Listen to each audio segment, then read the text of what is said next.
Hey everybody, it's CHANCHAI. Hope you're all doing really well. It's June 30th, end of June, and we're doing CHANCHAI'S Dojo as usual. So we're back on our Tuesday slot. Uh, I might be doing some special sessions soon on Thursdays. We'll give more details about that later, but it's going to be just a temporary arrangement. I'm going to help promote another awesome thing in the community. So hope you guys are going to enjoy it. Evo just happened. It was an amazing tournament. The whole tournament was really fantastic. We'll talk about that. Congratulations to Gentleman Thief on his first Evo championship. So happy to see that. Good to see you move quick. Good to see you. I also want to give special shout outs to Gakusei Sero, the runner-up, who is they're part of the new wave of Japanese really strong players. They are an under-19 champion. A few years ago they won an under-19 championship. I believe they've also won a tournament, one of the Tokai Bay Cup tournaments, which no other under-19 champion has won one of those yet. So they are like the first for that. So they're really part of this new wave, including players like Vegeta. These young players that are just really, really strong and pretty scary. And so they definitely showed that they belong up there and that they're a serious threat. I know that they were coming to this Evo on a mission, so I've been having fun following them, and I've been telling people privately, watch out for this guy. But now they know. Secondly, or third, Tricky got third place. Did an amazing job. Really, I know that she had a mission. She had a couple missions. One of her missions was to really prove she is still one of America's very best players, and she is. And one of the West's very best players, and she is. One of the best players outside Japan, and she is. She also wanted to get that Virtua Fighter Open Championship invitation, and she got it. So congratulations on both, Tricky. An amazing run, amazing performance, and I also love all the guidance you still give, and glad that she is back on the social media train. She had been taking time off because she had an operation, but she's now back, and it's wonderful to have her presence in our community at the right times. So yeah, hey Worldwide, good to see you. Also, Kate, so good to see you. Yes, I didn't go to Evo, but I am home safely, and things are good. But a lot of players did make it home safely, so I'm really happy to see that. Radomir, so good to see you. All right, we're going to get the room started, and then we'll get CHANCHAI'S Dojo underway. There's other news too, of course. We've got the Bakunawa killer. We haven't revealed who they are. We don't know who they are, but it is a mystery, and it's a wonderful mystery because the community and people outside, the people that weren't traditionally into Virtua Fighter, are all talking about it. It's really great. I think 4565, we're gonna use the usual code, 16 players, and we know that's streaming, we know it's commentating, and pretty much most people are welcome to join.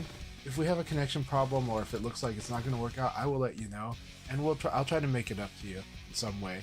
But we're gonna try to make sure that we service as good of a group as we can. That's how we always do it with CHANCHAI'S Dojo. It's about the dojo. But the room is now open, so go ahead and join. But yeah, there's just so much to talk about. Let's also say Gentleman Thief's speech was wonderful at the end, and he's right. Virtua Fighter is actually easy to get into. The thing that's hard about Virtua Fighter is not actually playing Virtua Fighter or having fun playing it with friends that are also getting into it. The hard part with Virtua Fighter might be trying to play it exactly the way you would play another fight. So, and of course, it would look similar to Namco Fighter, a 3D fighter. It would look similar to Dead or Alive, and there's a lot of things that they have in common. But if you try playing it exactly like those games, that's where you can run into some frustration when you run into the differences. But there are similarities that will help. There are definitely fundamentals that are shared. But for the most part, like any game, like if you were going into those games too, it really is best to go in with a fresh mindset and open to how the game how people are trying to tell you this is how the game kind of wants to be played, give that a try. And then, of course, experiment on your own. I think Virtua Fighter is a wonderful sandbox.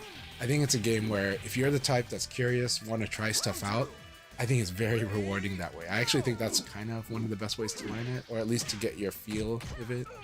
And then, of course, I'll be there to help, and others will be there to help, be like, yeah, I think you're on the right page there, or no, like, this might work better, try this. And then you might see that it works better. It is very wonderful to learn it with others. The best teacher is probably going to be other people that are on the journey with you, but I'll try to be as good of a guidance or mentor that I can be as well. So I'll try to point stuff out, but a lot of the times it's going to be the time that you put into the game that's going to really bear the most fruit, but I will try to help make that process smoother. B Ninja, so good to see you. I want to give a shout out to B Ninja. You guys see B Ninja on the chat if you're on Twitch. We are streaming on both Twitch and YouTube, and we may start streaming on X in the future as well. But right now we're streaming on Twitch and YouTube. And B Ninja, if you're on Twitch, you can go ahead and click on them, follow them. I really encourage you to follow B Ninja. They have a lot of cool stuff they bring to the Virtua Fighter community already. They've been in the VF community for about 5-6 years already. But as a streamer and as part of your streaming diet, they bring a lot of good personality and a lot of fun, a lot of emotion, and a lot of passion. So, and they actually have good perspective, and they're another player, especially if you like Vanessa, especially if you want to make sure that Vanessa isn't completely canceled by Cielo. You've got many, but you've got another good Vanessa advocate, and you definitely got somebody who you can enjoy the Vanessa journey with. I really encourage you all to follow and support B Ninja. They've always been a nice supporter of mine, and it's always been fun when they've been in the room. It's been fun when we've had to fight it out in tournament play or in other rooms. So shout outs to B Ninja. If they're not chatting in our chat right now, it's because they're probably streaming, and I definitely encourage you to follow them, and definitely encourage you to watch their stream at times too. So yeah, shout outs to B Ninja. Zach Attack says, do you think tournaments would benefit from longer sets? So this is a good question. I think it's up to the context of the tournament. Whether it's the location, or whether it's a local or a regional, or how many players are at the tournament. Virtua Fighter, this game of Virtua Fighter is very fast. This Virtua Fighter can play a whole tournament first to 3, but if you do that, the tournament is going to take a long time still. If you have like a lot of players. If you've got a lot of players, it will still take a long time if you do that, but I have played tournaments that are all first to 3, and it is really fun. Now, personally, I like the VFOC kind of last year's VFOC format, where basically outside of the top 8, it was first to 2, and then once you got to the top 8 was all first to 3, and I think that's a fantastic format, and that still took a lot of time. Understand, people that had to watch a tournament that was not in their time zone.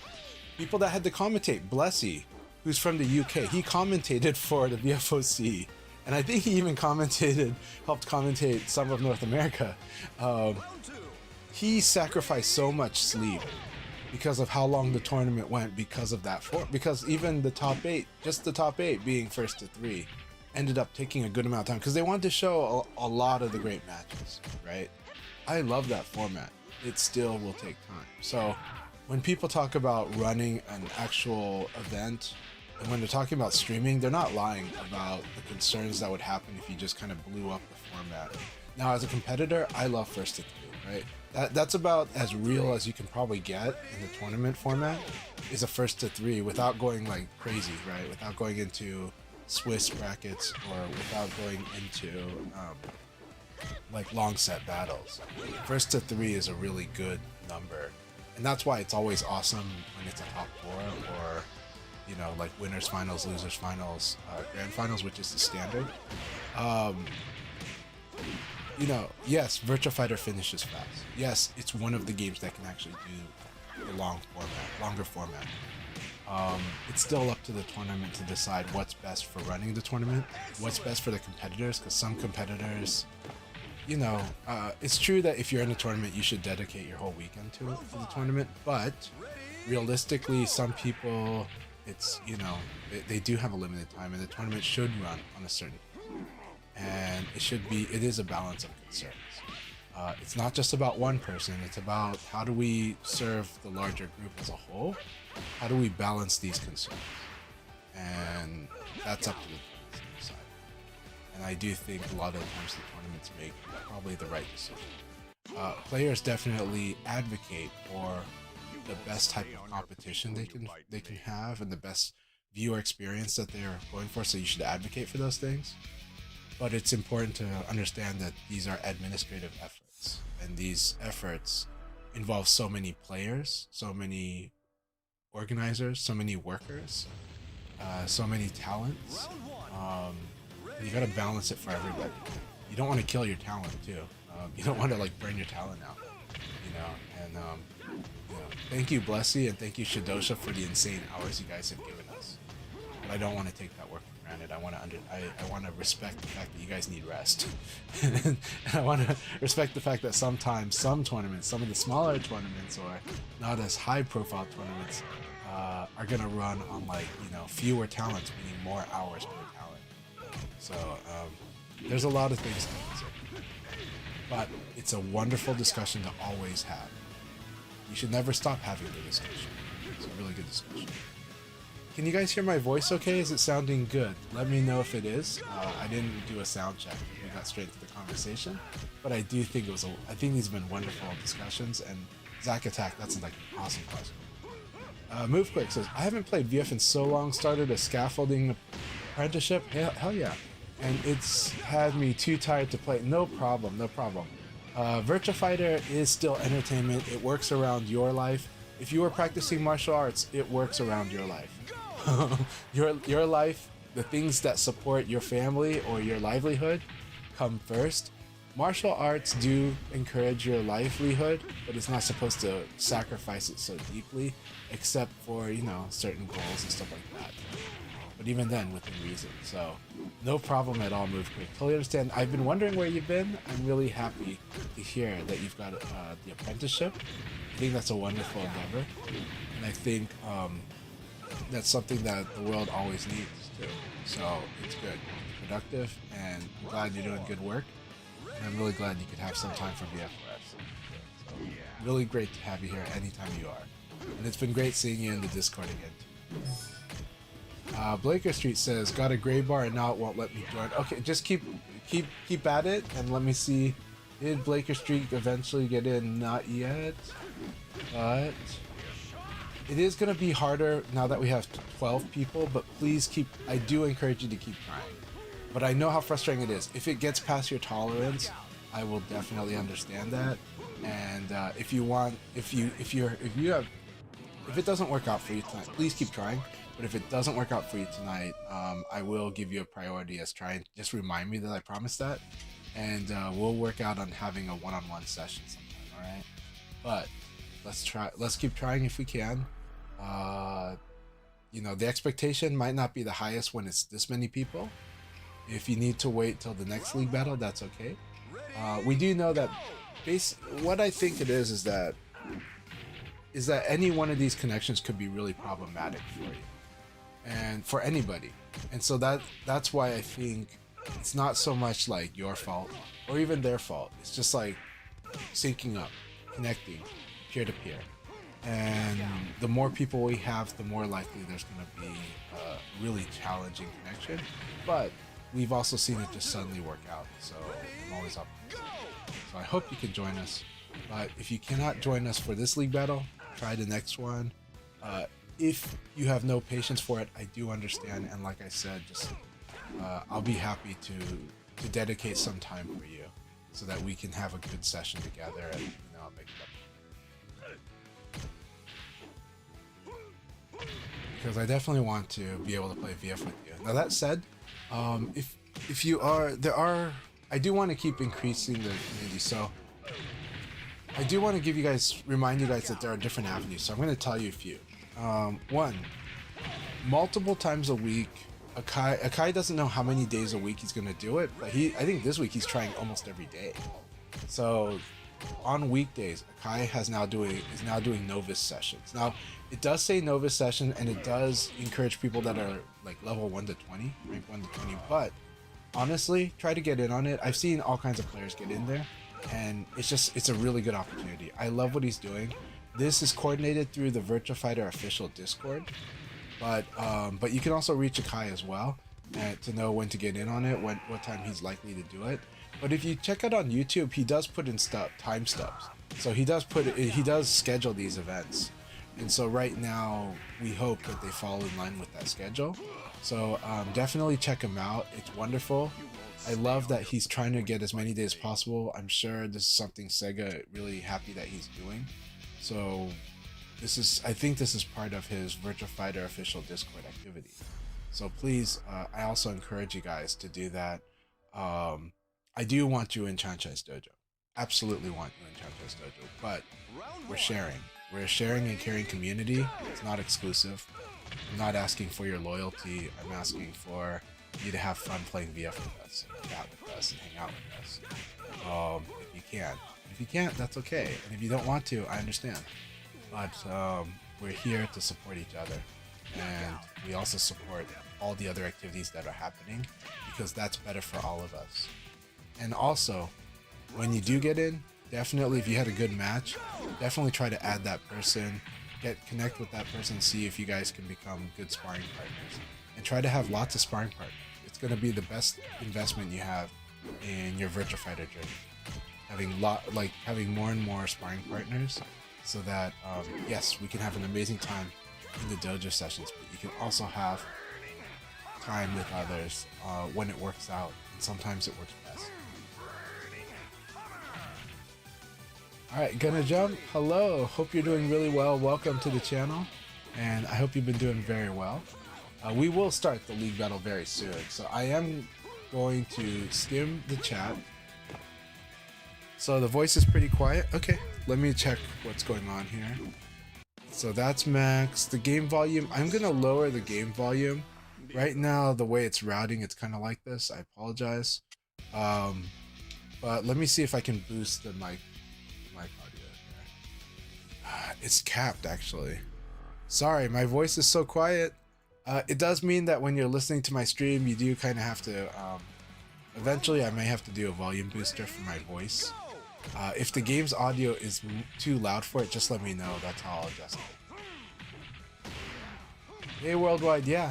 So the rooms are popping. I'm gonna be honest. Of course, we know that people do have trouble getting into the rooms ever since the game went crossplay.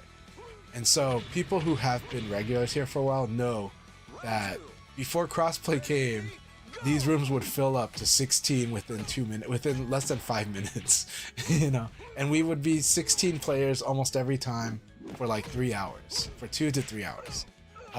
It's not like that now because we have challenges with connections. Okay, we are gonna give a little bit extra time because we saw those disconnects. Go ahead and keep trying to get back into the room. And we do have some strong players, but we have lots of levels of players, which is good. I love it. So I think this is a wonderful session of diverse skill sets, okay? You're gonna be able to get experience with a lot of different people if you can play in this one. Worldwide, there you are. Good, good, good. So I'm glad to see you all here. Good, we're at 13. Wonderful, wonderful. And Especia here, which is awesome. We got a lot of good California crowd. We got crowd from the East Coast. It's a really good room. So yeah. So the game is basically silent. Okay, I did lower that volume like a lot. So I'm gonna boost the volume up a little bit of the game. But my voice, I'll try to project more, and I'm gonna move the mic closer to me. That's probably what's going on.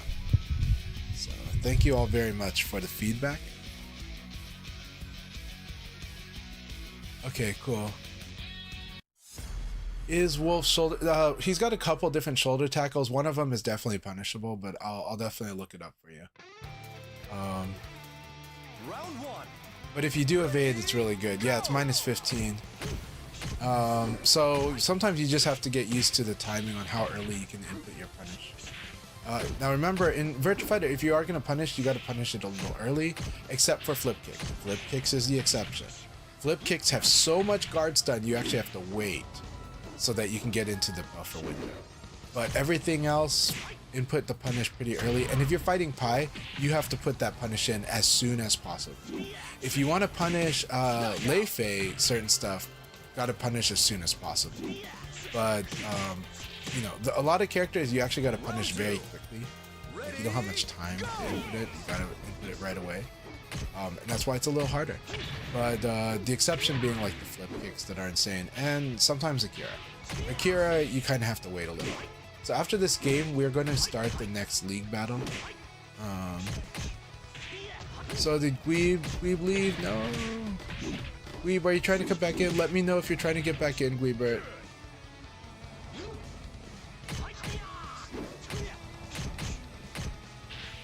Alright. Okay, we'll wait for you, Dweebert. We will keep the room. Go ahead, just keep trying to get back in, Dweebert, and we'll wait for you, okay?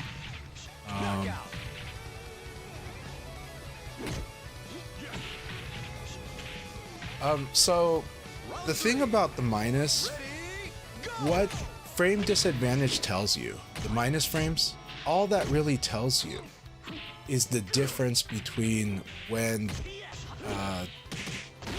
the difference between the defender recovering and the attacker recovering.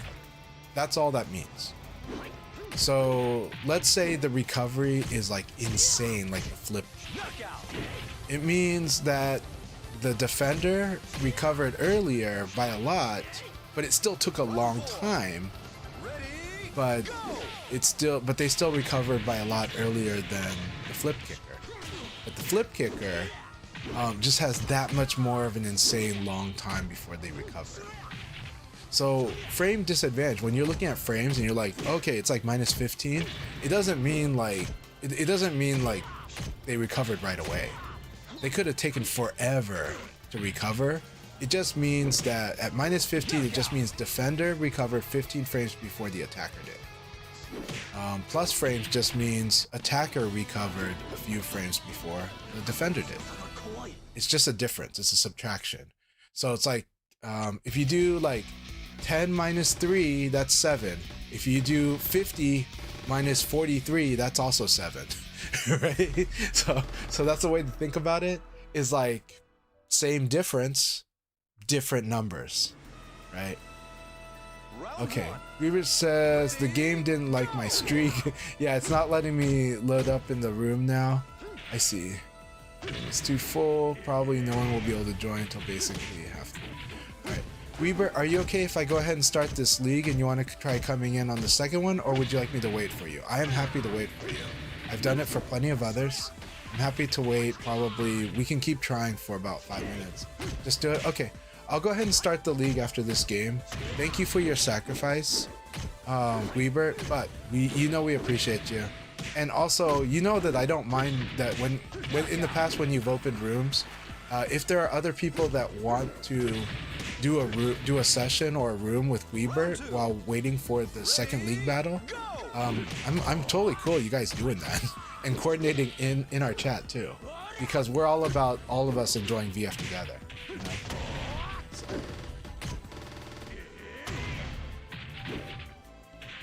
So if you guys want to coordinate, you know, the unofficial CHANCHAI'S dojo side room, totally cool. Got the unofficial like Webert's dojo suite, totally cool. If you guys want to do that, because Weber is used to running rooms, and I'm happy if you guys want to do that too. All right, FC Racer has got a room also. So everybody, FC Racer is also got a room up, and that is awesome. So I definitely encourage you to connect with FC Racer, and you can still be in my chat, and when the time comes, you guys can try coming into this one, because I think it'll be awesome. Alright, so Space Time playing as Lei Fei, awesome. I know that he'd been working on Lei Fei. Mr. Worldwide plays Akira. This is really great to see these two work on it. These two actually would make really great sparring partners right now. They kind of like, I think they would help each other expand their approaches to the game in a way where it could go either way, and that's fun. and that's a fun challenge. Like where I could see both of them taking wins and losses. I really do think Space-Time and Worldwide would make awesome sparring partners. Alright, we're gonna start the league battle now. Good luck, have fun everybody. Why do I not see it? What did I do? Did I not make this a league battle room? Crap. I'm sorry, I'm gonna remake the room. It looks like I did not make this a league battle. I'm really dumb. I'm really sorry, and I wish the game would let me change it, but I cannot. As you can see here, I cannot change it. So I have to disband the room, and we will see. So, that was really dumb. I am so sorry, you guys. I'm so sorry. 4565. I'm gonna give the ID code right now. 18585. 18585.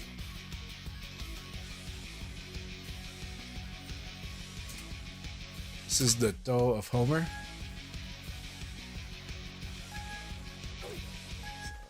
Thank you very much for your patience. No, but we had sorted a lot of good people. That's the hard part. Is like this is gonna be quite a process. You guys, go ahead and play about 3 warm-ups. We're gonna take 2 warm-ups. We're gonna do 2 warm-up games. 1 warm-up game to get this room full, and then we'll just run it with who we have by the end of this game. Thank you for your patience again. And we got 12 people. Yeah. I know that this means there are some now. So for anybody else who cannot get into this room, I do encourage you guys to coordinate in the chat and somebody set up a room and encourage others to join. It could be, anyone who's unable to participate in this one. If you're having trouble getting into this room by the time this game ends, please do set up another alternate room and just let everybody know what the ID and passcode is.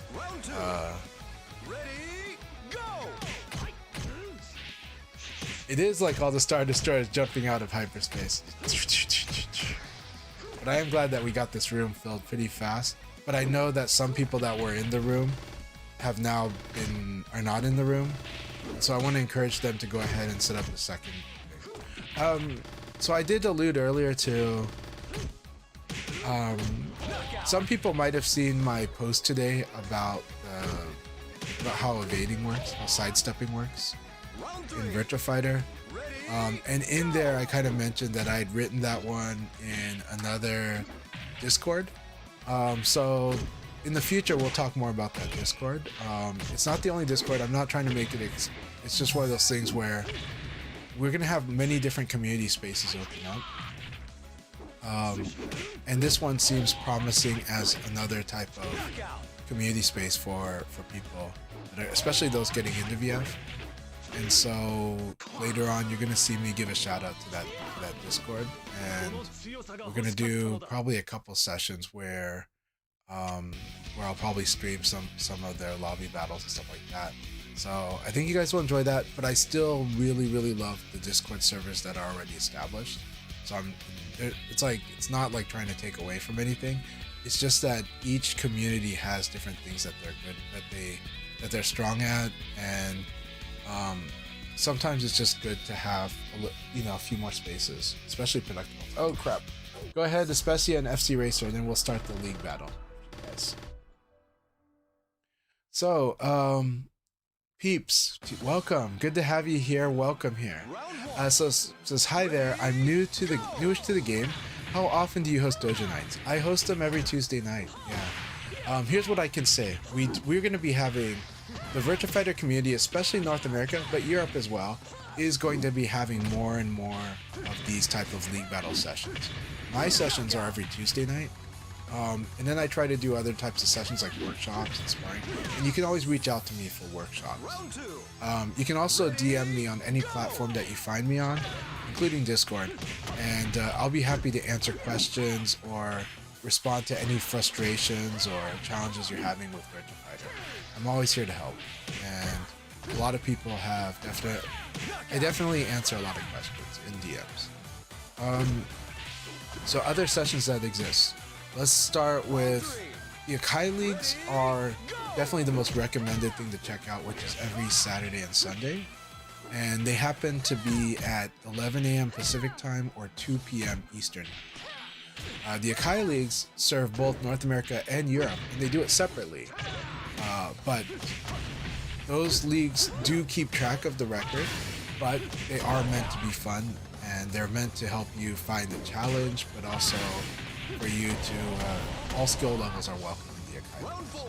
So the Akai Leagues are pretty awesome, and that's under Akai_VF. On Mondays, Sente from the Ohio Virtua Fighter community, and he's like the big organizer of the Ohio Virtua Fighter community. Sente is also an amazing teacher, and he's a guy who likes to research, he likes to study. Oh my gosh, we're having a few problems here. Come back in, you guys, try to get back in here. We'll try to get it going. And then if not, we'll have B-Ninja run a room or something like that. But, and I'll encourage people to follow B-Ninja to do the room. That's what you guys want to do. Yeah. B-Ninja, are you trying to get in here? I have a question. I've been watching. Okay, I'll definitely answer that question soon. We're going to start this league battle. And I am going to encourage... Okay, awesome. Yes, you got in here. Waiting for one more. You guys, please do not start the next game. Do not start the game. We are going to try and see if B-Ninja can get back in here within a small amount of time. If I hear from you... No! Devil Ray, come on. We're going to wait for Devil Ray. When Devil Ray gets back in here, we will start the league. Go ahead and play one game, and then we're going to get going. We're going to get going, but I am going to wait for Devil Ray. I believe she can get back in. And... if B-Ninja's in here, that will be amazing. If B-Ninja's not in here, I would encourage B-Ninja to start a room, and we'll have like the secondary room in B-Ninja's stream and their room. Round one. Ready, go! The cat, no, it's the cat. The cat does it. the cat scratched the cord. Especia, she was at EVO 2025. Yes, Especia was at EVO 2025. Okay, so again, Monday has Sente, Tuesday CHANCHAI, Wednesday I believe there is a league battle on Wednesday, but I'm not sure who runs it. Thursday there's going to be a type of session going on Thursdays in the future, and there is also a weekly tournament for the competitive types on Thursdays as well. So Thursdays are gonna end up having both competitive as well as developing and fun Virtua Fighter activities. Friday, I'm encouraging someone to start doing something Friday. I can't do Fridays because I do have locals. I actually have locals on Mondays, Thursdays, and Fridays. So I actually do locals 3 times a week. So we play Virtua Fighter offline 3 times a week. That's why I haven't streamed like I used to. I used to stream almost every day. Mostly I stream weekends and Tuesdays. But I would like to do more, but there's a lot of things I need to do in my life that take priority, so I'm just not at that place right now. But I am happy to do sessions with people on demand when we figure it out, and so I get a lot of those sessions. So feel free to ask me for those sessions too, because I am happy to figure it out. Right now it gets a little hard, but there are times when the schedule's wide open. We've got, after 4th of July, schedule will probably be wide open. Let's see here.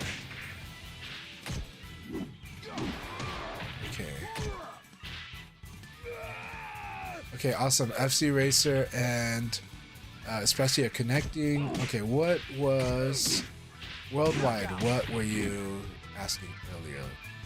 Worldwide had a question. Chili Pequin, so good to see you. Okay. Yes, I see the question here, but we're going to start the league battle. You guys, good luck, have fun. We need to start the league battle now. So this time, if it crashes out for somebody, I have to keep the league going, but we will have a second round after that. Thank you all for those that waited for this time.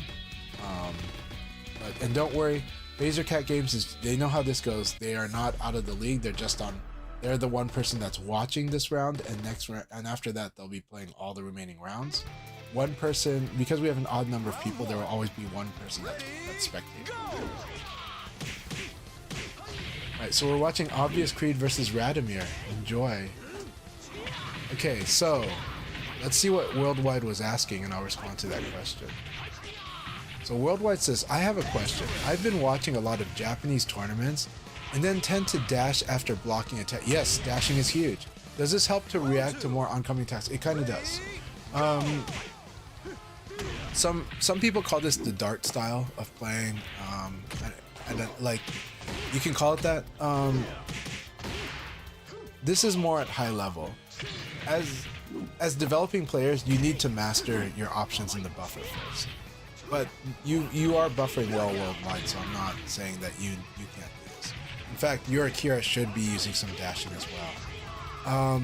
When you dash, there's a variety of things that happen by doing the dash.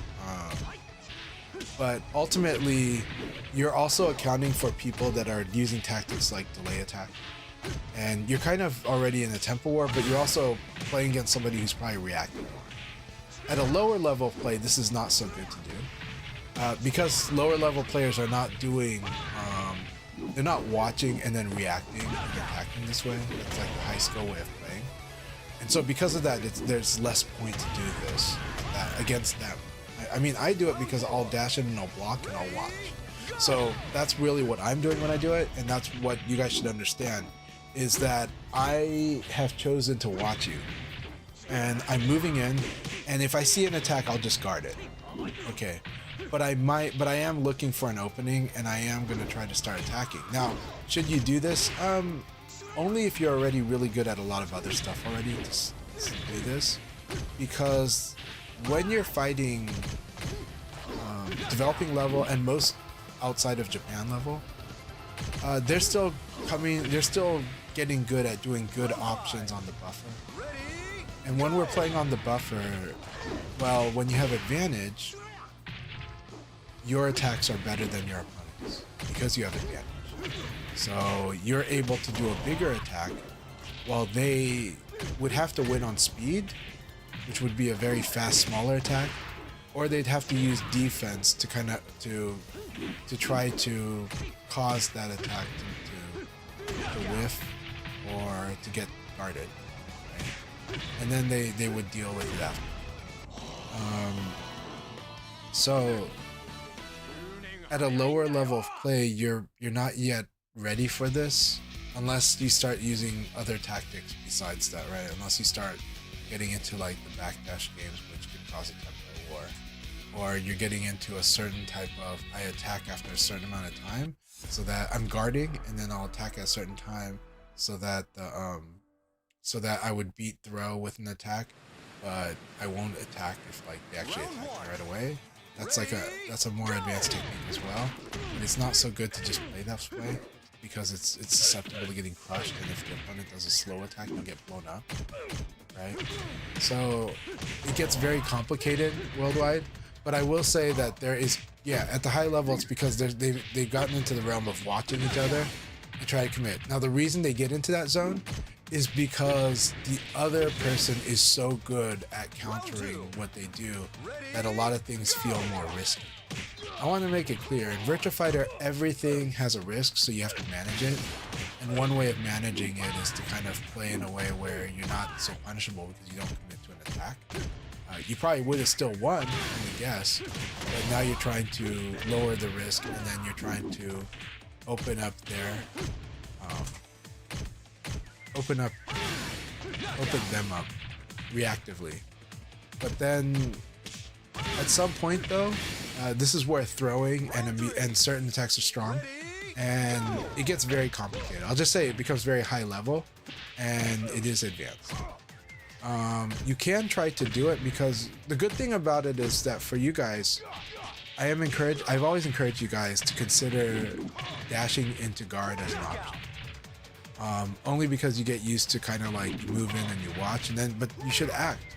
If you know they're not going to do anything, then you should go ahead and attack them. If you don't do this, it's going to be a slow game of people doing nothing. And that will not help you. These players know how to blow somebody up.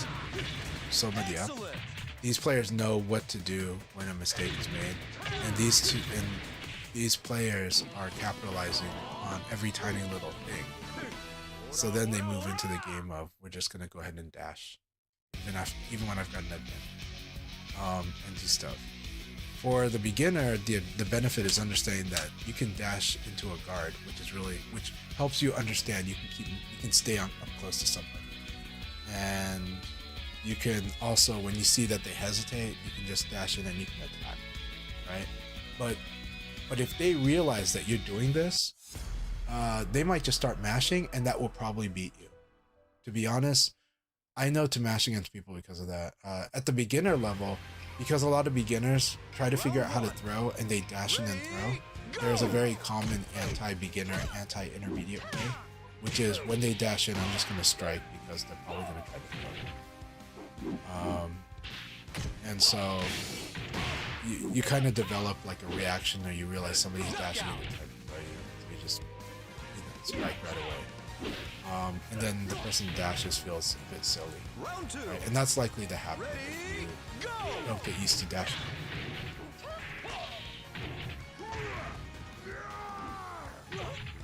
Hey, Bombdigs. Bombdigs says, Chanchai, do you know where I can find tips on evading after attacking? Yeah, I posted a bunch of tips on Facebook, X, and Blue Sky, actually. Are you on any of those platforms?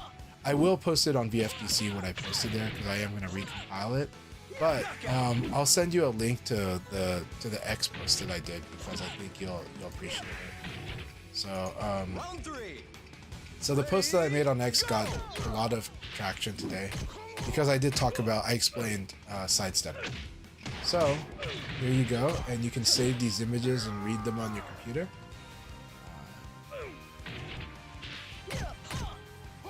And if you have questions about it, feel free to ask me in this chat. I'm very happy to answer questions about it. Here's things that you should know about sidestepping.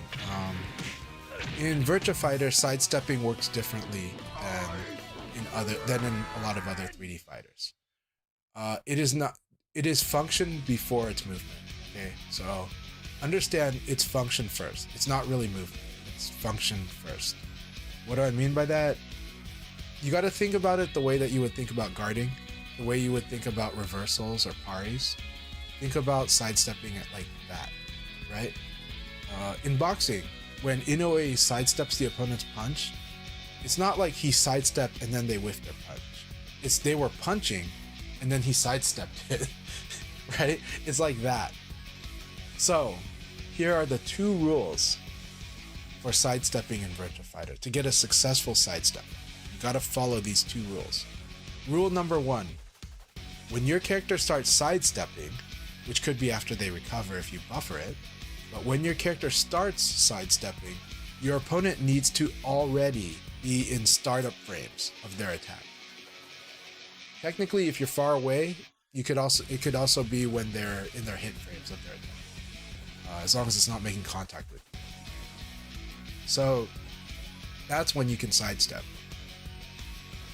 What that means is that if you sidestep before your opponent attacks, automatic fail. So you do not do like the Tekken thing where I hit them and then I sidestep. Not good. If you hit them and you're plus and you sidestep, automatic fail. And here's the thing, a failed sidestep will get hit by an attack and will get thrown by a throw. It is vulnerable to both, right? Like a failed sidestep is vulnerable to attack and it's vulnerable to throw. However, a successful sidestep, you're invincible during the sidestep. It's like 23 frames of being invincible.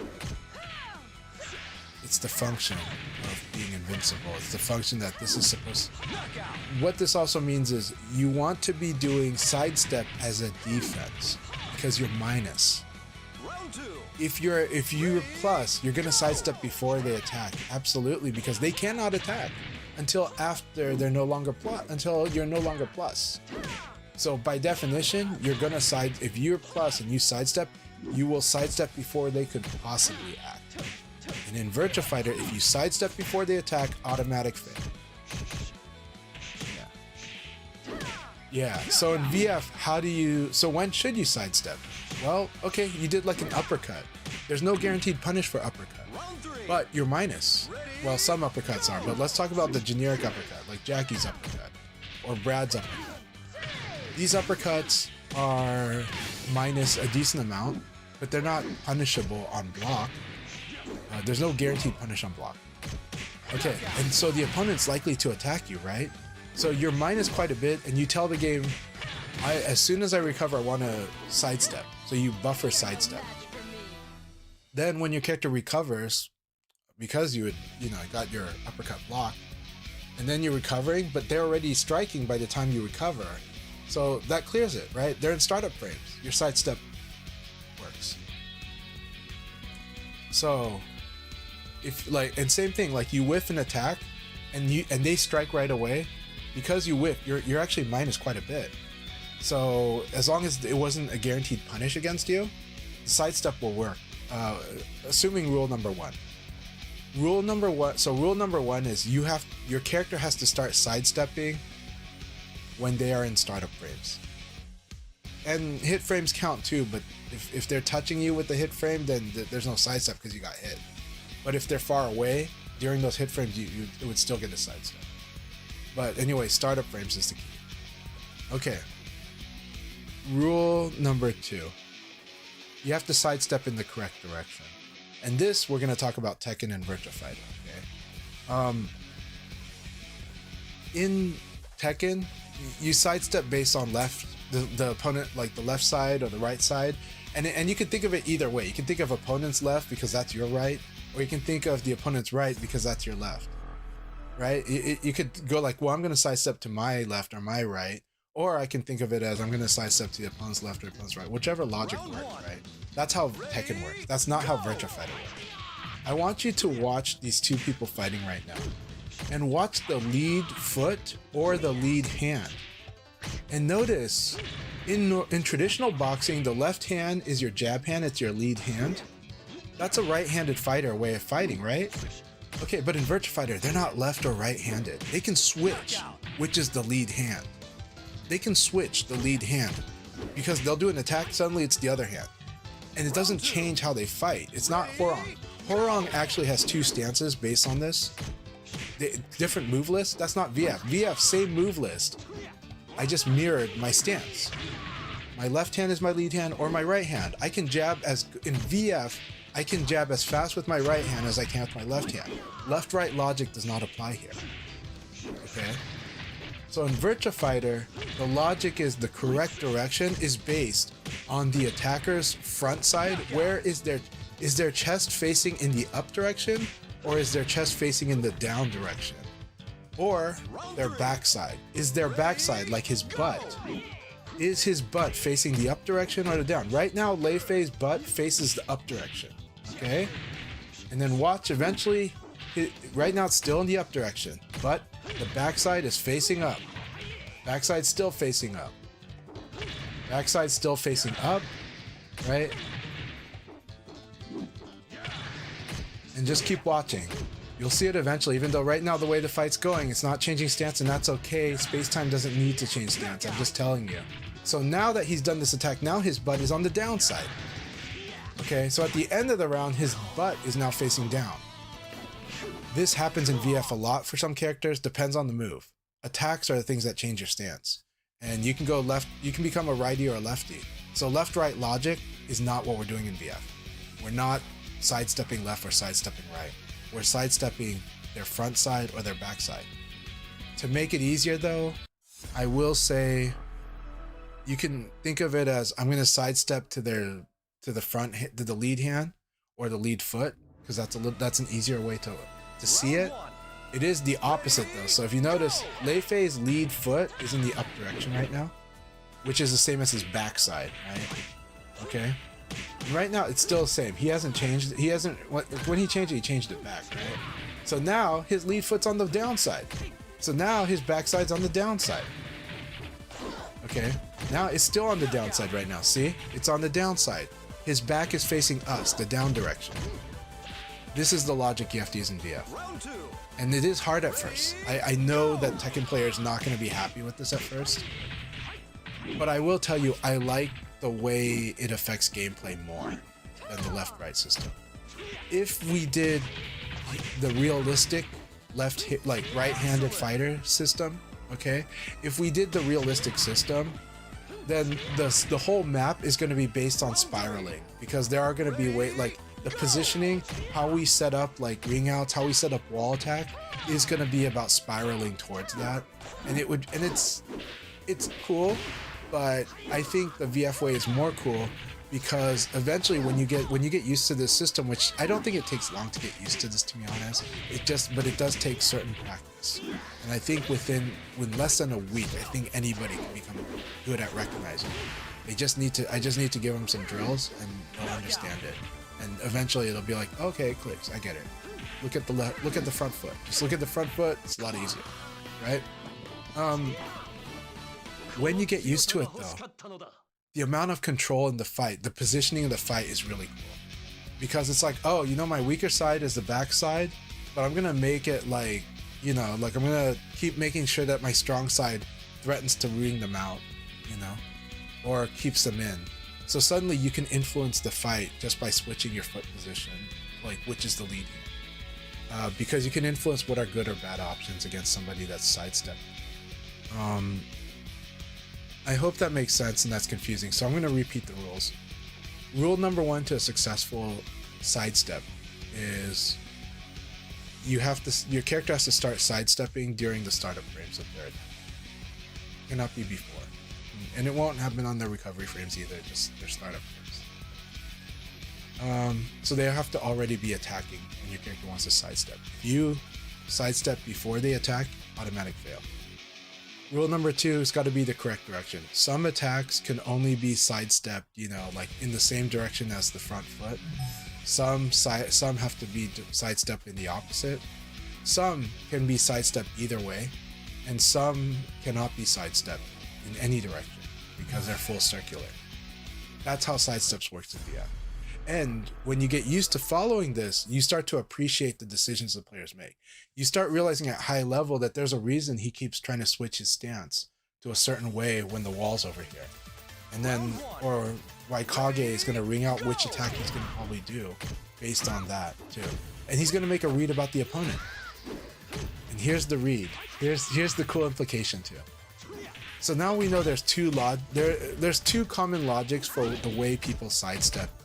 Okay, when they're trying to do it consciously and with direction. Number 1, comfort. This is not the best one. This is the weaker way. What is comfort? I like inputting up, so I'm just gonna sidestep up. I don't care about front or back. I don't care about left or right. I'm just gonna sidestep up because it's easier for my controls.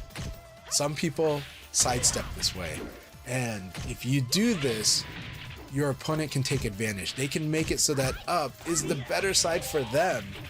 And you wanting to evade up is feeding into them beating the crap out of you with attacks that punish you for sidestepping up, or that way.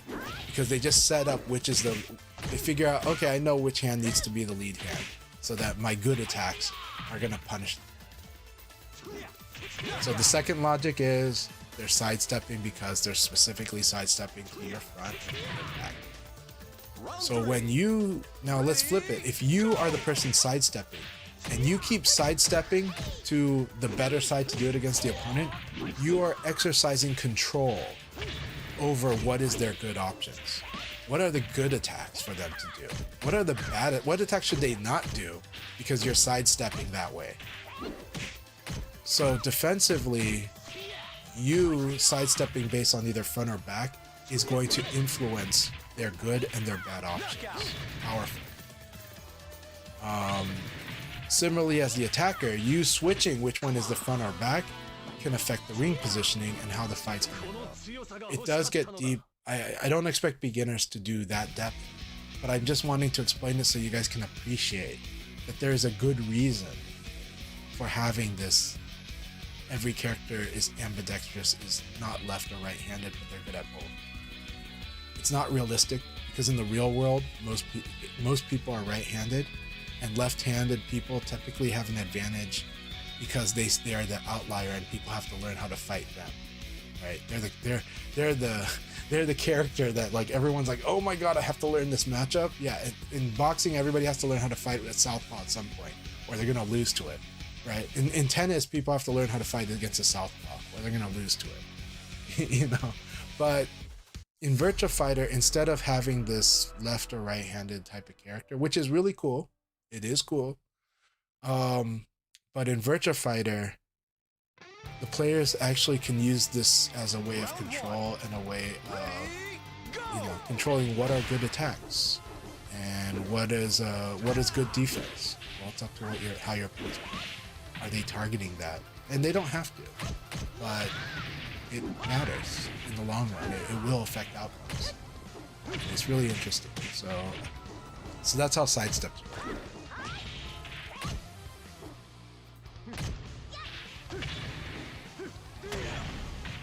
So I hope that answer is okay for you. If you have questions, please let me know. I'll try to see if there's any questions. But if you read the post I made, I think it'll be more clear about everything, and it talks about this, about how sidestepping works in Virtua Fighter. Just know it's not the same sidestep as like Soul Calibur or Tekken, or even Dead or Alive. It's a very different kind. It's its own kind of unique system. And it's been like this since Virtua Fighter.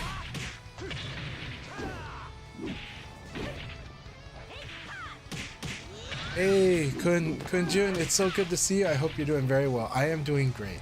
I'm doing great. Having a good time with everybody here, and it's always fun.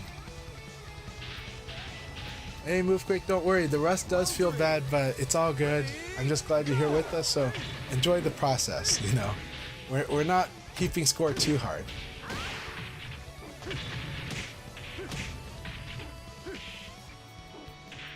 Yeah. Worldwide, I'm sorry that you're no longer in the league, but yeah, hopefully you can get some games in. I hope so. Okay, good. Looks like you got games with Blaker Street. Awesome. Hey, Jimmy0518, how are you doing today? I hope you're doing really good.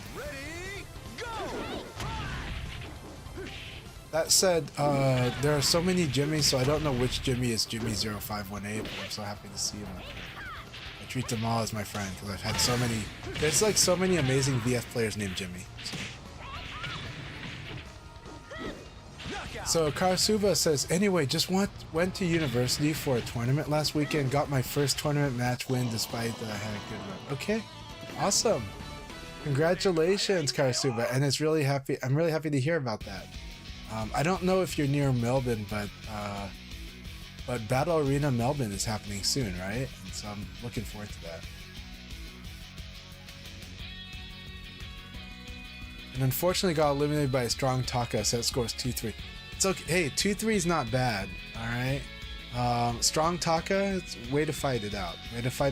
But you're gonna get there. Alright, Jimmy0518 says hi to June. Join. T-Town Brown, good to see you. Glad you said that. I'm seeing a lot of people not giving clarity when it comes to stepping. It's, like I can understand why some people have trouble teaching stepping. And sometimes they don't understand where people get confused. The reason my explanation is long is because a lot of people that want to know stepping do stepping in other fighting games.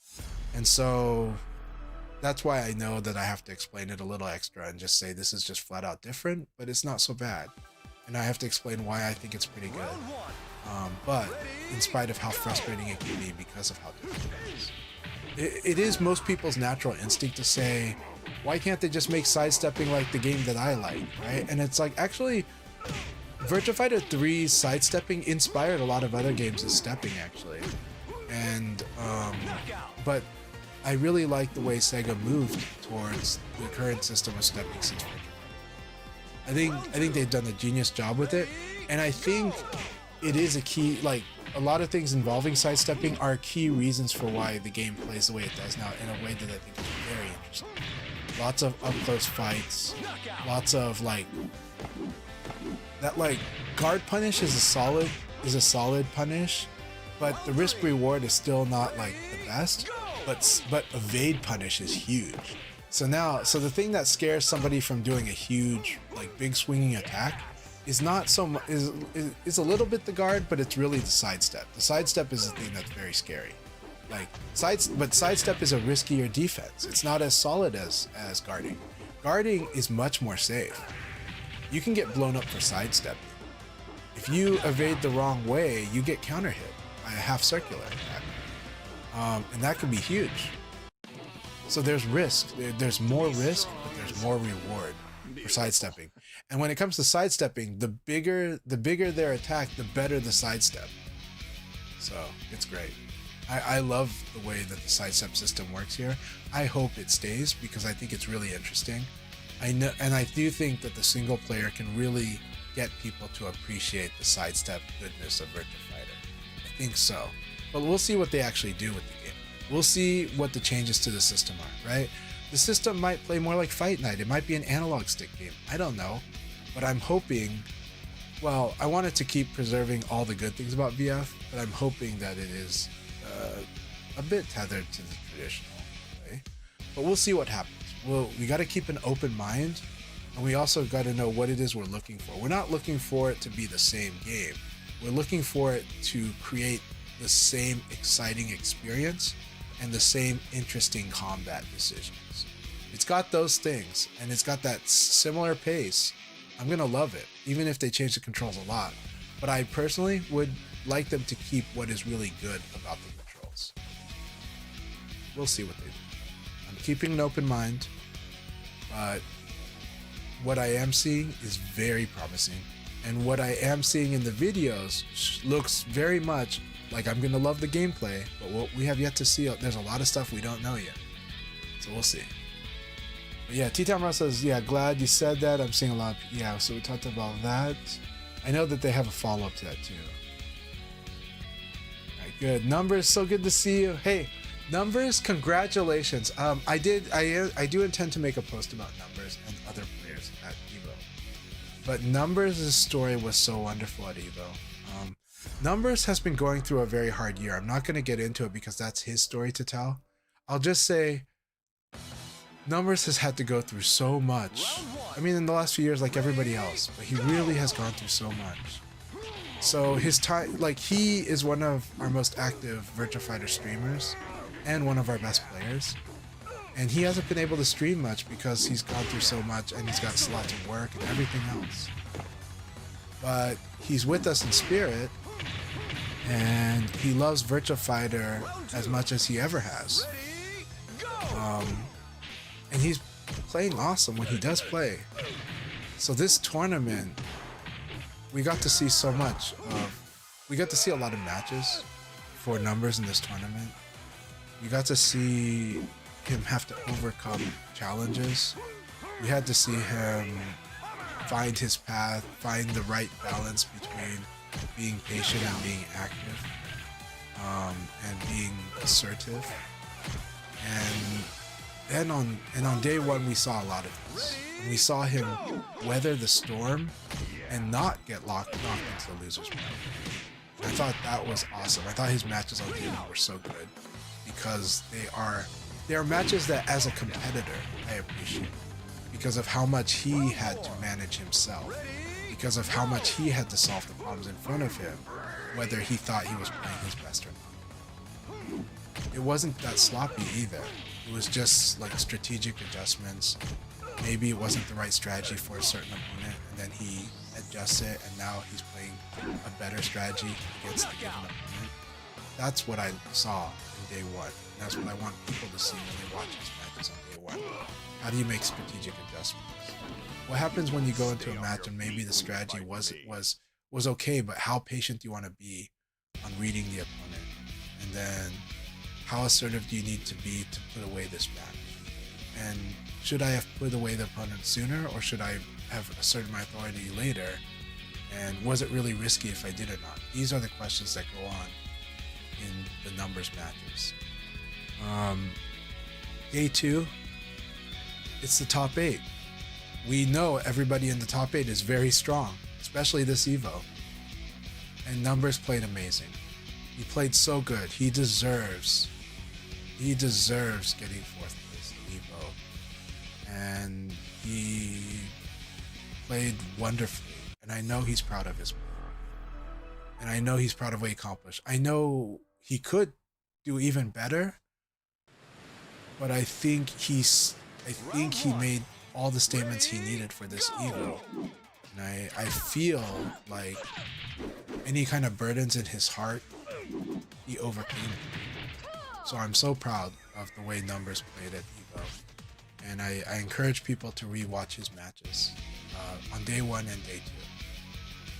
Top 24 and top 8. Because Numbers just played so awesome. And it's a very personal story that you get to watch. It's a very personal journey as a competitor. So I found it very inspiring to watch his matches at Evo this year. And I hope you guys can see it that way too, but I think you do because so many people's favorite matches involve Numbers in this tournament. And I think it's because they can see the story, they can see the struggle, and they can see how he manages it, and how he lifts himself up. So congratulations, Numbers. You played awesome, my friend. Crazy Drunk's in the chat too. I didn't read yet what Crazy Drunk said, but what I will say is that Crazy Drunk is always an inspiration to watch too. He's quiet, and he's not going to be the loudest person in the room, but his game is like amazing. He makes America, to me, he is a huge pride of North American Virtua Fighter, and he just loves the game. This guy loves the game. This guy plays probably more than everyone actually, when he can, except for work or family. Outside of work or family, as far as I know, he probably plays more than everybody.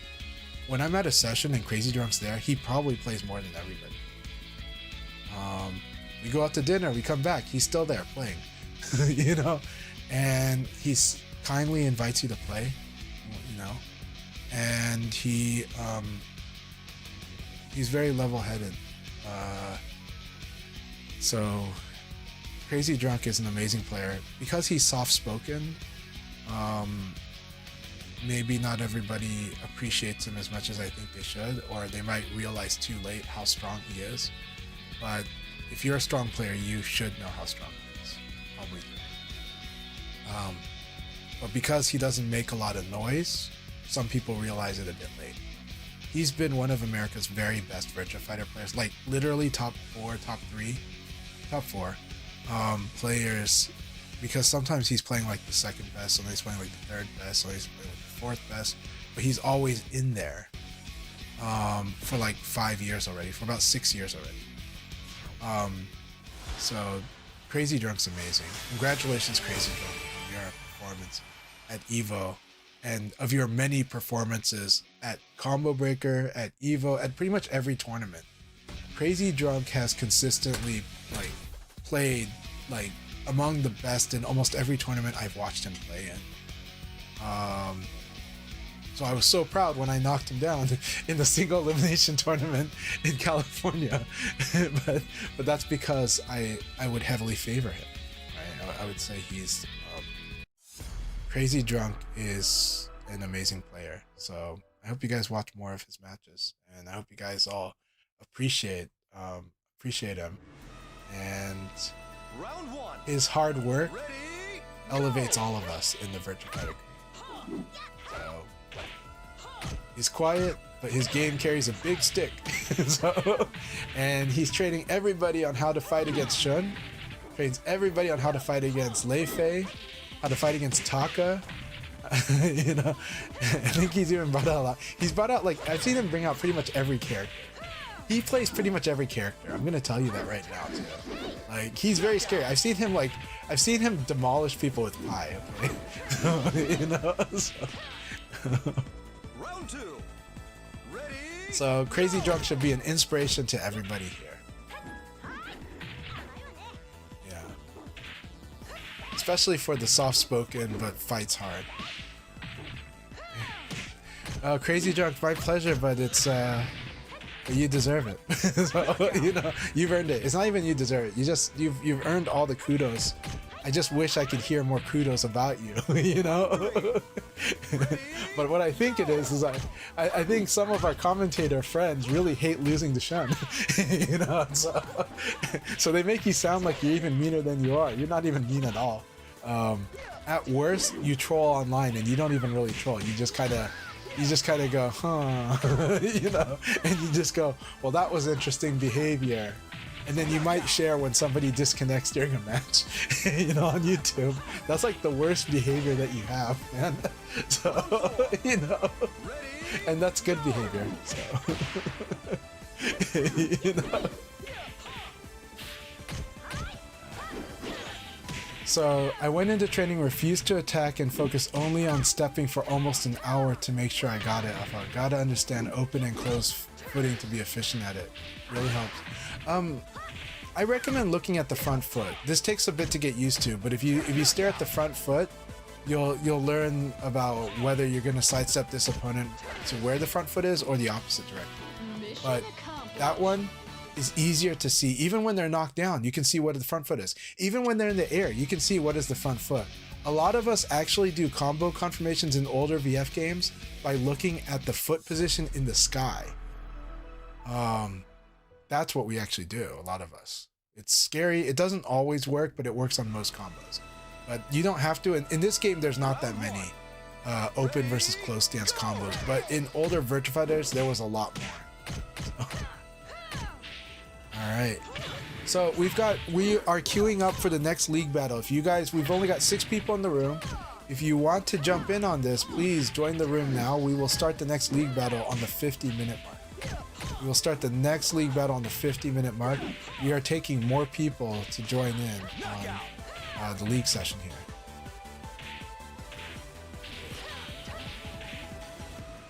Round 2. Monica is such an amazing training partner. By the way, like Monica and Guibert both are players that I really enjoy like fighting and watching them fight. And Monica's game is so strong, very smart, and very clever. Very, very, very, very clever. So I love the way Monica fights. I like the way they explore VF. It reminds me sometimes of they remind me of like Tengu Man sometimes because of their exploration and their Round 3. So I think, yeah, I really like Monica's game, and always want to see more of it. And I always like fighting it. Like every time I fought her, I've had so much fun. It's so much fun fighting against Monica. Lots of clever shenanigans, but so much fun.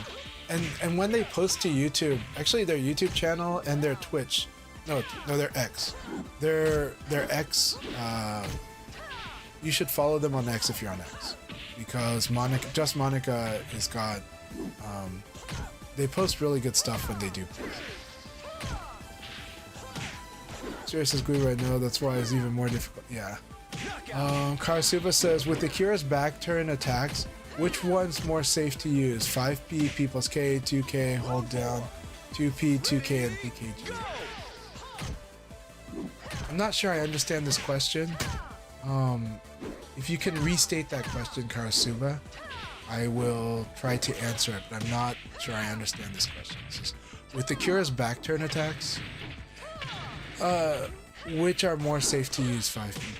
Again, I'm not sure I understand this question. I'm sorry. I wish I did.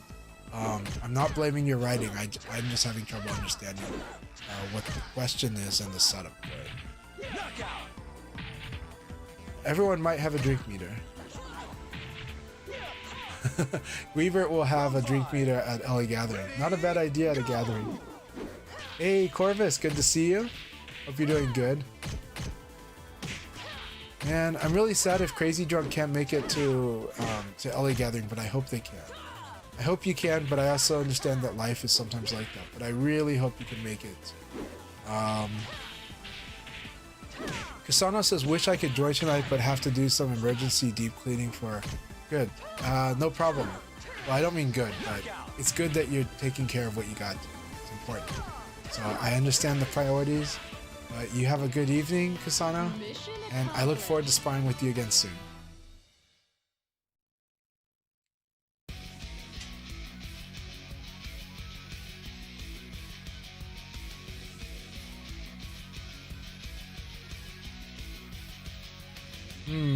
Interesting. Crazy Drunk alluded that there might be another Japanese player attending LAG this year. We'll see. We'll see.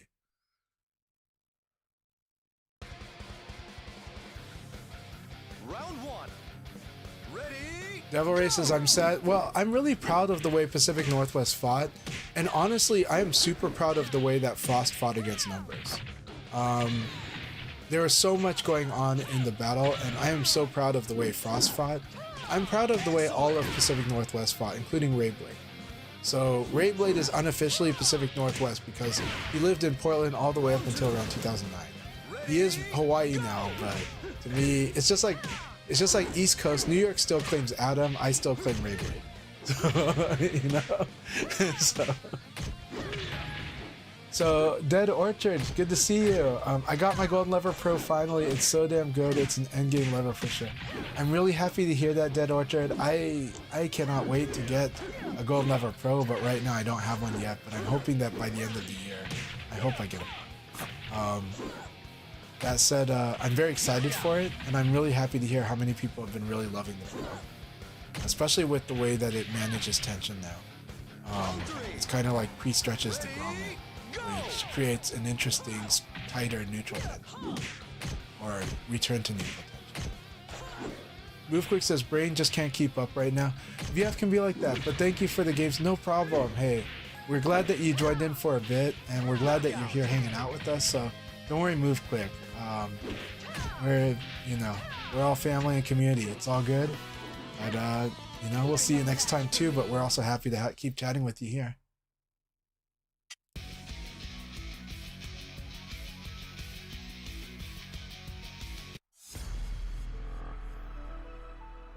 Weaver says, I tried to play the Clear Mind, always important to do in VF. It's a challenge, but it's wonderful. But I've definitely had times where I fight groggy. Ready, go!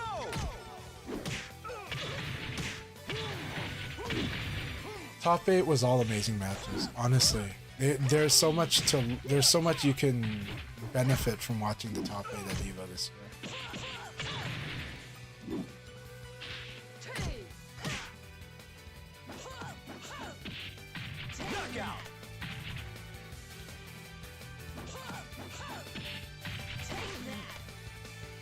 Round 2. Ready, Yeah, FC Racer, did you get Varmillo also, right? I thought you got a Varmillo. I could be wrong. Yeah, you got a Varmillo with the Mahjong button, right? Varmillo is really awesome. I love the feel of those buttons. I know it's not the most compact stick, but it's a true arcade stick. This thing is durable, and you can hit hard on those buttons, and you can do all ranges of technique. And those buttons feel so good. They are really nice. Those buttons are so nice.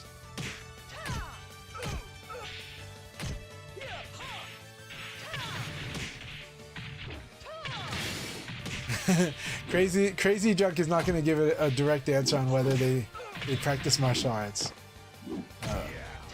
Okay, Crazy Drunk does bodybuilding, but I can barely do it lately since it's been too busy. Gotcha. Round 4. Ready, go! Alright, no problem, FC Racer. Happy to have you lurking here. Good to have you chilling too, Guibert. Have a good night, Bombdix is giving good night to the people that are chilling. Kung Fu Hustle, good to see you. I just got back from flying from Vegas, and boy, my arms are tired. Alright, well, as your arms recover, I'll be happy to train with you soon. I know that you would like to do some training. Let's do some training. Go!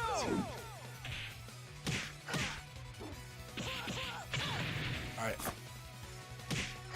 We will do one more game after this, and then we'll do the league battle. I will probably join. Let's see. Crazy Drunk did Kempo Karate for a month when I was younger. Okay, back in the Philippines, we used to do morning exercise every morning as kids too.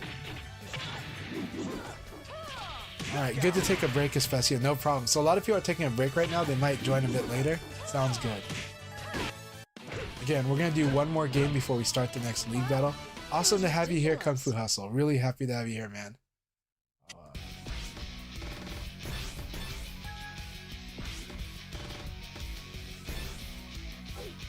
I might do Sarah again. It's always fundamentals with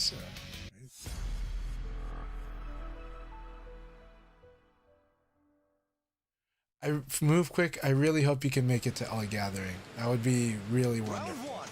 No pressure. You got to take care of life first, but if life affords it, it would be wonderful to have you.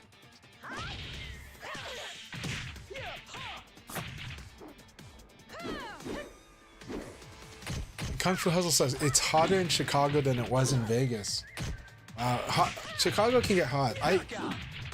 I've only been in Chicago less than a week, like 5 days, and I was shocked that in those 5 days what I saw was, okay, it's a little chill. Now it's freezing. Now it's super hot. Now it's snowing. I got to see like all weathers because I came to. I think I arrived like March 31st, and then April Fool's Day it was like snowing, like a blizzard. It was like, what the heck? So I got to see all temperatures and weather conditions in Chicago within 5 days. Yeah, Greer says Adam will always. Yeah, Adam in his heart is always New York. Adam is truly California, if I'm being honest, but like he's more or less California, but in his heart he's New York. But I mean, but hanging out with Adam, I'm like, man, he is so California. You know, so, he might be so SoCal actually. You know, so, but yeah, and I do mean that in a good way though. It's just it just feels like California is such a right place for him right now.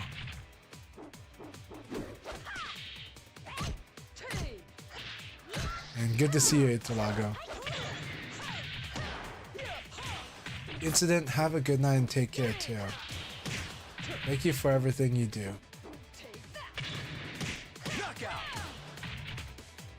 Okay, we're gonna start the next league battle now.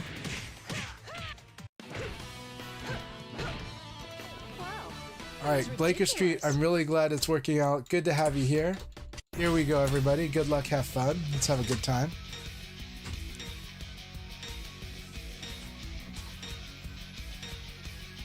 Worldwide asked a good question about what I think about VF content, what we could have. It's tough, but we could have more video editors. So that's a very expensive game though. You know, but that's something that I wish I could do, but I can't. Very good. Excellent.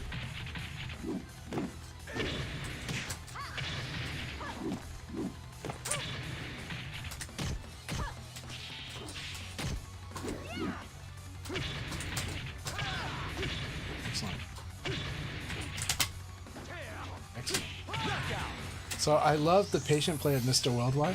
Always really good. Round 2. Let's do this. Ready, go!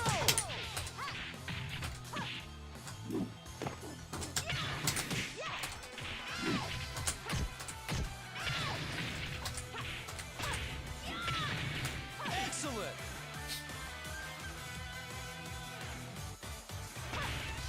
Round 3. Ready, go!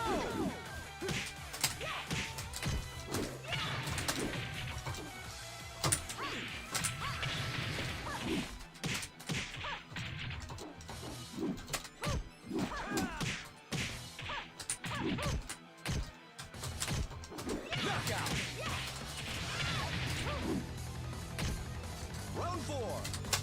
Ready, go!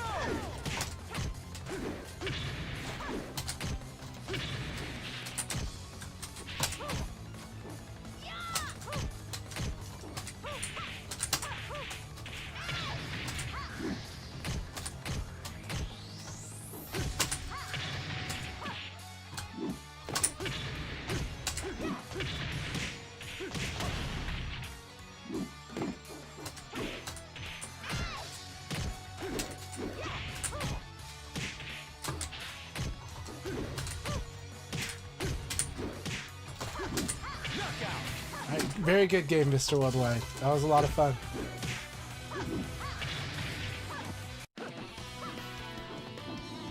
I've got grace and power. You've got zip. Let's keep training, keep it up. It was really good to fight again. It's been a while, and we haven't fought since before Combo Breaker, but always good fight.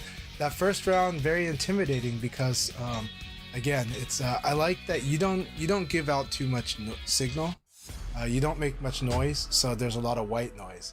There's a lot of, okay, how do I approach this guy? But sometimes I just go bold and go, let me see what I can crack him with. And that's kind of how my approach will be when I usually fight you. It's really fun. Go!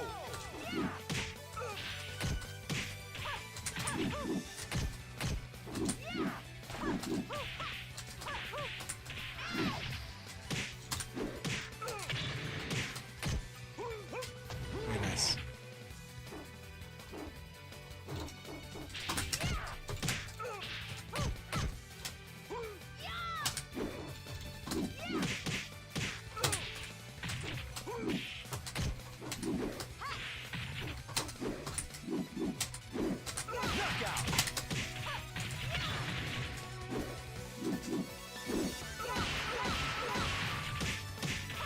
Round 2.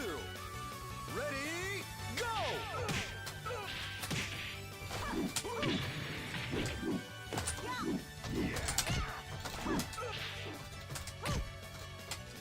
Very good. I like this start here.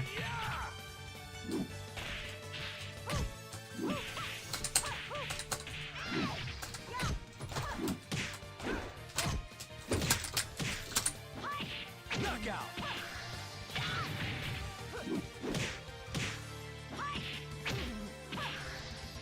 Round 3. Ready, go!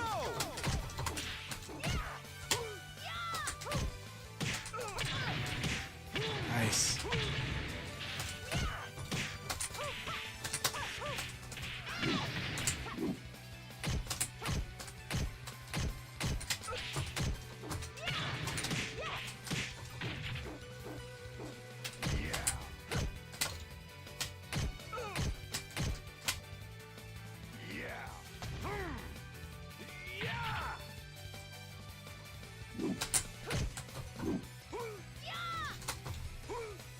Nice. It's gonna break the wall.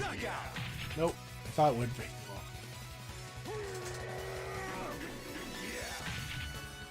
Round 4. Ready, go!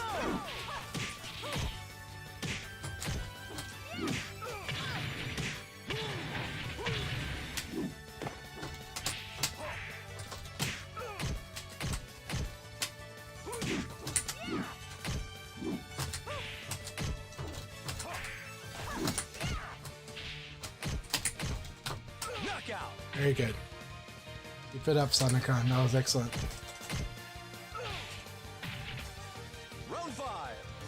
Ready, go!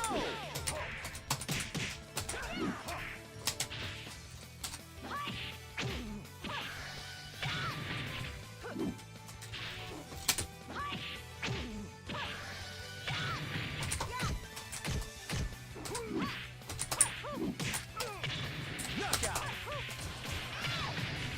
Good game, Sonicon. Keep it up. Very good game.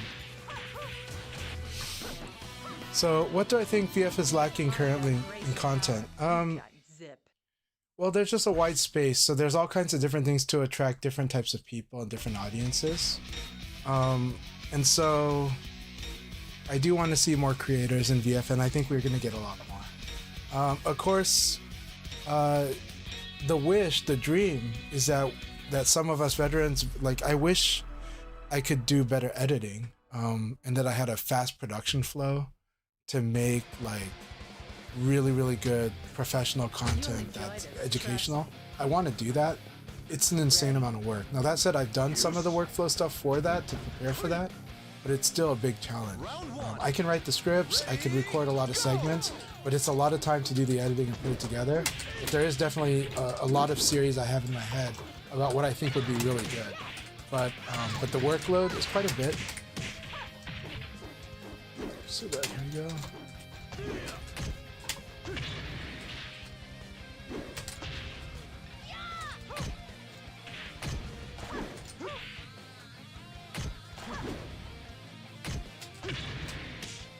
Nice, I like that.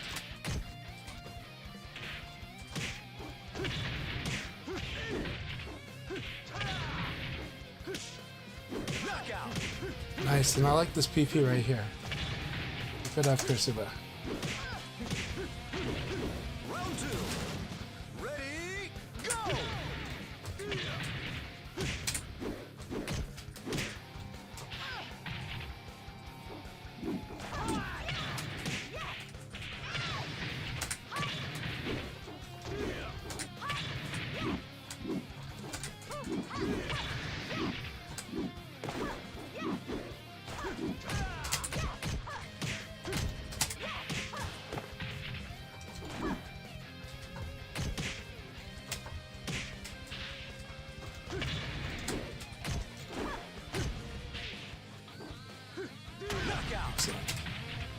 All right, here we go. Now get ready for this. I am going to start coming for you in these remaining rounds. You can take it if you get it though.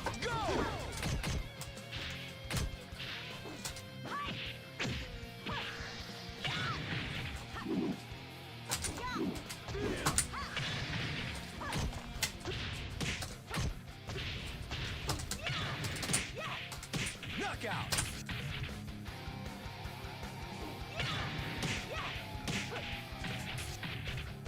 Round 4. Ready, go!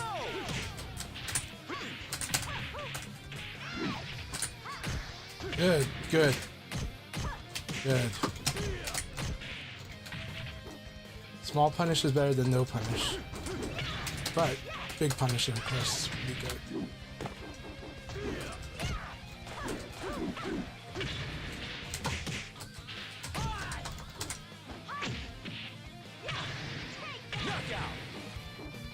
That was really well played though. Actually, in this round there was some really good stuff.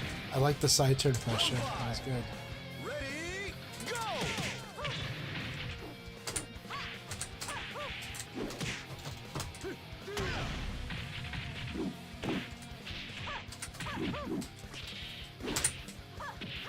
Knockout. Really good game. Really good game, Karsuba. Keep it up. Keep it up. Other content we could be having. I mean, there's a lot. We just need more content creation. We do need more streamers. We need more streamers like you worldwide. It helps. It is a good part of the ecosystem. But actually, Virtua Fighter could use more short form content. I know Virtua Analytics has been working on it. The NDJ meant to do it. I meant to do it as well. There's a lot of ideas I've had for super short, like for micro content. That said, the sweet spot for the VF audience, the core VF audience, has been 10-minute videos. So we could use more of that. Ready, go! But if we had like good 1 to 2 minute videos, I think that could actually be good. But I don't know how viral it gets, Aside from I do think certain match clips could do it, and certain instructional content can be done that way. It's very tricky. And I've been trying to experiment with ideas for that myself. But we'll see. Very nice. Nice. Sweet. Knockout.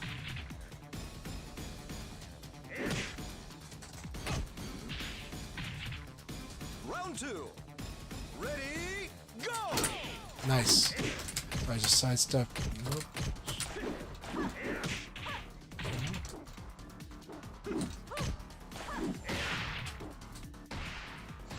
Nice. Nice.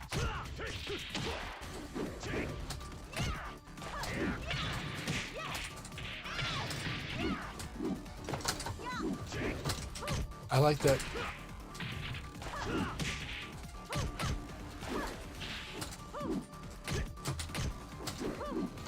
Knockout. Very good. Good patience, good thinking about your options, and then good committing to them too. Round 3. Ready, go!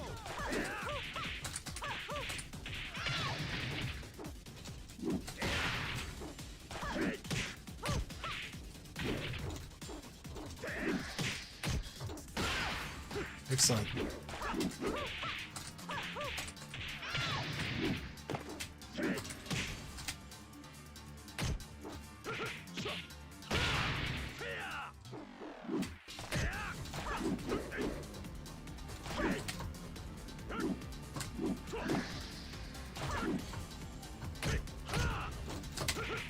Excellent.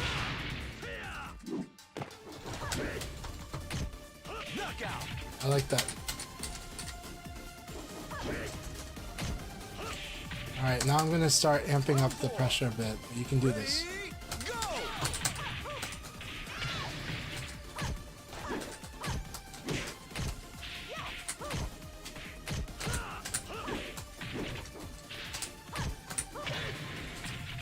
Knockout. This flip kick is insane. It's a 14 frame attack that does 45 damage. And so it can counter hit a lot of stuff. Ready, go!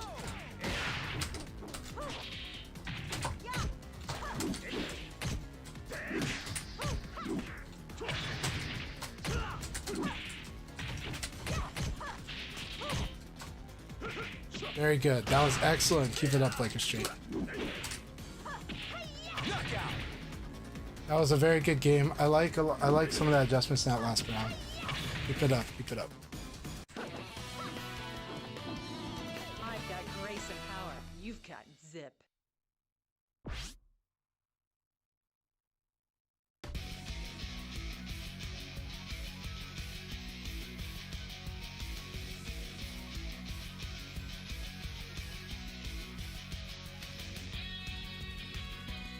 Yeah, Crazy Junk said it was just for a month, and Kali Arnis in the Philippines like part of physical education. Yeah, I really love Filipino martial arts too.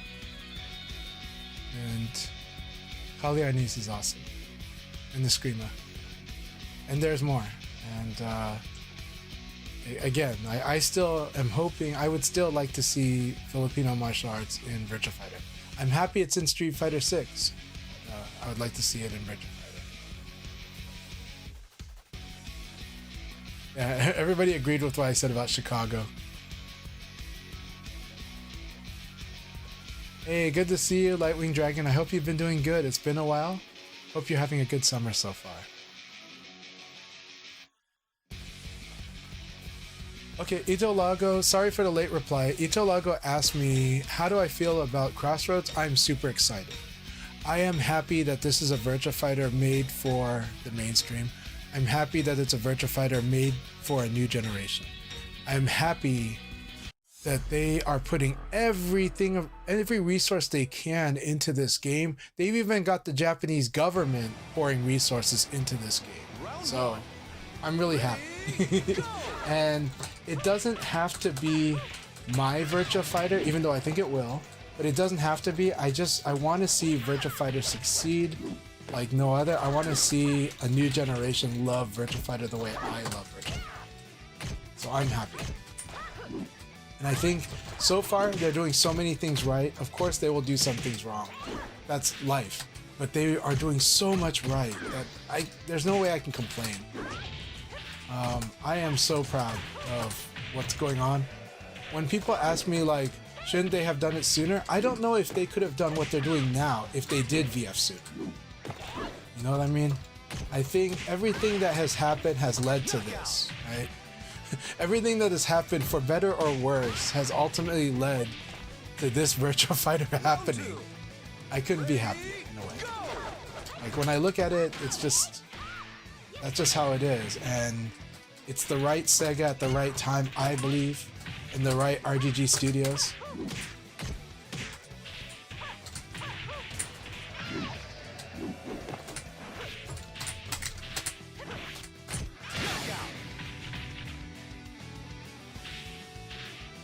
So I'm incredibly happy about Crossroads.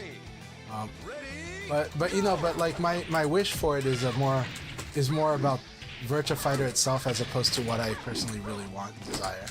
Because I honestly I really love how this game is. That I mean, of course, could it be better? Of course, it always could be. But I really love how this game is, and so I've got kind of the Virtua Fighter that makes me really happy no matter what. Because if I don't like the new one, I like this one. But I really like everything I see about Crossroads, and I do think it's going to be a game I'll love. I'm not going to be upset if it's not, but I am going to cheer for it because of what I think it does right. And if it speaks to a new generation of fighting games, if it revolutionized fighting games, that is my dream.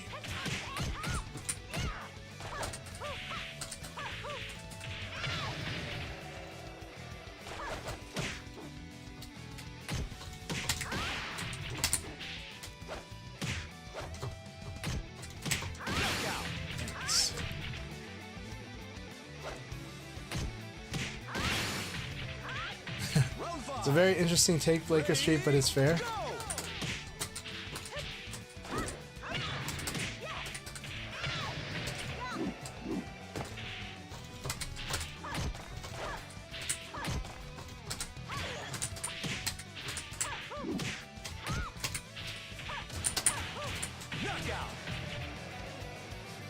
Good fight, Phaser Cat Games. Shout outs to Phaser Cat Games. Please do also follow them on Twitch as well. Another person who does stream Virtua Fighter. and has always been very supportive of us. We're very supportive of them.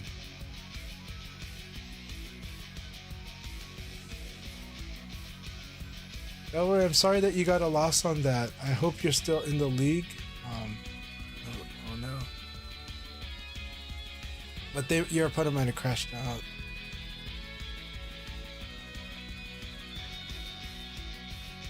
I don't know. I have a lot of confidence in the current Sega, actually, but I understand the concerns with Crazy Taxi. I think I might not understand the newer concerns of Crazy Taxi, so I need to look into that.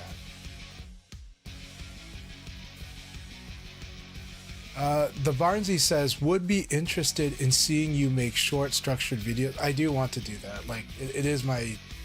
I really do want to do that. Man. I do have some ideas of it. I would love to have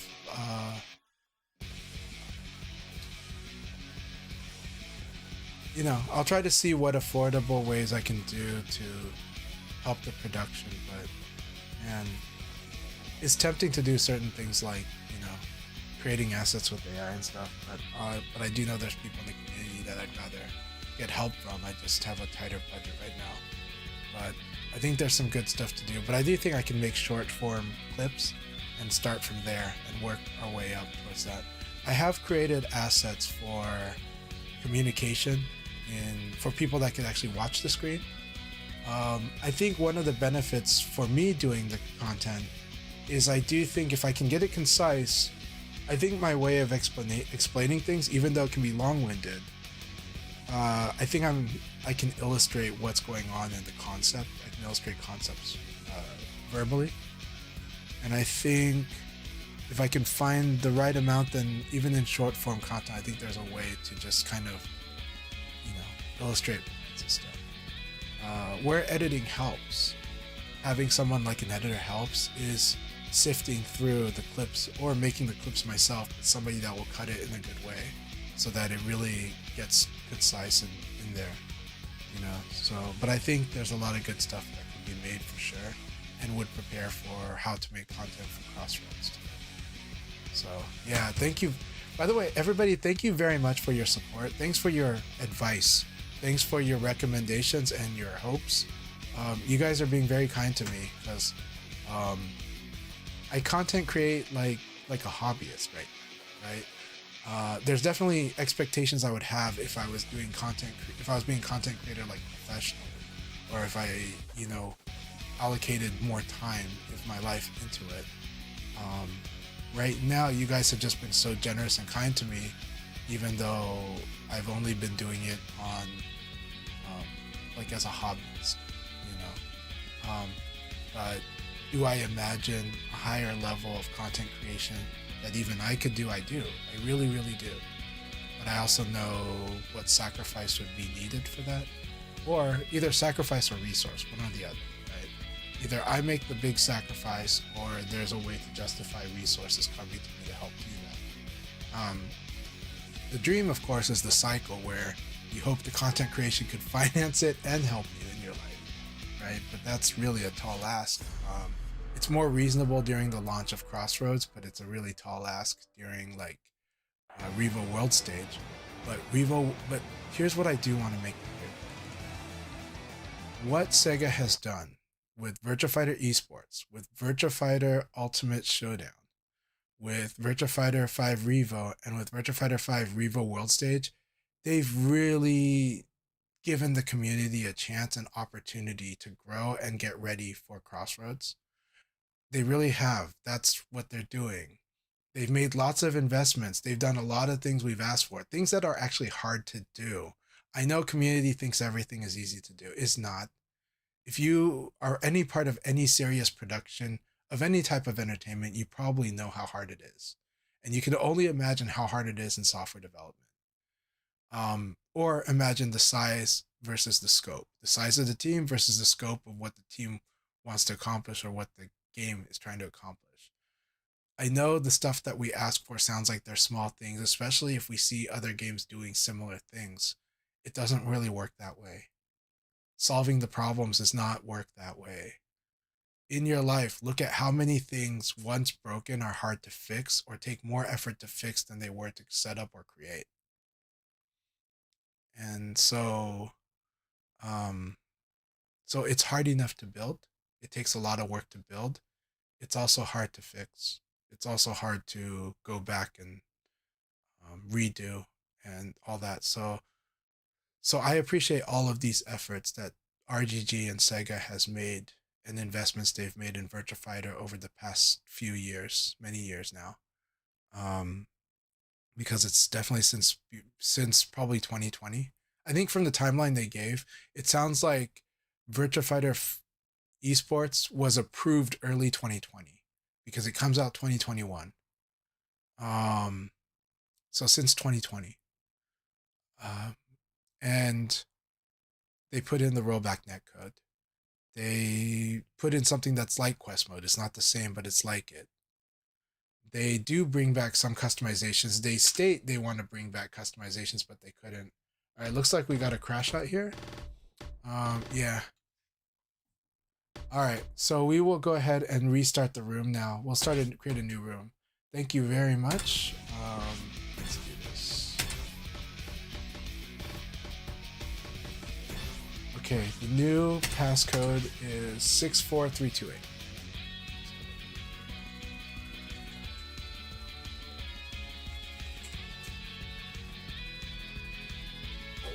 Thank you all very much for your patience. We have created a new room. The passcode, the room is 64328 and the passcode is 4565.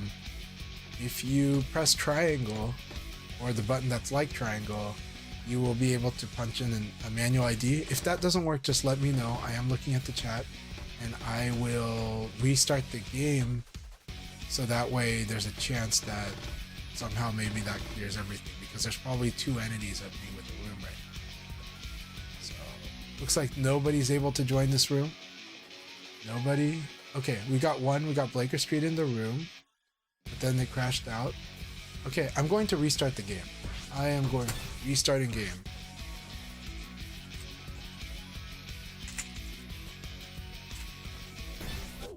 So let's restart the game. And we'll get this going. We'll get the show back on the road. Thank you all for your patience, by the way.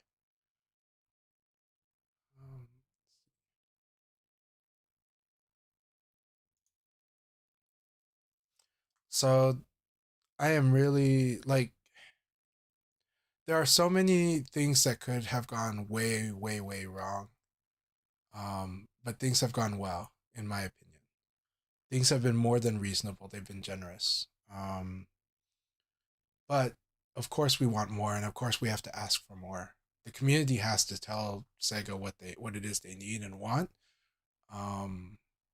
I'm more patient in understanding what might be realistic, what I think would be realistic, but also what I'm hoping they can allocate. Definitely want them to improve. You know, look, I want them to improve online functionality because that will also benefit Crossroads, right? I want them to put the time and effort now so that hopefully whatever problems don't transfer over. Yes, Crossroads will be built for new netcode. I get that. But I think there's a lot of lessons to be learned with the current, in tackling the current state of the game. And I think they are. But I also think their pipeline is probably tough, because I don't know if their pipeline just manages multiple games or if there's a dedicated team. I don't know about that. But no, we're not going there. All right, so here we go. We are starting a new room. It is a league battle. I'm not going to make that mistake a second time today. 16 people. Okay, passcode will be 4565.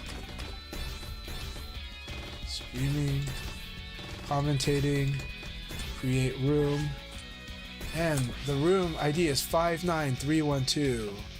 59312. Passcode 4565. Thank you all for your patience.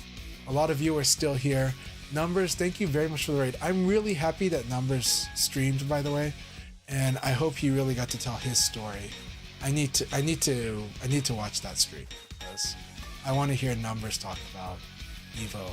I already told you what it meant to me watching him. It's better to hear from him himself what it meant to him. So yeah, if you haven't followed VF Numbers already, please do. He really is one of the best Virtua Fighter playing content creators. He has helped so many people, and he's put in even more hours than I have. Right now, his flow might not be as much as it used to be, but I believe it would be again once things in his life are even better. But I am so happy and proud for him, for his run at Evo, and how much he fought, how well he fought. All right, let's see. Oh, sometimes I'm not in the lobby because I set myself as spectator. That's why he left. Yeah, I was spectating there. I do feel Sega knows how to do a lot with a little. I think it's one of their strengths, to be honest. Now that said, of course, we're not content if they do little on everything. But I do think Sega is definitely the team that does a lot with a little. But I'm very confident in the Sega of the last few years, just from what I've seen. I mean, I don't know. But from reading news, from reading their annual investor report, from all the information that we could have as fans, I'm really happy of the last few years of what I see of Sega. I think it's really impressive and it's really interesting, but we'll see. That said, I am sad to hear if Shinobi if Shinobi did less than they were hoping or than they were expecting. I feel sad about that, because I think it's an awesome game. I think it's a really good game, and I think it definitely resonates with some people. But I also think, that said, I think we're in an interesting time. I think this is really hard time to figure out what exactly, like, which audience is actually going to buy the game. I think the newer generation, it's harder to get them to buy the game than previous generations. And that's not an excuse. It's just more like, it feels like that's kind of a reality to manage. So now that's going to affect so many things. And it's like, and that's why it seems like they're focusing on community more, right, for their marketing, as opposed to the things that traditionally were pretty good, that were more for a mass market age and for a monoculture age and for an ad age.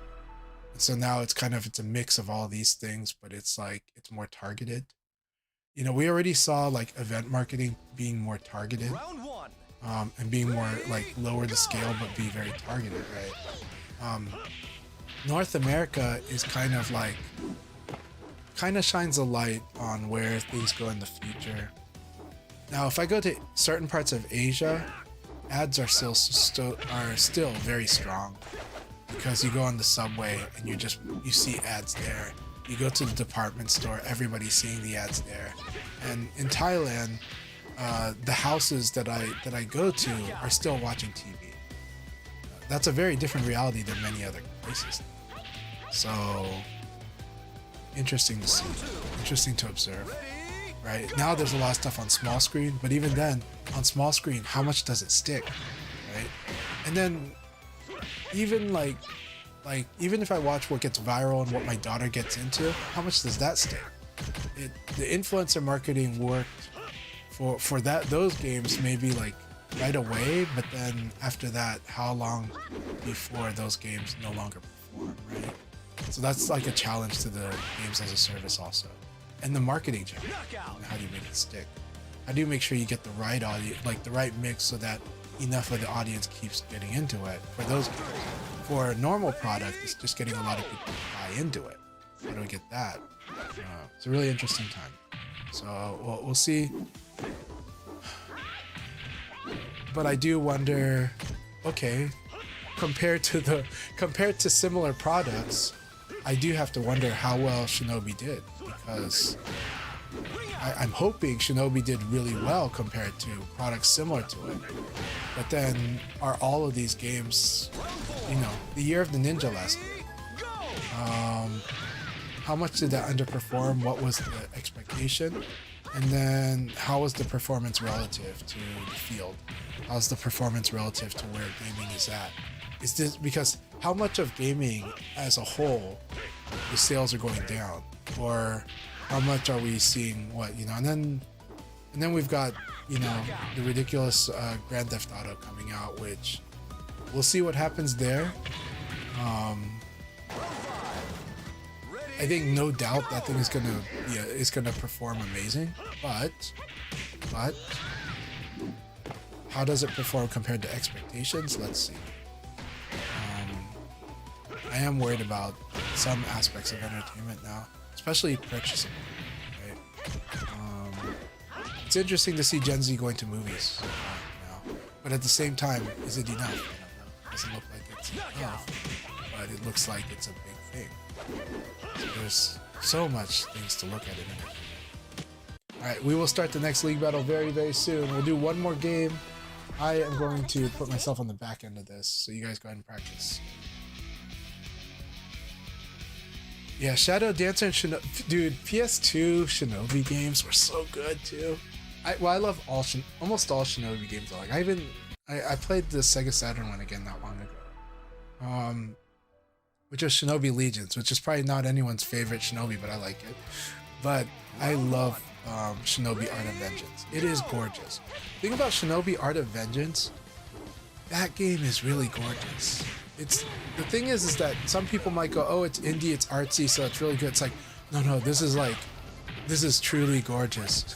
Like, not just on that level. Like, this isn't like just small team. Like, this is so gorgeous on the serious level. Shinobi Art of Vengeance really is a gorgeous game. And it's fun watching my friend who is a graphics nerd, who does it professionally too, or did it professionally, really be impressed by Shinobi Art of Vengeance. Right? In telling me like what it is that the game is doing that is really interesting, impressive. The thing that was weird to him was how it would change frame rates. But and so he had questions for that. Like, why are they changing frame rates here? But, not in a bad way either, but just why they do that. But it's a gorgeous game. Alright, Blaker Street, no problem. Have a good one and thank you very much. Yeah, Sana, a very strong player, absolutely. But okay, no problem, Blaker Street. You have a good night and you rest well, you know? Yeah, but thank you very much. I was happy to have you here. I'm sorry though. I'm sorry for the frustration.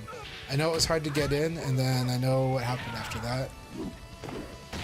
I wish that the connections didn't pile on top. But appreciate you very much. Good to see we got Andy here. Karasuba, 80s Jobber. Alright. We will start the next league battle very soon here.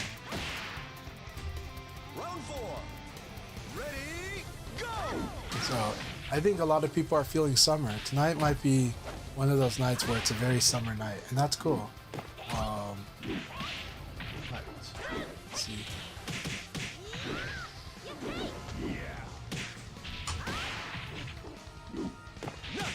That said, okay, so Itolago, Shinobi Art of Vengeance did not live up for you. I expected something more like Ninja Gaiden or Ghost of Tsushima. That's something different. Yeah, I wasn't expecting that myself, but it would have been cool. But I think that's a big investment, and I don't know if Ninja's hit the way. Well, who knows? Ninja Gaiden is still awesome. We did get Ninja Gaiden. What did you think of Ninja Gaiden 4? I have not played Ninja Gaiden 4 yet myself, so I'm curious what you think of Ninja Gaiden. No, I definitely would love to see Shinobi in an open world. That said, if the action game didn't do as well, I don't see them working on Shinobi as an open world, but it would be cool. Alright, here we go. Let's start the next league battle. Good luck, have fun, everyone. Let's get in our sparring here.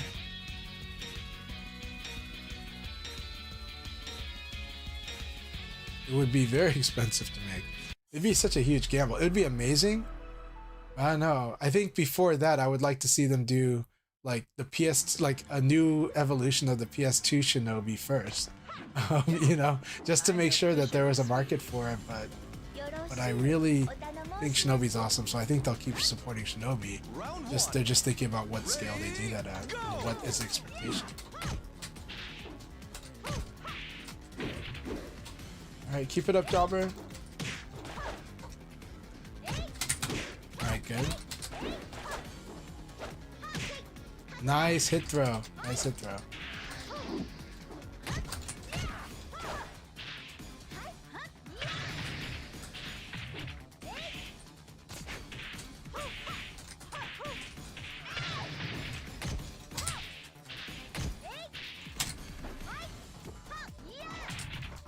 Knockout. That was such a fun fight. That was a really good round.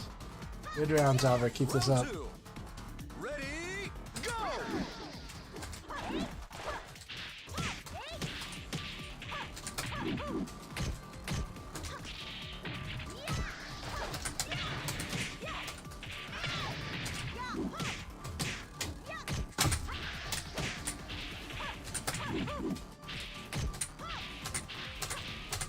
Knockout.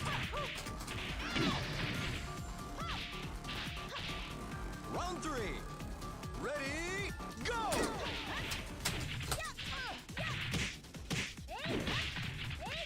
I think so. The wonderful thing about Virtua Fighter Crossroads is that we can all say it's gone beyond expectations, and maybe the timing is perfect for that because right now, this is a very scary time for gaming. To be doing something big and bold, right? This is going to be a really hard time to go big and bold right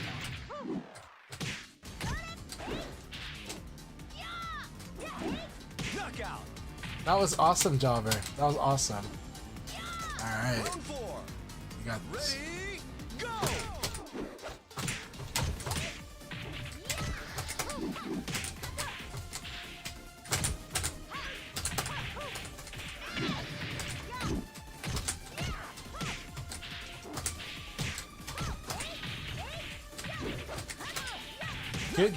Good game, Jobber. That was excellent. I had a lot of fun with that game. Really fun dealing with the challenge. It's fun running this matchup too. And I really like the way you were controlling it in the last 3 rounds. So good. I really enjoyed that.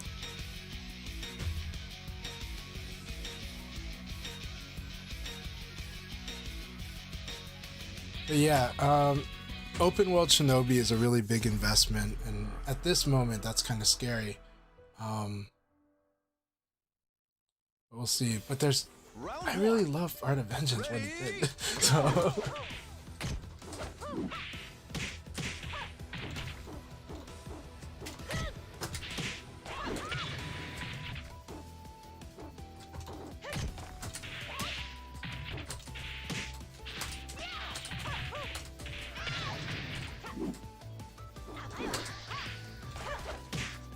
knockout. Round two. Ready, go. that was really cool about Ghost of Yote.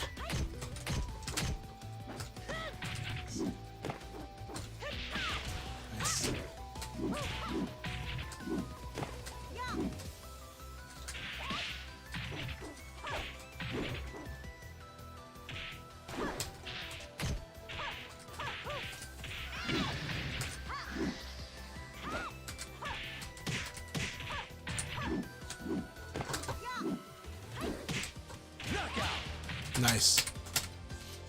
Nice. Petit Gros Elmoche, good to see you. Hope you're doing really good.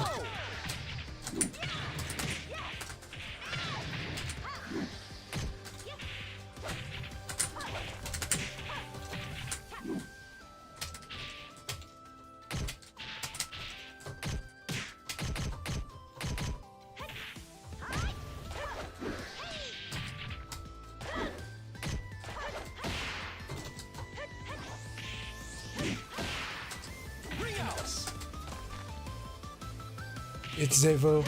Oh, good. It's been a while. Yes. How have you been doing? So this is your new handle. I hope you've been doing good. How's everything in France? It's France, right? You're in France. But I hope you've been good, man. It's been a while, and I've been wondering what you've been up to.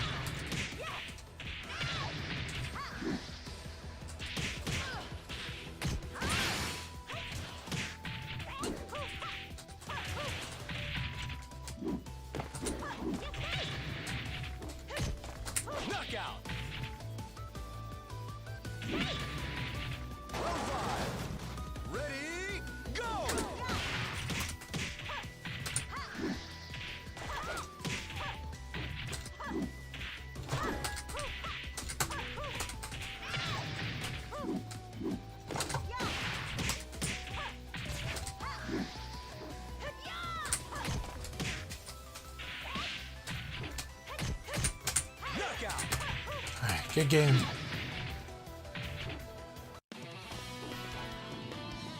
But yeah, very, very good to see you. It's like Petit Hibiki before. Petit playing Hibiki, if I remember the old handle. But yes, how are you doing? Have you been playing Virtua Fighter? And have you been watching like the trailers? And what do you think of Virtua Fighter Crossroads? I want to know what you think of Virtua Fighter Crossroads. Round one. Ready, go!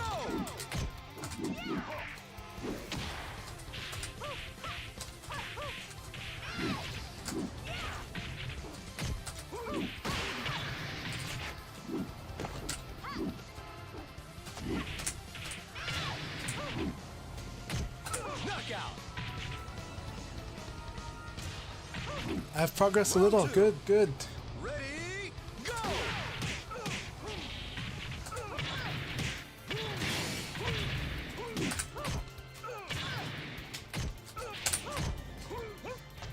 Knockout. Keep it up, Sanakan.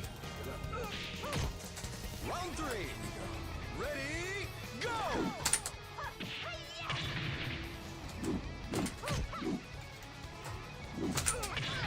Oh, I thought I got it in time.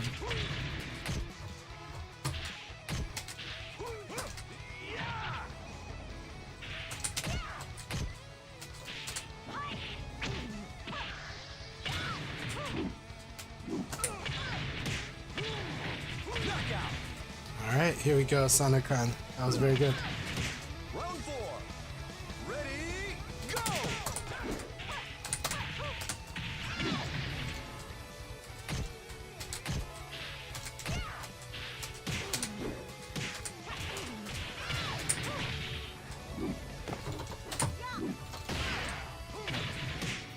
Back in that range. Knockout. Round five.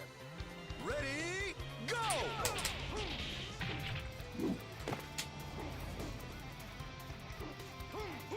Nice. Yes, use the catch though. That was smart.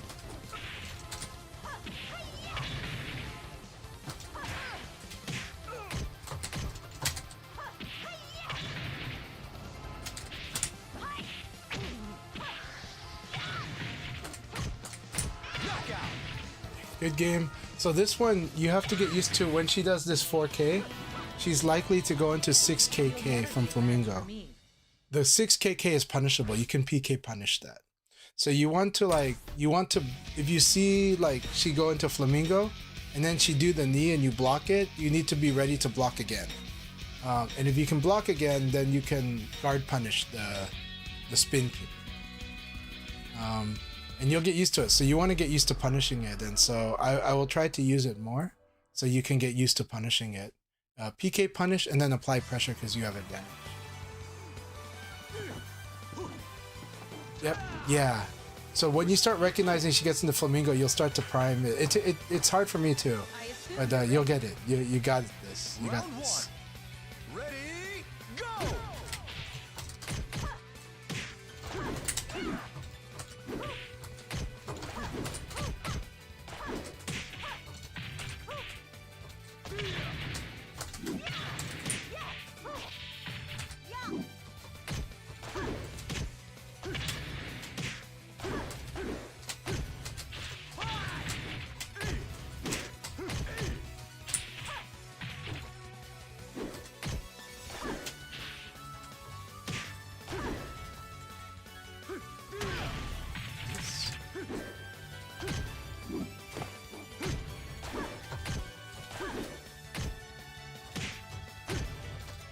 It's fun taking the guard break. It's fun like letting go of guard so you can get hit by the guard break instead of eating it. Round two. So, Ready, go!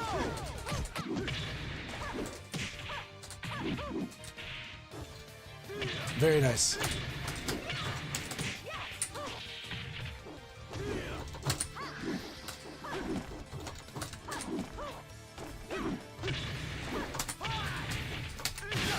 Very nice. All right, that was good. Round three. Ready, go!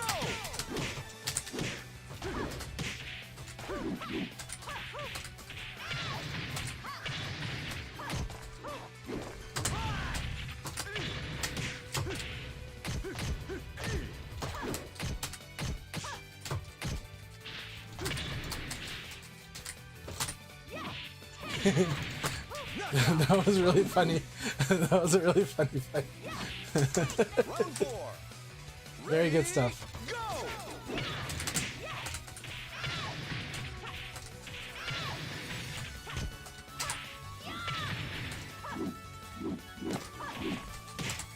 Excellent! Round 5. Ready, go!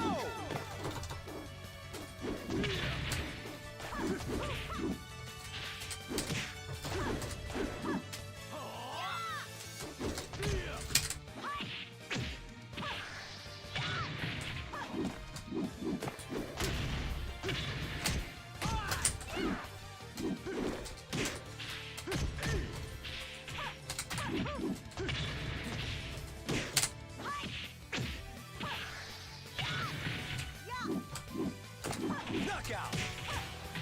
That was an exciting battle. Very, very nice. I like the strategies you came up with, Karsuba. I like the different approaches you decided to work with. So it was a very good game, my friend. Very good game. Very nice. Keep it up. Keep it up.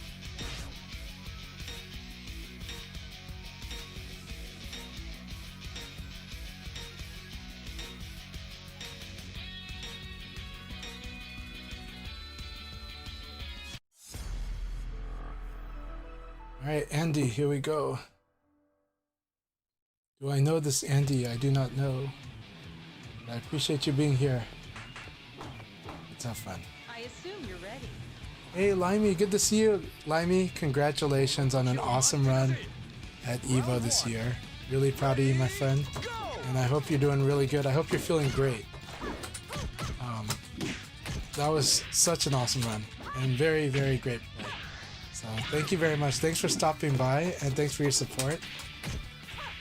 Again, congratulations.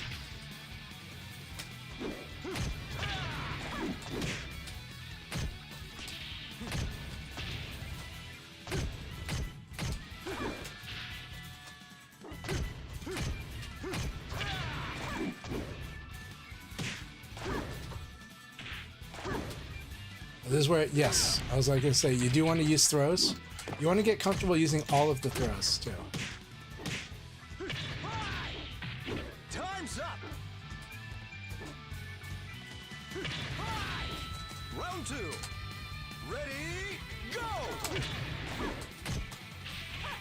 Right? So sometimes you want to do like this and then throw. Right? Okay. Just depends on how the opponent fights.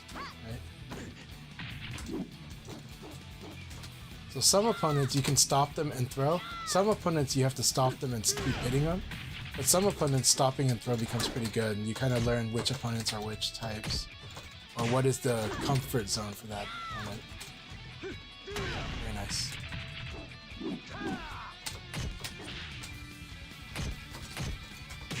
Nice. So here, when you hit this, I've been sidestepping. So now I want you to think about using that low back fist that you use when you punch my knee. When you hit me on the knee, consider throwing sometimes. If I've been sidestepping, watch to see if I sidestep and you do that. We're gonna fight though, because there's no more rounds left, so we're gonna fight. You're gonna see me use delays. You're gonna see me target what you're doing. You're gonna see me interrupt you and then attack.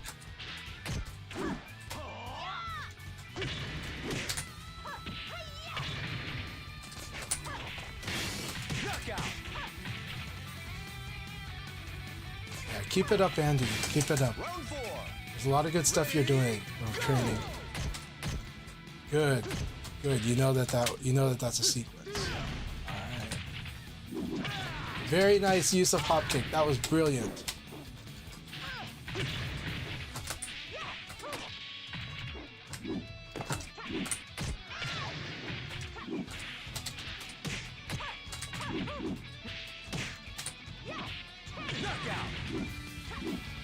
So this time I guessed right about 3 times in a row. Not because of you, not like your fault. It's just that I guessed right. I just had a strong feeling. That was cool. I like that very much, Andy.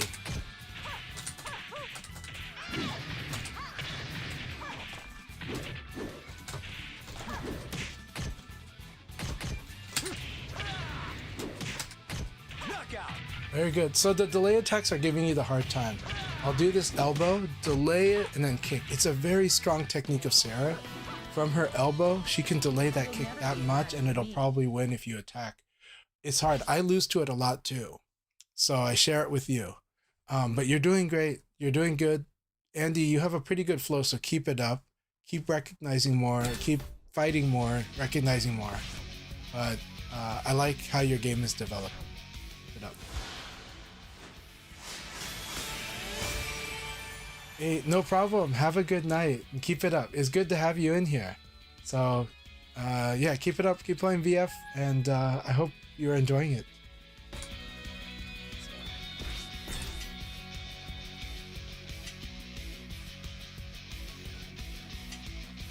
Jimmy is in here. Hell yeah. So good. Oh, Jimmy left the room. He's gonna go train someone. Or, Jimmy, did you get disconnected? Is that what happened? What is going on? All right, have a good night. Let's see. I know that Guibert might come back to fight Jimmy, but Jimmy left the room. Hopefully Jimmy comes back. Round one. Let's see it. Ready, go! It's so good to have you again, my friend. Nice. Nice. Alright, it is Eileen. I'm gonna lose to a lot of stuff with Sarah. This is so much fun. Alright, wait. These are the tools we got. I'm so glad you're in the room, my friend. Ready, go! And you wait for it. Okay. I forgot that this is a skill too. So good. Force the guess right there.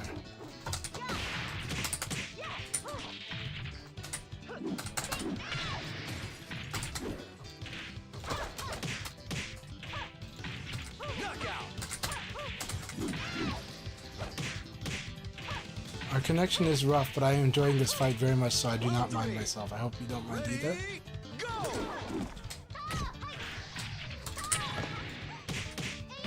So good.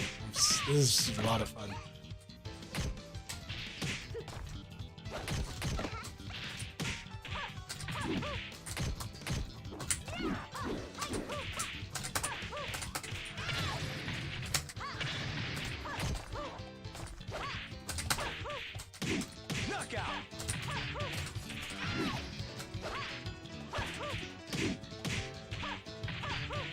Round four.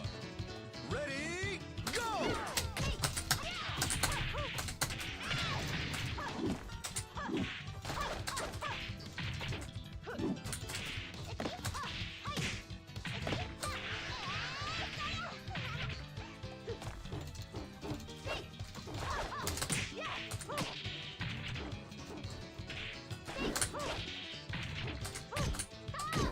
Knockout. Good game, my friend. Good game. Very intense. It's been a while since I fought your Eileen. It's a lot of fun. Lots and lots of fun. Try again in a few years.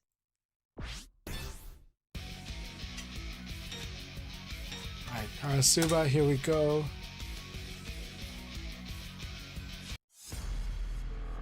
So, Guibert, I am going to warn you that the connections are all over the place in the room right now. I'm okay with it for tonight, for this particular session. So, you guys do not worry. I'm happy to have you here. But I am going to let Guibert know that this is going to be a challenging test for connections. But I'm enjoying the company of these people that are here at the moment. So, Round one. Ready, go!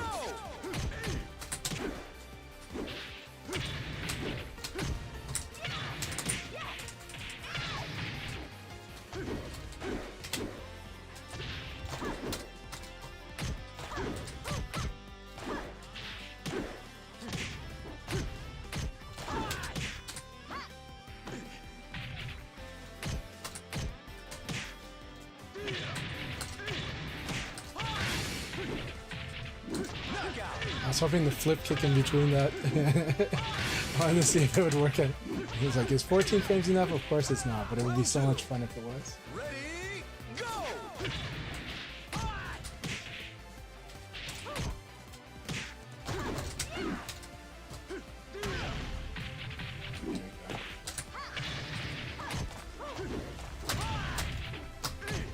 That's right, you like to do the body check.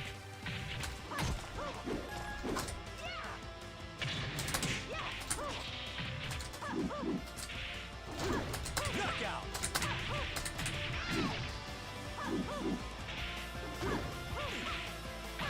No, I don't mind the connection, my friend.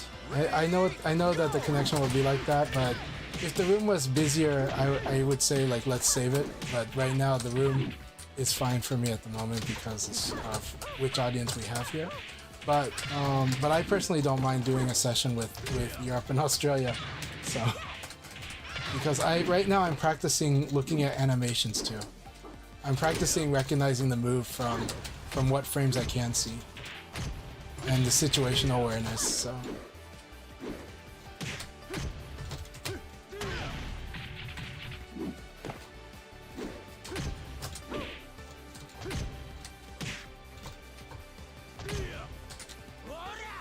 Nice throw escape. That was beautiful throw escape. Very beautiful throw escape. I love that so much. I love that throw escape very much. Ready, go!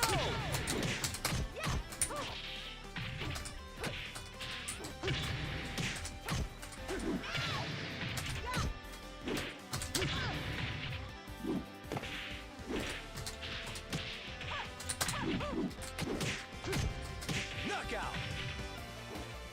Hey Ray, good to see you. How are you feeling? Did you recover from the trip?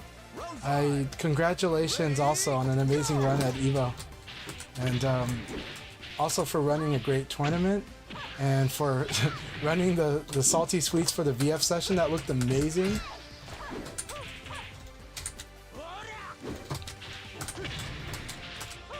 Knockout! Congratulations, Ray. Karasuba, that was a really nice battle.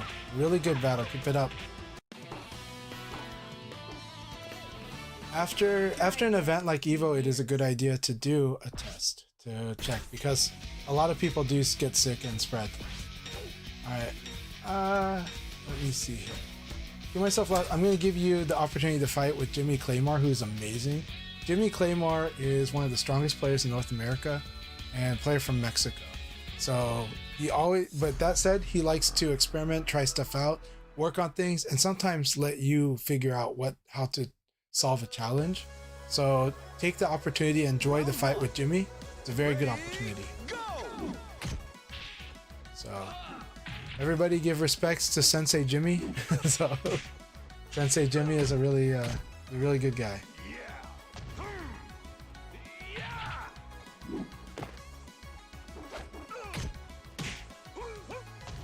So Lesbian Allen Iverson, good to see you again. I think a while back you did stream maybe Virtua Fighter, but I hope you've been doing really good.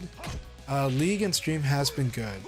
I have told many others that your handle is one of my favorite handles. So there's Lesbian Allen Iverson and also Round two. I also like Lesbian Warriors. I like that handle too.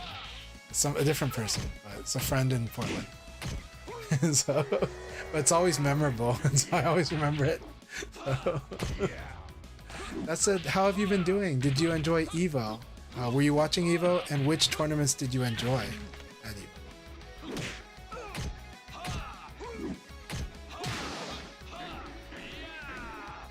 Knockout! Also, Beef Fried, thank you very much for the subscription. Really appreciate it. It means so much to me, and it helps me a lot. Oofda, it's been so good to see you. It's been a long time. How have you been doing? I hope you're doing well. What do you think of Virtua Fighter Crossroads? What do you think of... Did you watch EVO? Did you enjoy it? Let us know how you've been enjoying Virtua Fighter and EVO. Because it's really good to see you, Oofda. Oofda is a player who played during Virtua Fighter 5 Revo, and they have a pretty mean Leon, actually. I had so much fun fighting and working with their Leon. So Karasuba says, I'm aiming for a guard break, which is better, 2 PKG or 6 PKG. They're both good from the side. From the side, 2 PKG is really good. From up front, 6 PKG is good, but there's limited like what you do with it, but it can really frustrate an opponent. So from the front, 6 PKG, from the side, 2 PKG.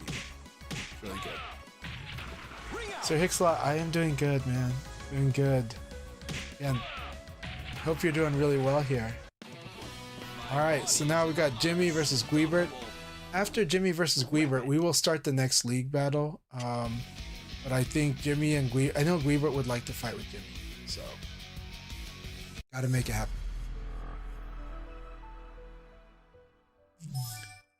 So Lesbian Allen Iverson says, I have not played VF in a while, no problem. I've been on a lot of other fighters. That's very awesome. It's all good, you know. But hope you'll get back to VF, but no rush. You're playing a lot of stuff. But I'll never forget the game that taught me how to read opponents. I'm happy to hear that.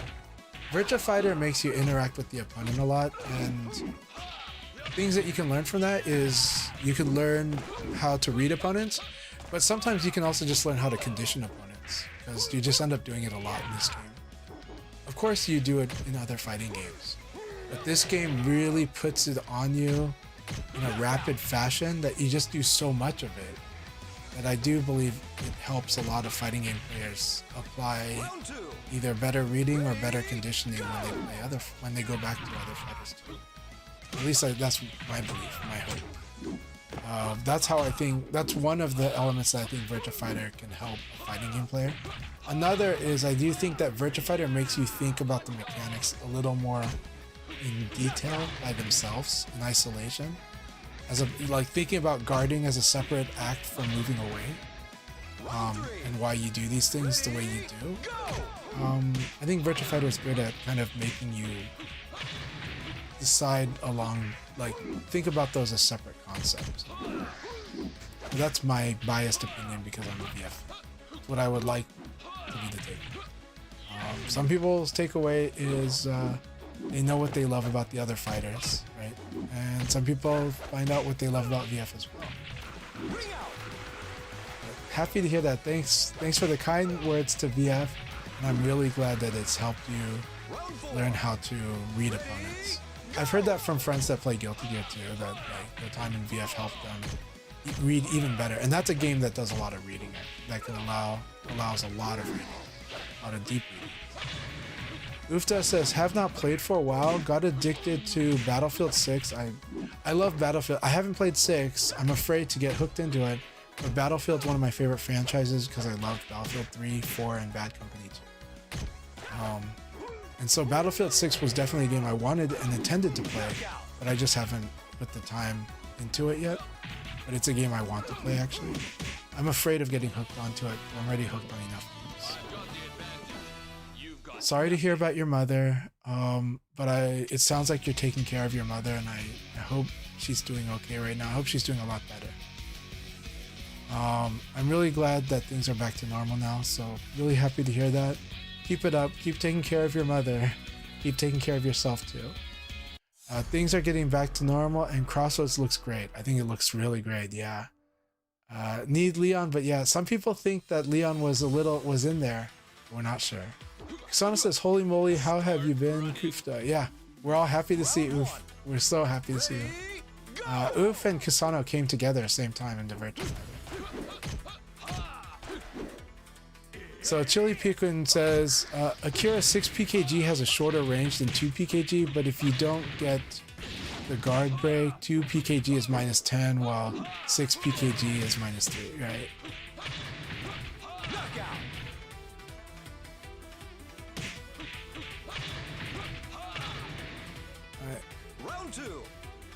So, Lesbian Allen Iverson says, the game I've been mainly playing is that Ultra Street Fighter 4? Ultra Street Fighter 4, right? I'm in a World of Warcraft guild now. Awesome. Go too. And balancing that with playing a lot of different fighters is hard. I hear ya. Round 3. Yeah, Ultra Street Fighter 4 is no, that's pretty awesome. That's a pretty intense game. I'm glad people are playing it again too, and of course I'm glad people are still playing World of Warcraft. I love World of Warcraft, but it's been a long time since I was seriously playing World of Warcraft. I do try to get back into it, but it's been harder for me to manage. Alright. Round 4. Ready, go! Alright, here we go. This battle with Jimmy and Chili has been really cool. Really good working on stuff. Jimmy's really helping them out. And then we're going to start the league battle after this.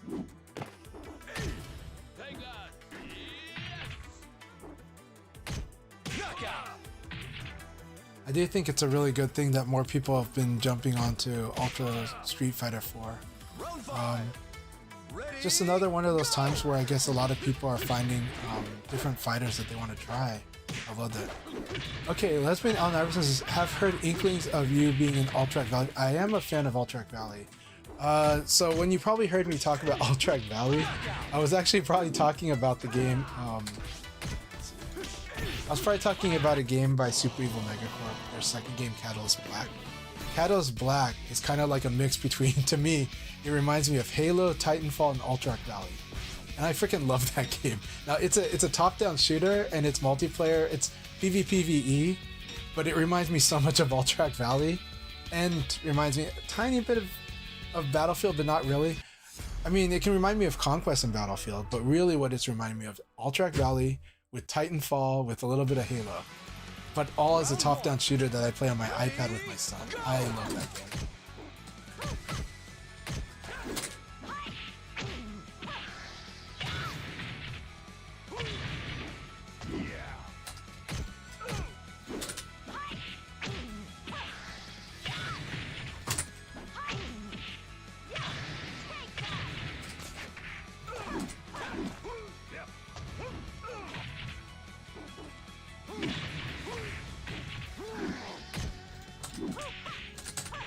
knockout. Round 2. Ready, go!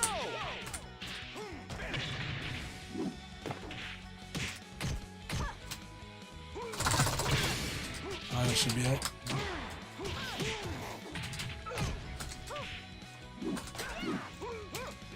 Knockout. So that was a fun round. It's been a while since we played, so I'm enjoying this a lot. Go!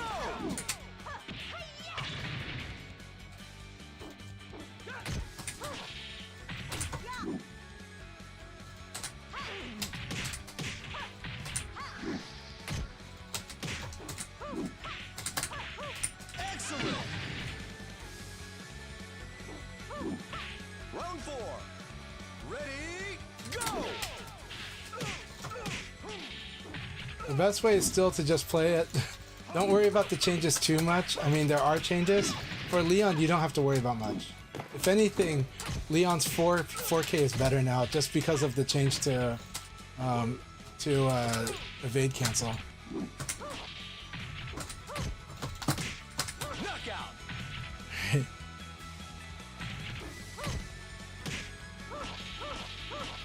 Good battle, my friend. Sorry, my Sarah is a very weird character. Yeah. Oh, sorry. You're talking about I don't know if you're talking about the delays of us or the delay on the connection, but I do play with a lot of delay, especially with Sarah, because I'm trying to fish out and get certain stuff out. So, yeah. Thanks for the battle, my friend. The intentional delay is good. I was worried, but yeah. I do feel like the way that you play nowadays, though, I do feel I feel like connection doesn't bother you like it used to, or at least I like to believe that. But I think it was really scary. But I also saw that we were definitely fighting a tempo war for sure. Ready, go!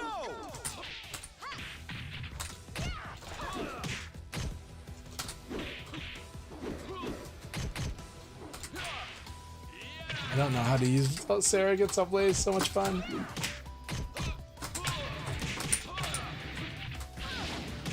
Man, this guard break, I think I did guard. Yeah. Guard break is so evil. Ready,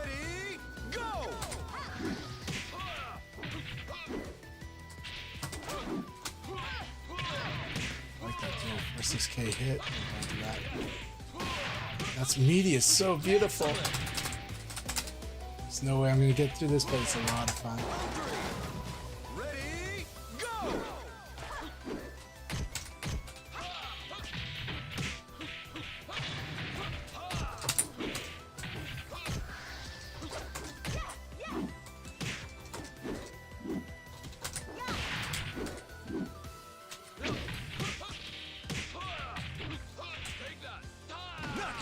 So good. Also, L Blaze, you need to evade to his front sometimes. Very good game. Thank you very much, Jimmy. A lot of fun. Good game, my friend. I have no idea what to do with Sarah against him, but it was a lot of fun. I need to evade better if I'm going to sidestep. It's so risky. But I gotta sidestep. That was a lot of fun.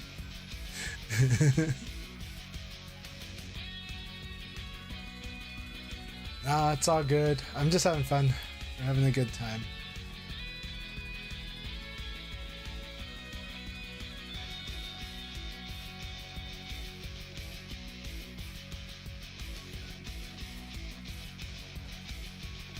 So, Lesbian Alan Everson says, what you said about people finding games they want to try is true.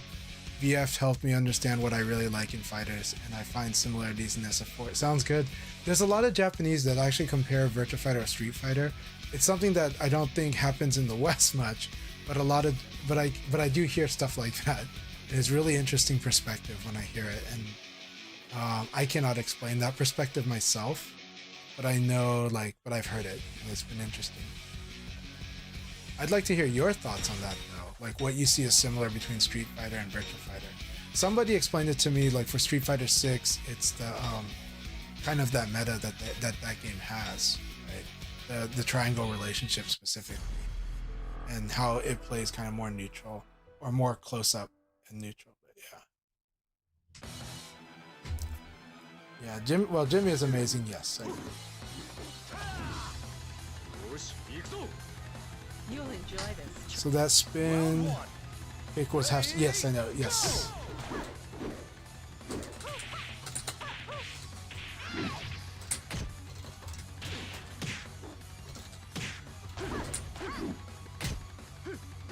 Very good.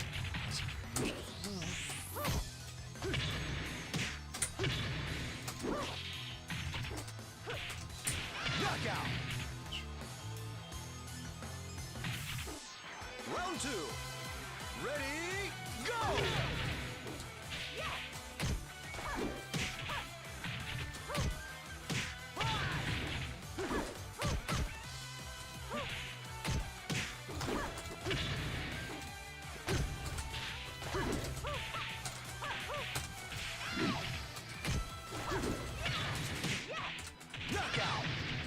So Karasuba, what I would say in our fights, the biggest thing that has been giving you trouble is me sidestepping. And part of it is because you're gonna attack on the buffer a lot, and that's nothing wrong with attacking on the buffer, but one way to enforce it is to throw. Yeah, it's to use the throw a little bit more. Now that's easier said than done, right? Especially against me, but still. But sidestepping has been one of those. There are certain moments where I'll sidestep, and that's what you kind of want to figure out is when I'm gonna do that. Round 4. Ready, go! Well, a lot of times, certain attack sequences, especially 3P plus K, you're likely to do an attack after that. So sometimes you do 3P plus K, it hits in the throw. Right. So what I'll do is I'll call out sidestepping. Sidestep, sidestep.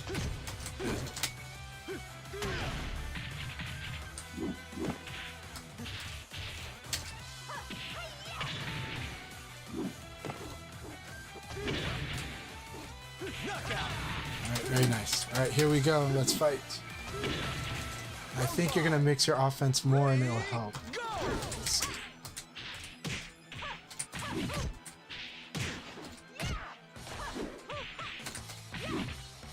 It's this 3P plus K that I like to sidestep to, and if I sidestep it, I get a lot.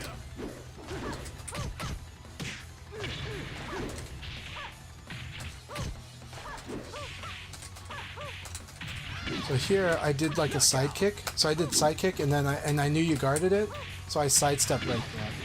So sometime if you get like guard side kick throw, if you think then that would punish the sidestepping there as an example. So you'll get used to that. But I just want to show you this is the thing that's giving you a hard time the whole night against me. Is that I'll do an attack that I know you'll probably block and then I'll sidestep. So go like, okay, I blocked this, maybe I mix and throw an attack. And Akira is so strong that if your health is like a lot, go ahead and start with throw and then work your way to attack. And that's my advice is with a higher health, just so you can get comfortable using the throw option a little more. I assume you're ready. Round one. Hey, Fofo, I hope you're doing really good. All right, Chili, let's do this.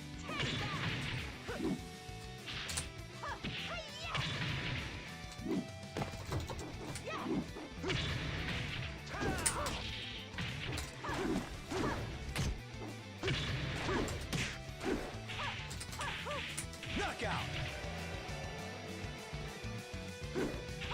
Round two. Ready, go!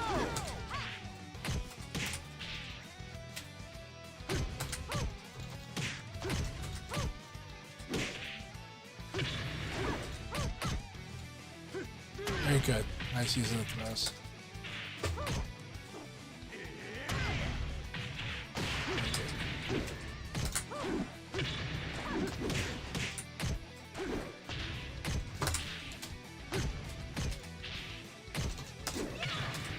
Knockout.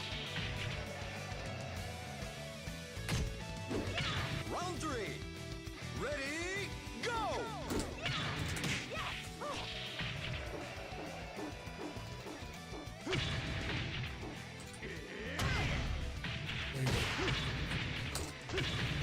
Very good.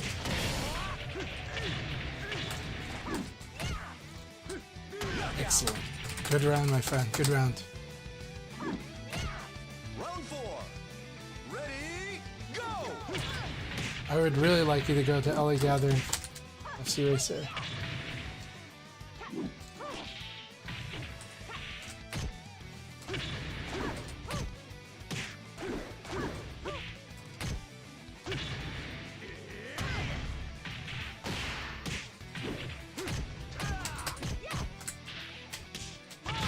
Nice. Very nice. Alright, here we go, Chili. Let's go all out. Round five. Ready, go! Didn't guard.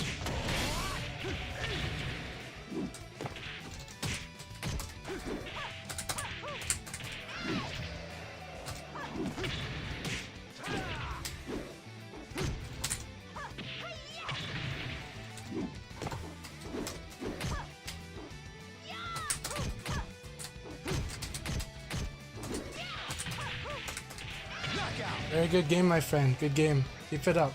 That was a very good game.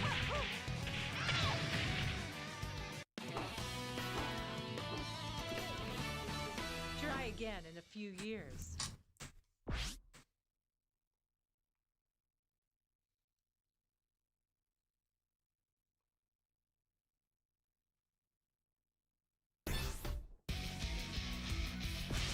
I would love it if Jimmy Claymore can go to LA Gathering. Oh my god, that would be the best.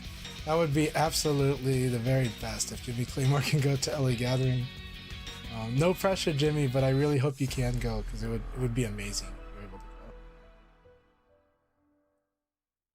go. Round one. Ready, go!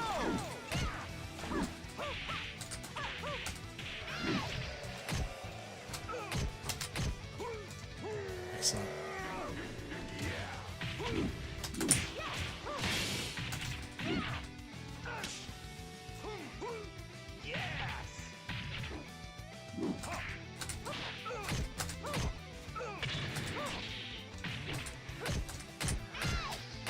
Nice. Oh, just PK. Because it's 13 frames is the punish. Yeah. Round two. Ready, go! There you go. And so see how I do fuzzy guard after you PK? So if I do that, you can do low throw, which is funny. It's not the main option, but it's fun to do. So crouch dash, yeah. See, fuzzy guard. So you do PK into low throw, and it's very strong.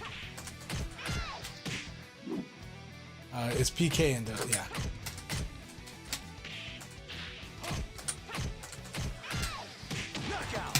And then, so after that kick, I will do fuzzy guard. And that's where low throw is very strong, if I do that. Ready, go!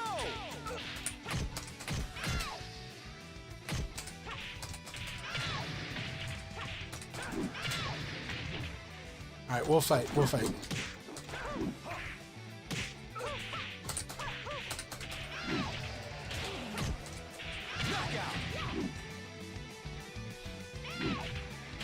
Round 4. Ready, go!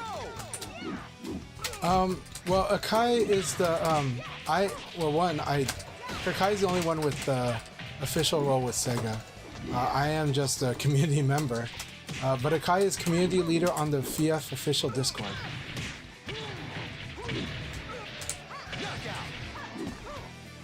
Not gonna lie, I would love to be more than a community member, but we'll see. But no, I'm just a community member. I'm just your everyday, friendly content creator.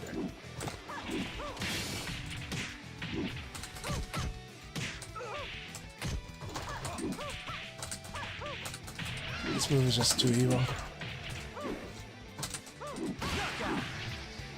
Alright, good game, Sanakan. Good game. I've got grace and power. You've got zip. Yeah, oh, Karasuba, I'm really happy to hear that you're going to battle, is it Battle Arena Melbourne? Or, it's pronounced Melbourne, right? Is it Melbourne or Melbourne? But I think, I usually just call it Melbourne nowadays, but I used to call it Melbourne.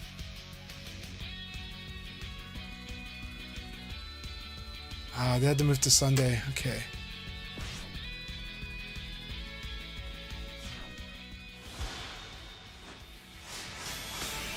So, Fofo says, what should I do to kickstart VF South America? Well, one, Fofo, we do have, Latin America does have Virtua Fighter representation.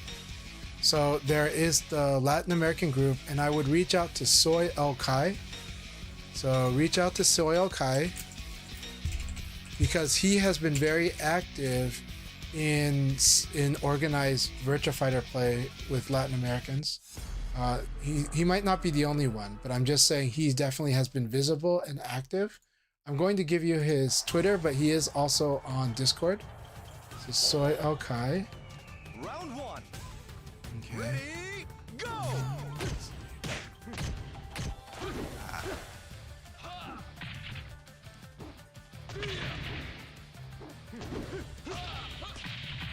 Good game, Sanakan. Thank you very, very much.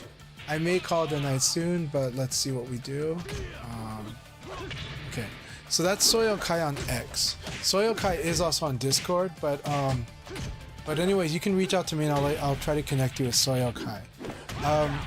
There is going to be a VFOC event in South America. It's their big tournament, so that'll happen. So right now, it's, you know, the two players from Argentina have been kind of the more visible members of the Virtua Fighter community from Latin America or from South America, and that would be Soyo Kai as in terms of setting up tournaments and competing, and Lau Ferris as for especially for competing, and he's also been teaching too. Lau Ferris is also a very strong player. Now from Mexico, Jimmy Claymore has been also great to the community in Latin America as a whole. So Central America, Mexico, and South America. On social media, you do want to reach out to, well, you would want to follow Angry Bananas or Carlos. Carlos is community manager from Sega, and I think officially community manager at RGG now. And Sega definitely wants to make more connections with Latin America, with Latin American players. So the more that everybody gets organized together and communicates and hopefully gets along, the better. And I know that Latin America is a big area with a lot of different types of people, though they do share some similarities of culture, of course.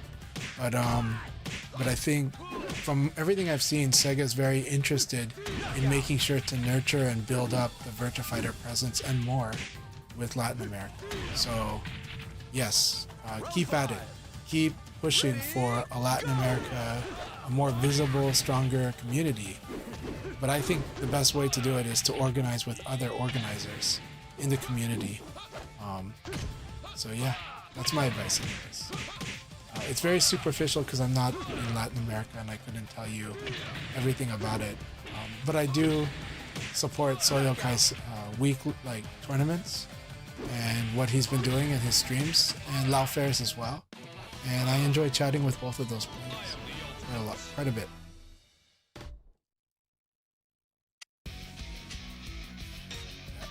I hear you, Guibert. And yeah, I do miss the stagger as well. Okay, let me see. I do want to work on this matchup. You'll probably get it. I was able to get it in time because I didn't go for a costume. Alright, here we go. Here you go, Jamie. I do want to learn more about this matchup, and Jimmy's going to help me. Jimmy's going to help me a lot. Round one. Ready, go! My time is here!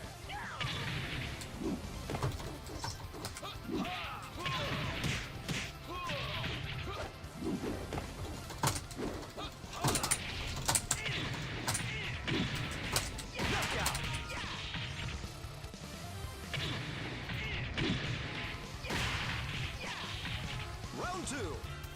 Ready, go!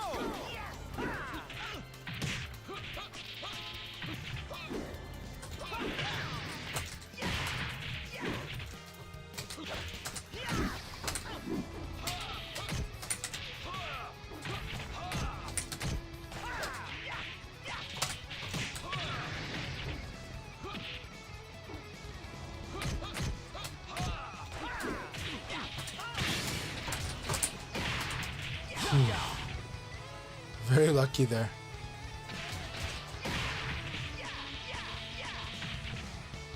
Round three. Ready, go!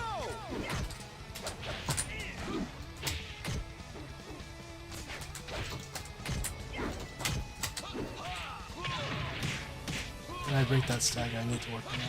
It's hard to recognize I'm even in that situation. Oh, I thought I got it. Yeah. You didn't get the hit, don't confirm that hit. Round four. Ready, go! Yeah. I like it.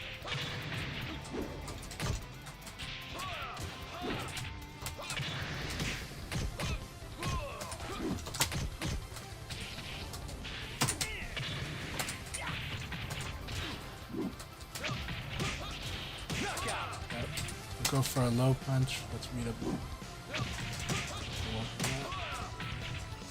Round five. Ready, go!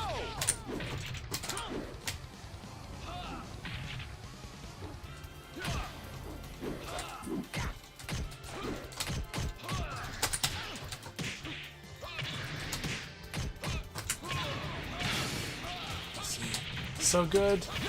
Good game, Jimmy. That was so much fun.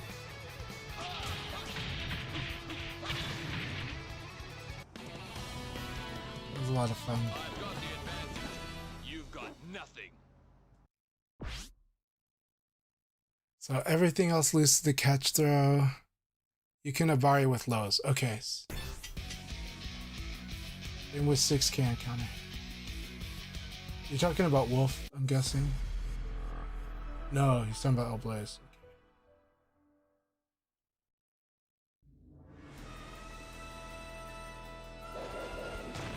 This is for real. Say your prayers. Round one. Ready, go!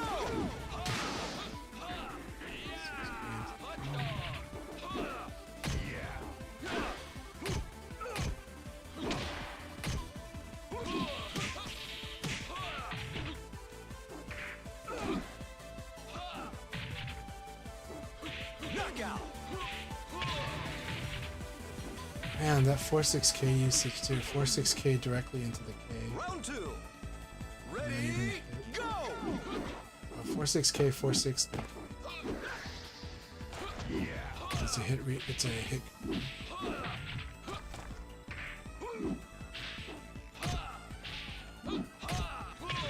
You have a lot of room because when you do the 4-6K, 4-6, you're already kind of watching what the hit is already.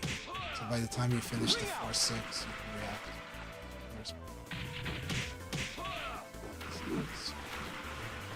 Round 3. Ready, go!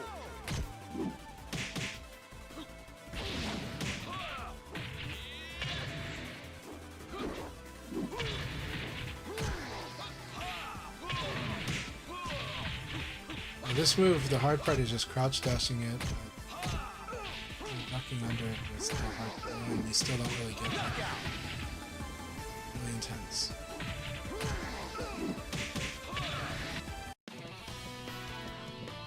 I've got the advantage. You've got nothing.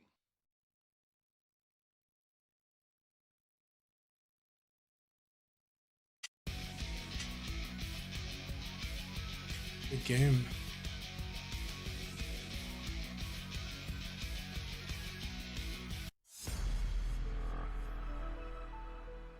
Or 6 PPK is good for punish now. Yeah, jeez. I think it's insane that that thing is good for is good as a punisher now. Ready, go! Hey, it's going good, Calamity. You should join the room because we're doing like we're doing L-Blaze training session now. So we're doing. This is a fun time for you to join the room.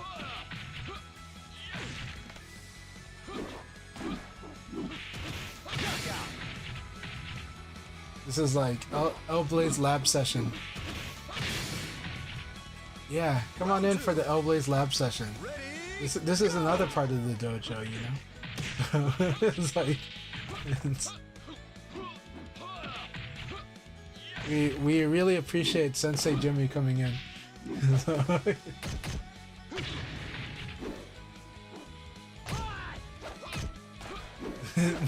The L-Blaze T-Rex problem has trouble punishing body check, so he's gotta reach.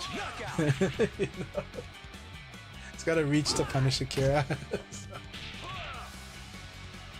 Round 3. Ready, go! Blaze is really awesome. I'm really happy to hear that he's one of your best characters too.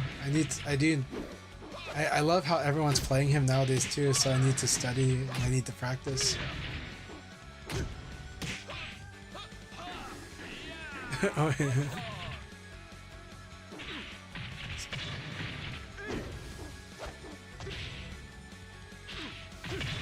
So it will beat even throw. Yeah.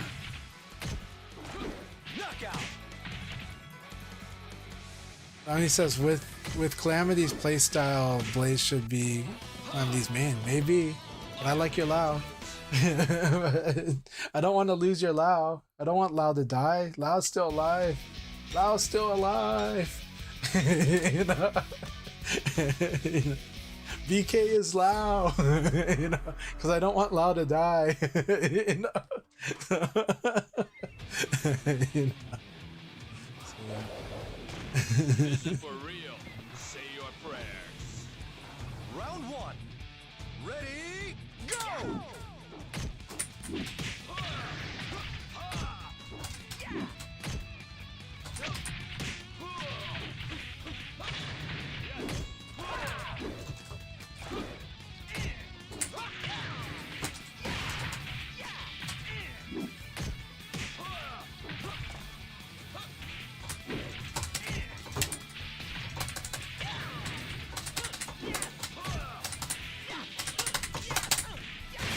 Knockout!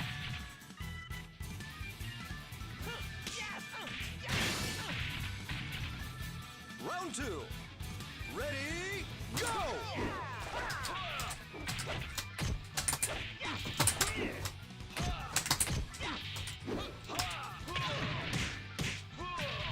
I got Rocky from him, but that's okay.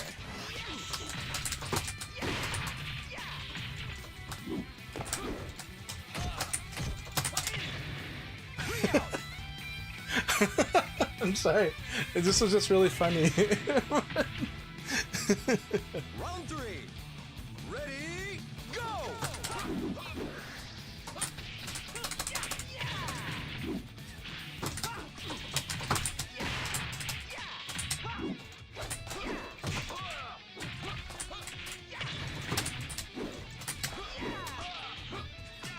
Yes.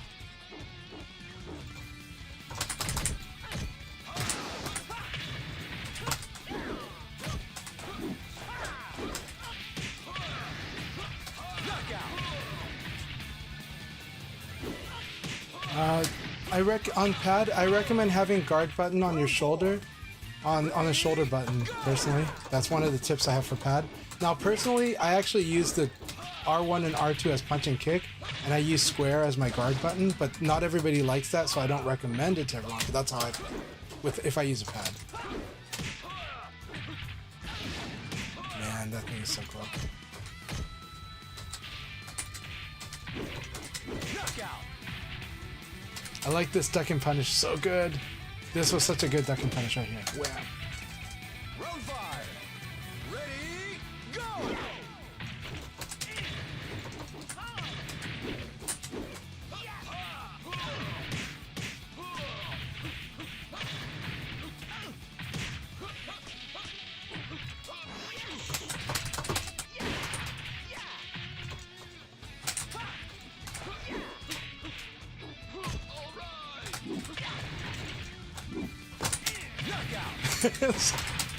Sorry, I had fun with that.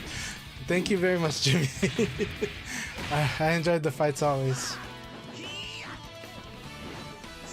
I thought I'm better. That's like the CHANCHAI'S special. So, you know how it goes with me.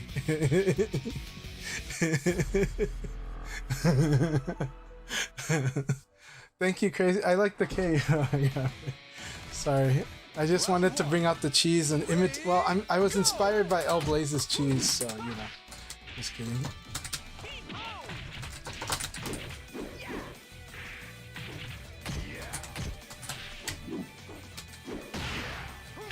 Backdash 3 kg, so good.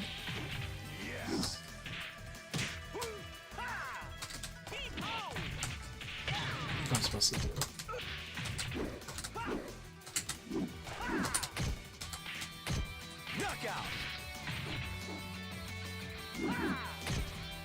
Ala, good to see you. How are you doing?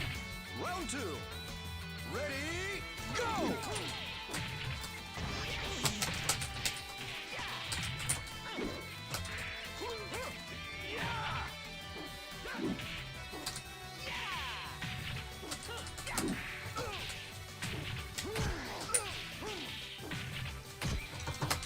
Knockout.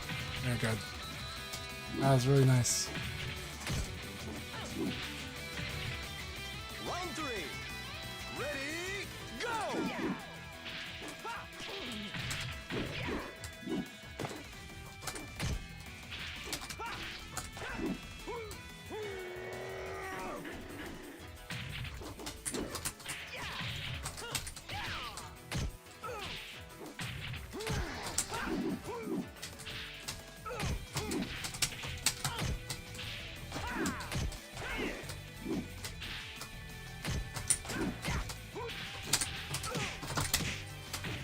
Knockout. Very nice.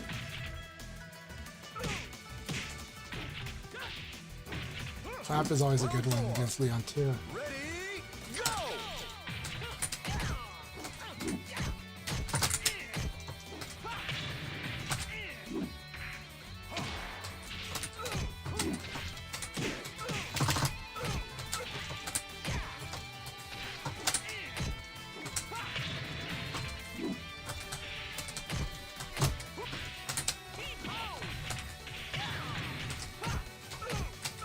Oh, the right idea because it is punishable. It is punishable. Round 5. Ready, go!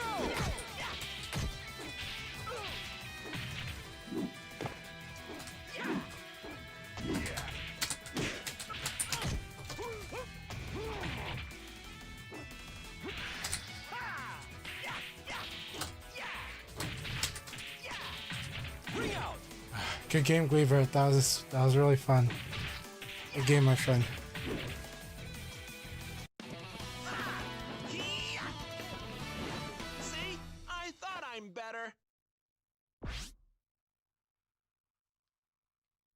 Thanks, Crazy Drunk, for the suggestion. I do eventually need to get mods. I definitely need to get mods. So yeah.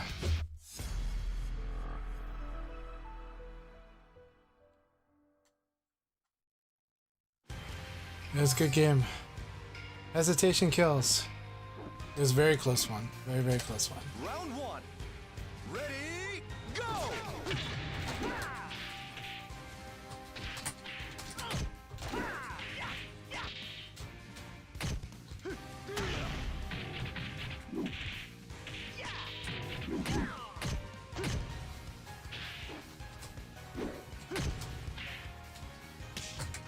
Nice.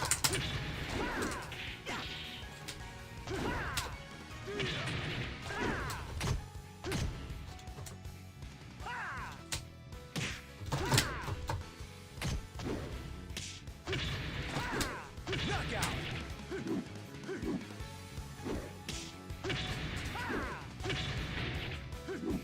Round two. Ready, go!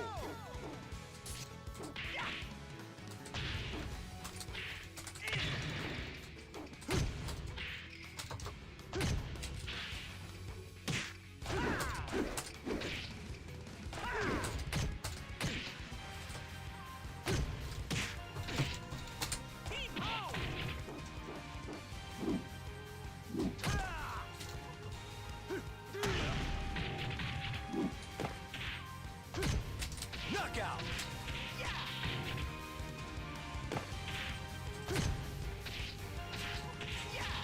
Round three. Ready, go!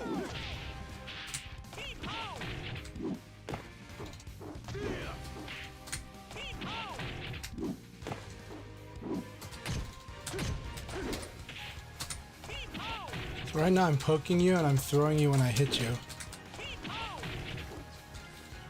It's hard to do online. It's hard to respond to this online. That's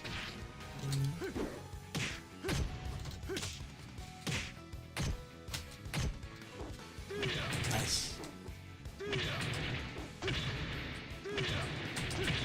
Good. Knockout! Nice. Alright, here we go, Karasuba. What's up? Round four. Ready, go!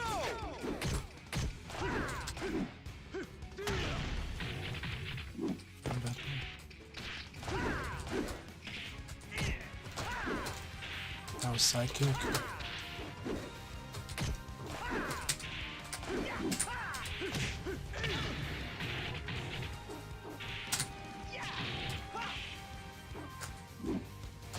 Knockout!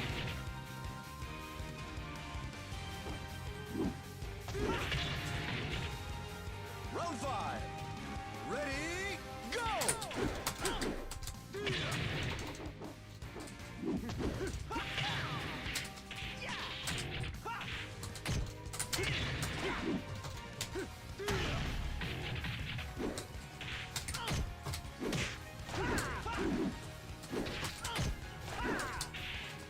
Knockout! Good game, my friend.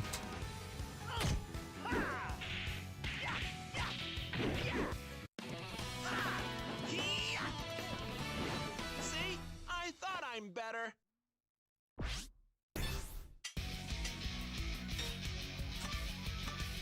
Alright. We got Calamity here. Lion. Revenge of Jimmy. Here it comes. Yes. This will be the Revenge of Jimmy. Round one. Ready, go!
Knockout.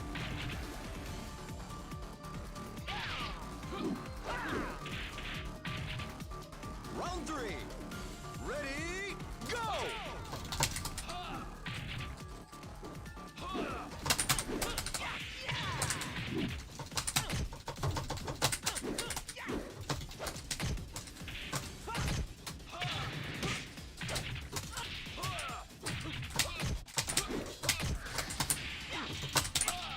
Almost. Maybe commit to it. Maybe not. Round 4. Ready, go!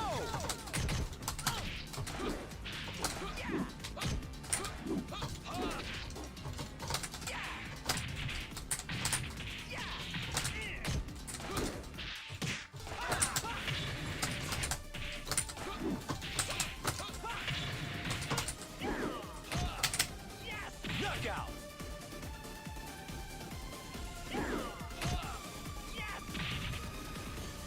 Round 5. Ready, go!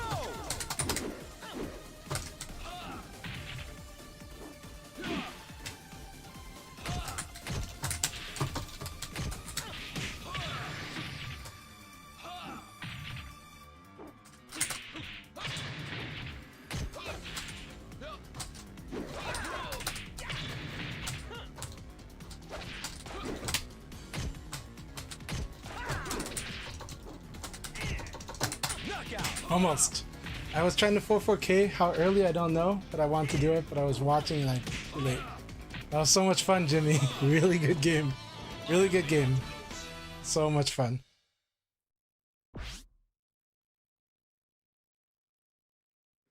That was a very fun game. So much fun.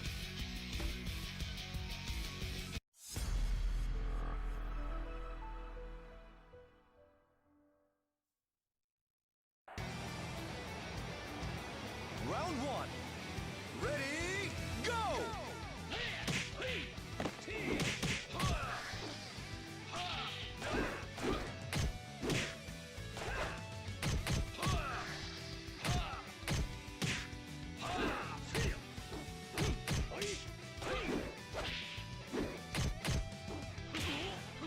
The easiest way to fuzzy guard, Akira is the character that gets to fuzzy guard a lot. So the easiest way is to buffer the crouch dash. So like, let's say you do dashing elbow and it gets blocked. You do 3-3 and you hold it. So 3-3 and you hold.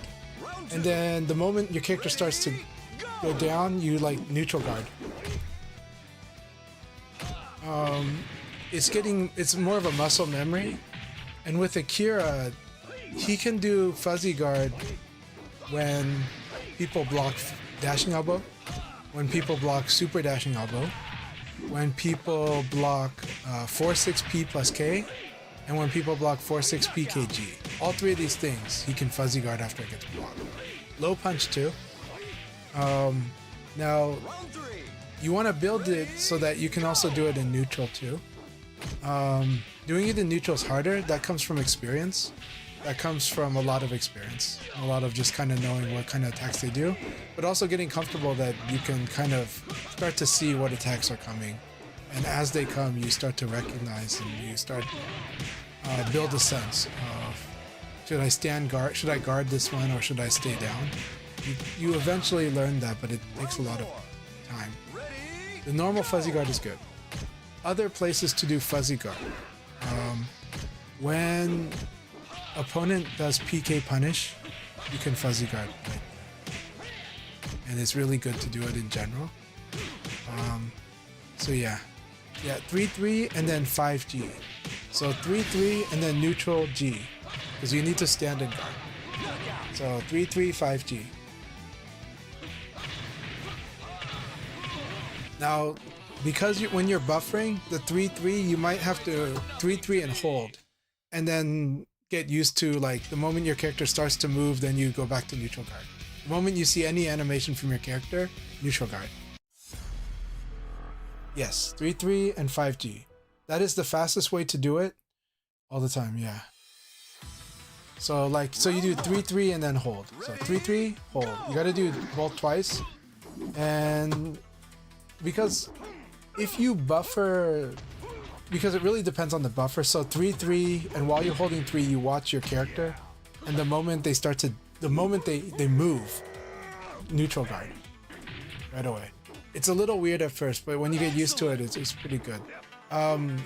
Some situations you're gonna do it really fast. Some situation you kind of have to hold that 3. And the reason is because guard is actually, you cannot buffer just fuzzy guard by itself, because guard resets input buffer. So if you do like 3-3 5G before your character recovers, he just won't do anything. He'll just do 5G. Because the guard erased everything that came before the G was pressed. Oh, awesome. Happy to hear that Daigo is coming to Melbourne next week. That is awesome. Really cool. You're in for a treat. And you know, Melbourne has had the history of having like players come over there. Long time ago during Virtua Fighter 3, I remember Mike reported that his tournament in Melbourne, and Kurita at the time, who had played Taka during Virtua Fighter 3, Kurita came from Japan to Melbourne. It would be cool if Daigo plays Virtua Fighter 6. I would love that. Yeah. So Killicam, yeah, happy to help you. You've been playing so strong in the Kai Leagues. Keep it up. But I hope your fuzzy guard will become more clean and more consistent.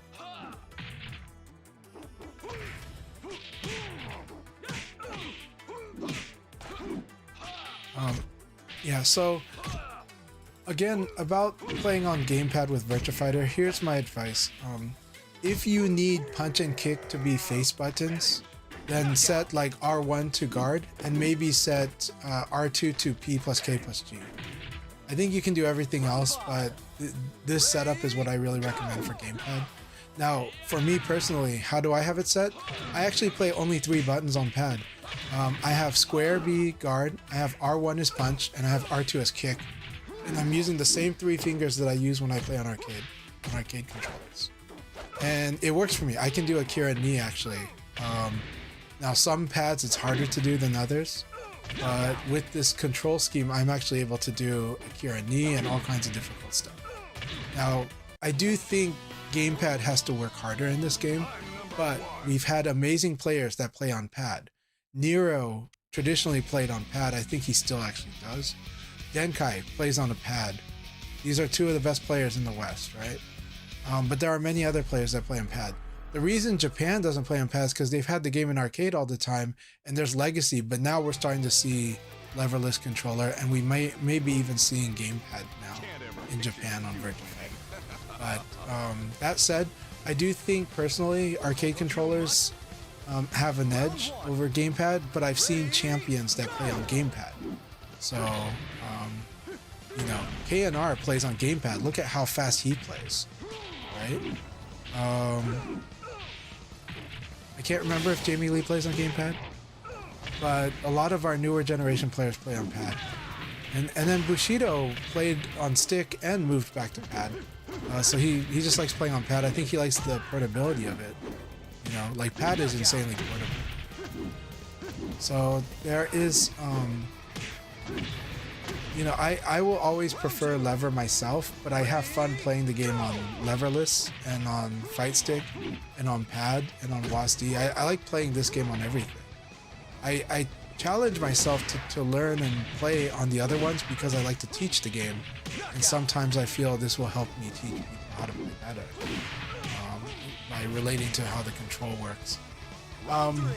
Why do I prefer playing Virtua Fighter as a 3-button game as opposed to a macro, using macros? I'm not against macros, as I said. I encourage somebody to have a PKG button on maybe R2, but I think Virtua Fighter is very comfortable as a 3-button game, and there is times when you're pressing one button, holding it, and then pressing another, like guard throw escape, right? And there's many cases like that, so I feel like macros can make me have to work extra to find the technique just to do a technique. Whereas I'm so used to just playing the game with these 3 fingers, and it's very comfortable. It's really, really ergonomic if you get used to it. is very comfortable just playing with these three fingers. The guard button doesn't need to have the most dexterity, it just needs just enough. And so thumb is really good at it. And now when you use thumb and use index finger, it's no stress. When you have to use ring finger and middle finger, that's when you have stress. That's what I don't like, is middle finger and ring finger. But using like these three, not a problem on almost any game. Okay, so Jamie plays stick. Awesome. Thanks for clarifying. Yeah, Assassin plays on pad too, yeah. Ready, go!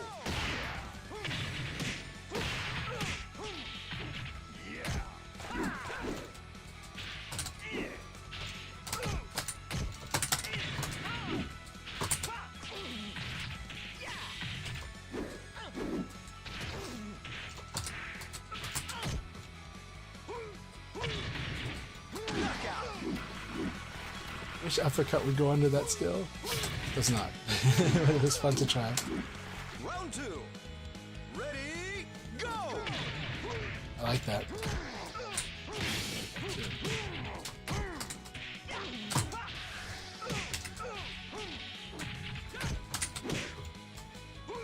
Knockout! Very good.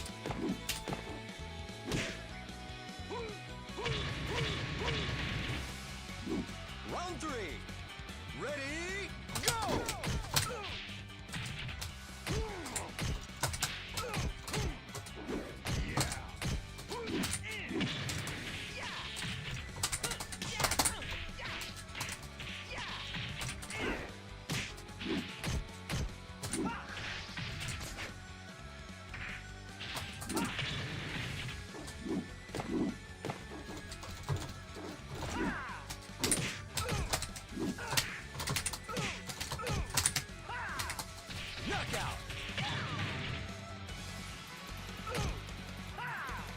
I think PS3 pad's pretty good. I think PS2 is really good actually. Especially if you're using the R1, R2.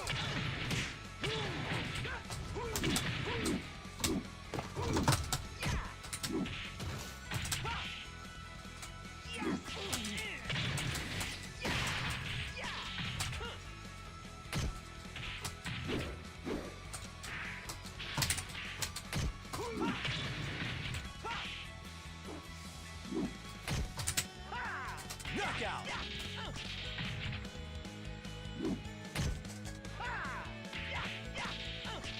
Round 5. Ready, go!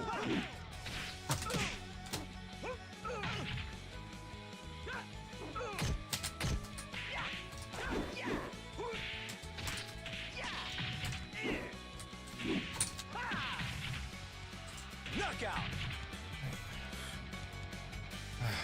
Big game, Quaybert. Glad I got those reads in this last 3 rounds. Thank you very much. Well, I always like the 3K Okizeme. It's so good. Right, 17 frames, which is a standard timing, and it's a very good rising kick killer.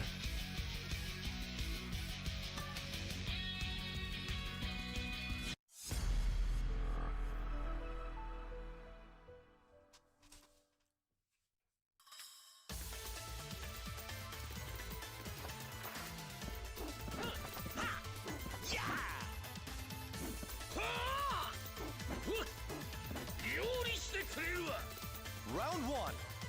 Ready, go!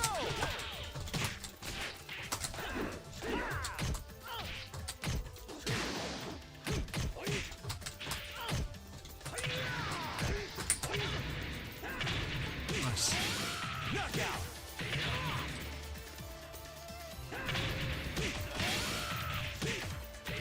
Actually, with purple hit, he gets 3P, but that's better. Ready, go!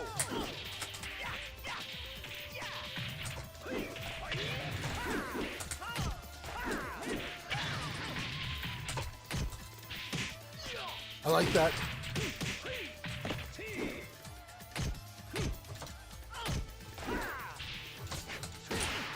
I like that too. So much fun.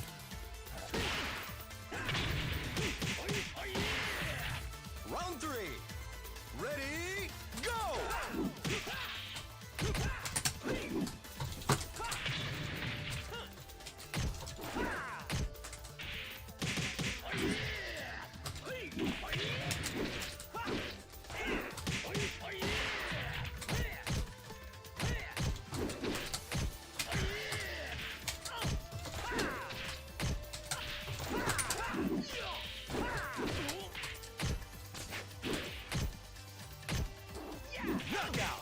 I like that backdash and a sidekick. Good game. Very good. You got me good. Good read. You knew I was gonna do it. Good game, my friend. Good game, Calamity. That was so much fun.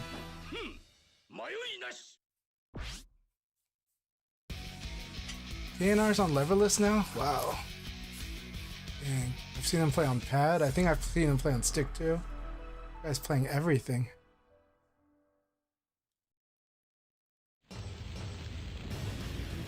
Round 1. Yeah, Osu Akira, amazing Akira. Shiokara is really amazing. Yeah, in the modern era, Shiokara is insane. So good.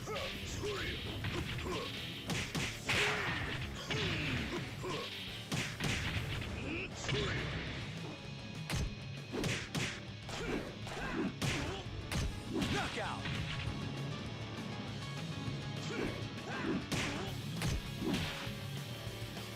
Round 2. Ready, go!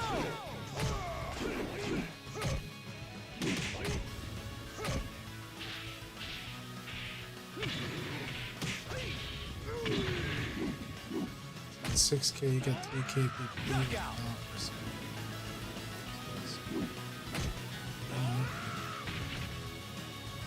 Round 3. Ready, go!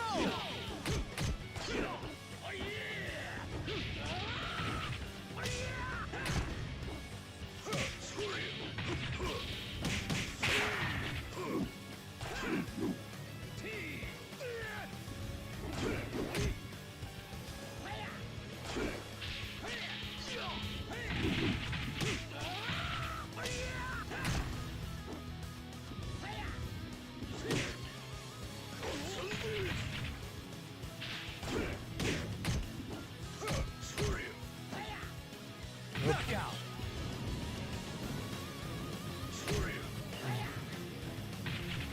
Lau gets what? 4-6P, 6-6K plus speed. Go!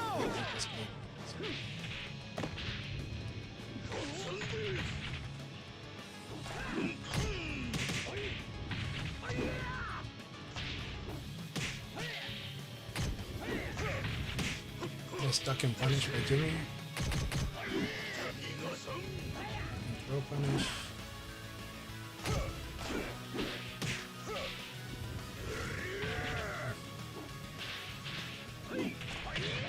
Very nice. Oh, that was so cool. That was really cool. The 8K plus GK into 3 PP.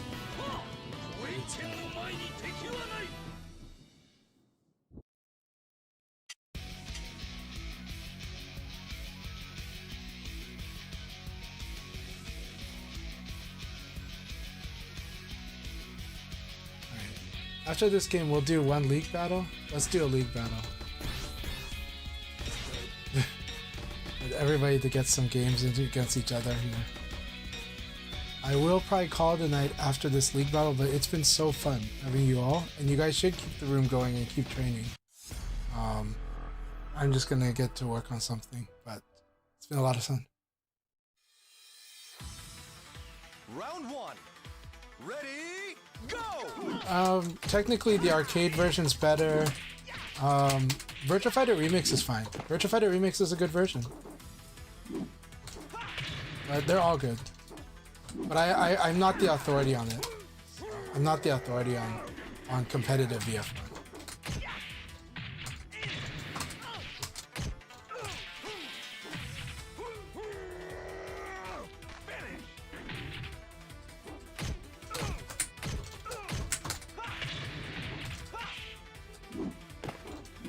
Knockout.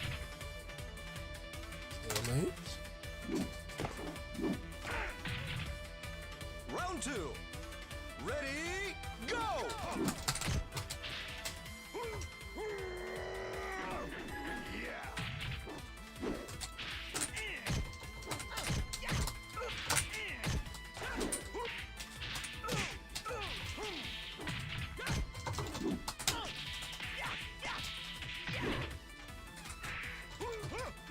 Knockout. I like the delay, like the roll back into rising attack. The timing is very different, but it's still fun to try to beat that. Ready, go! I like that backdash in the face.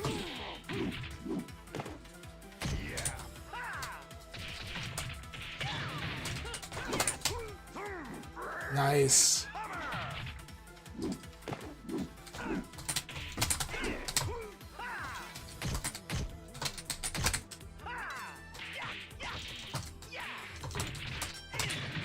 That's not what I wanted to do, but that's okay.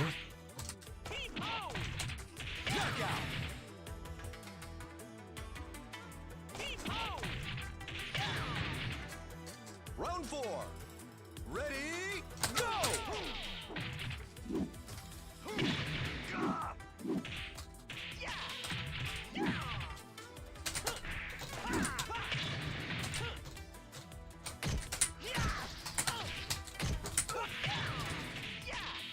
Ring out!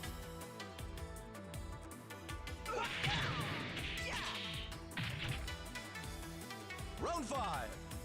Ready, go!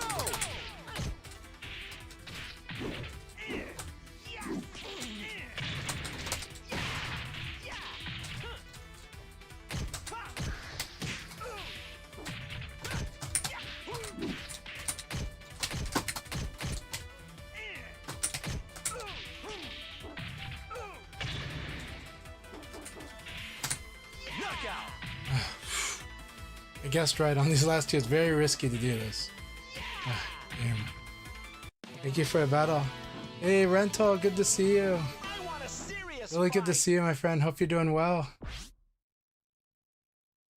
The back throw is not the back throw. Oh, that was a back throw, but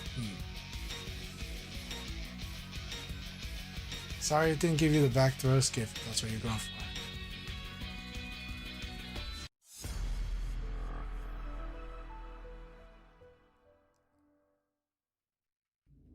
Oh, it's been really good.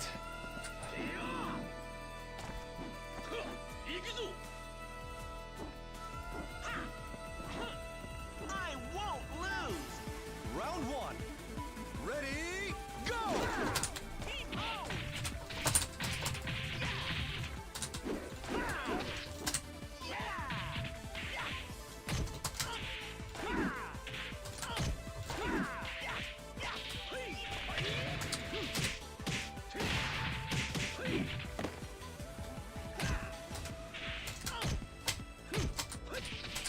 Knockout!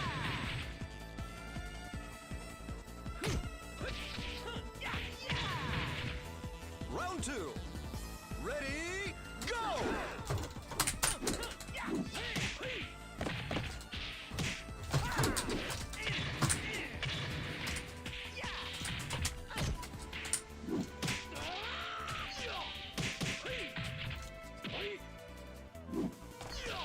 Knockout!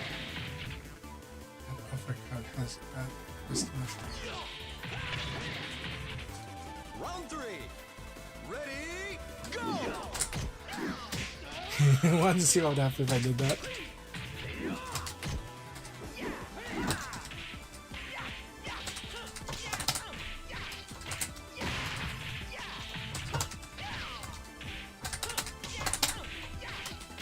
Knockout!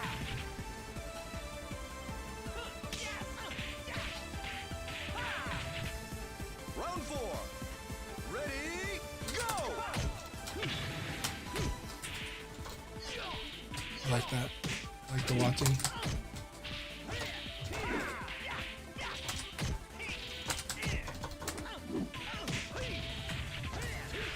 Knockout!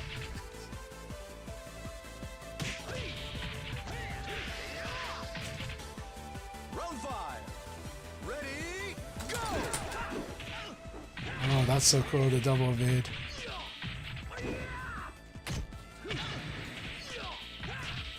I like that.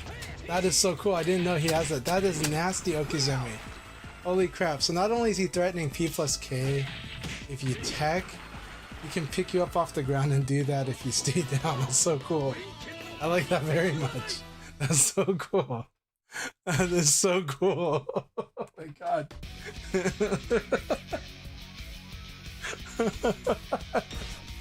That is so cool. That's like evil Okizumi. Off of 6P plus KP. Off that finisher too. Oh my gosh. That's just too good. That's too good. Ready, go!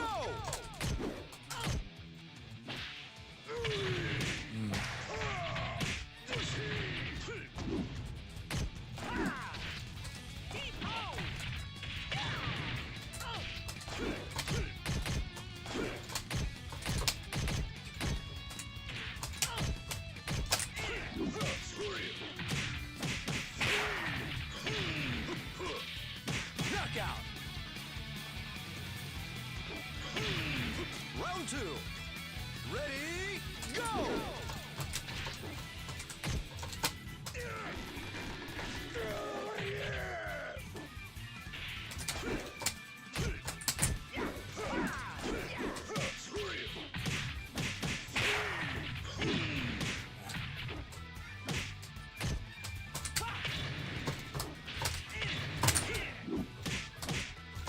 Knockout!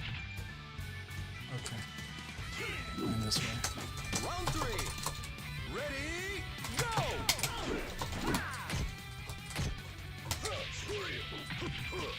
I like the four people skating. Well, if he's been doing that.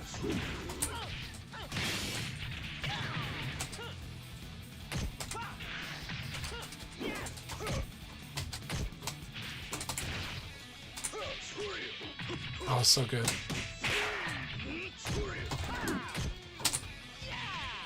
Knockout! Round 4. Ready, go! I can't delay. Let's talk it. You have to just commit to it. I think it's all guaranteed that you gotta commit. Oh. Ooh.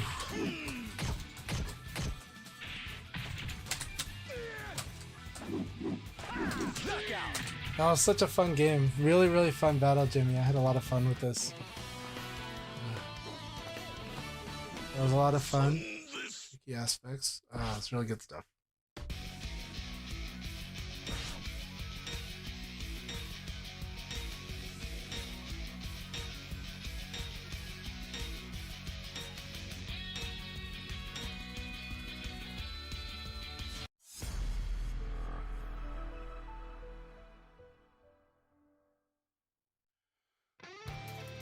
Round 1. Ready, Hey, go! well, I'm glad that you want to play some games, Gentle.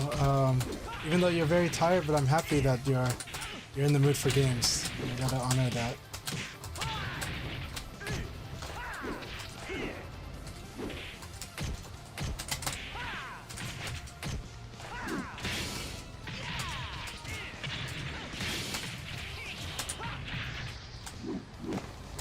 Knockout!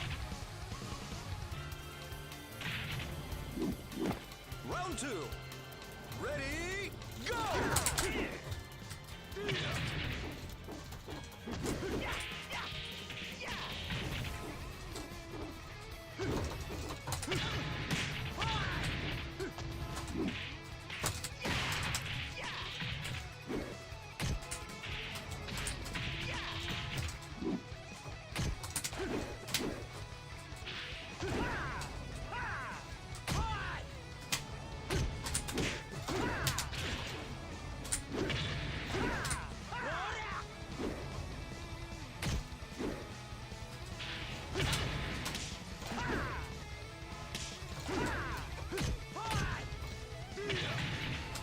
Knockout! Round 3. Ready, go!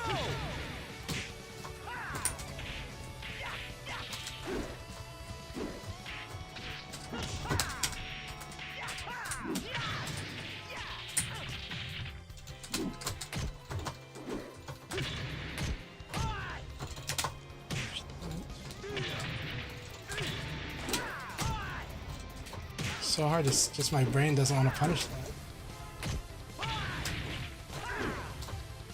Knockout! All right. Round 4.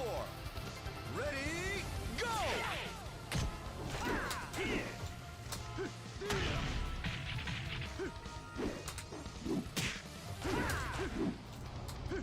Very good. That was good. Good decisions.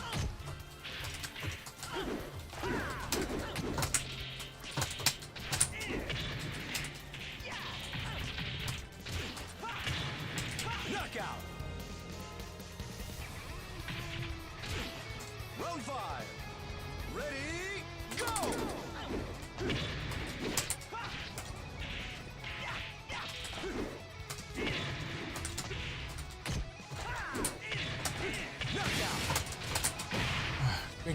Good game, Karsuba. Keep it up. It's getting better too. You're getting sharper on certain situations too.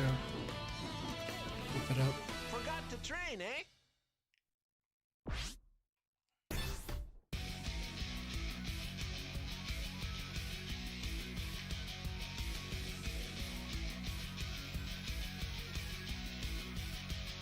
You're fighting to earn them. Keep it up. Like I do see like a lot of. I see you improving, and you already had a lot of good stuff in your game. So I know that skill gap is tough, but you're hanging in here and you're doing well. Round 1. Keep it up. Ready, go!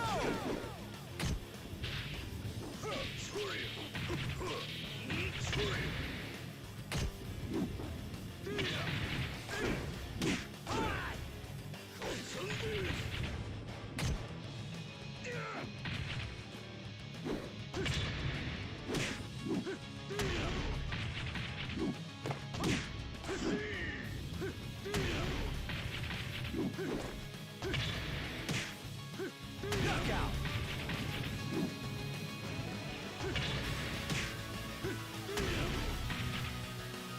Round 2. Ready, go!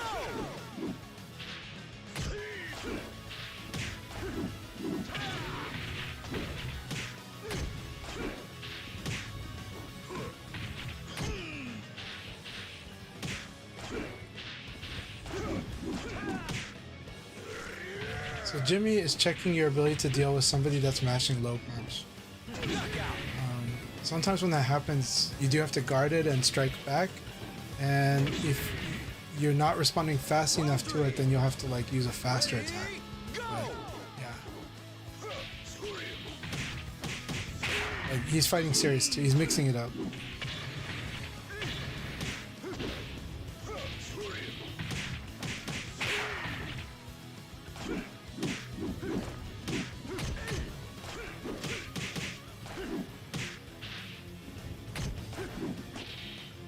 Knockout.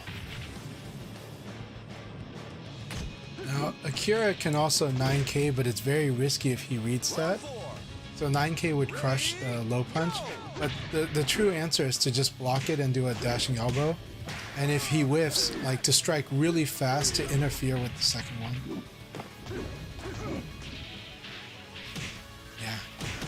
That said, you're doing really good once you have the advantage. Doing great here. That one was very scary and strong. Knockout.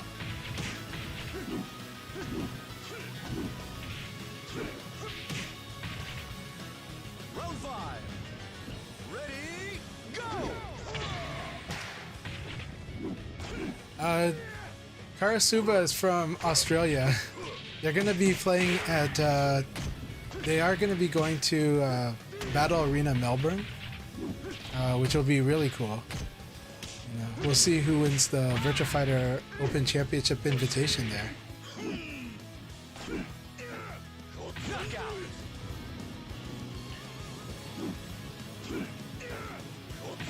But yeah, that said, he is more new to Virtua Fighter, so I think, you know, his goals are, of course, he's going to win as much as he can, and he's got competitive goals.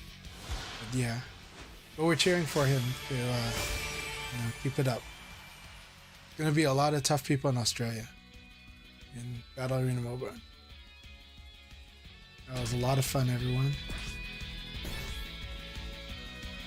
Rental's in the room. We'll keep it up. Do you guys want to start another league battle right now? I can start another one right now. We'll start another league battle. After this game, we'll start a league battle.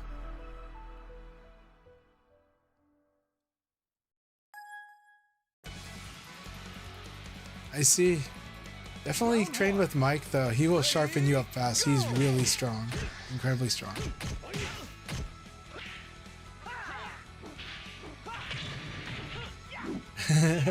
This game will be the death of you in a good way. You'll be the happy death. So. I see.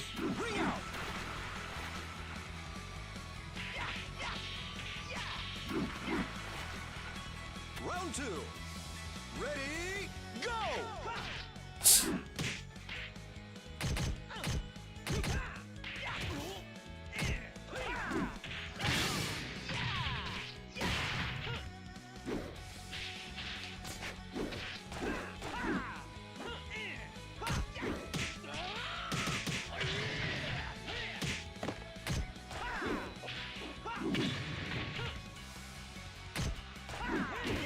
Knockout!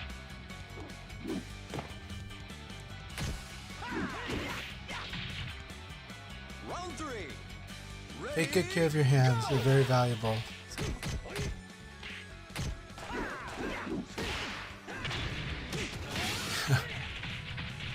It does remind me when I used to stream from like 11 p.m. to 7 in the morning every night. Just because it's always like that's when you get like the strongest virtual player. You know? So. Round 4. Ready, go!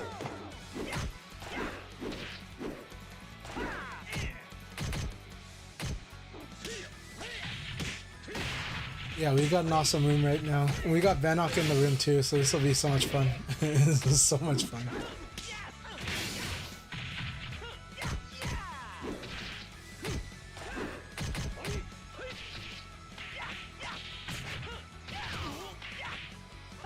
Knockout! Alright, good battle. Ranto's Leon is so much fun. So good. Alright, here we go. Everybody, good luck. Have fun. It's gonna be a lot of fun. Got Rental Animator. We got Bannock. We got Calamity. We got Karasuba. We got Guibert. Jimmy Claymore. Gosh, this is such a fun room.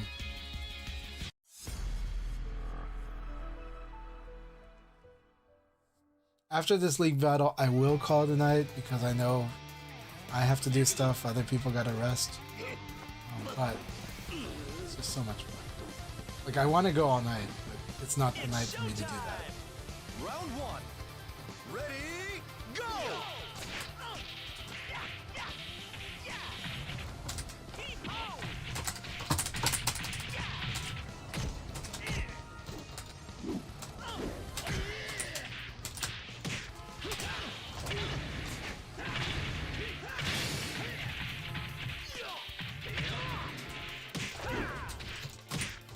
Knockout!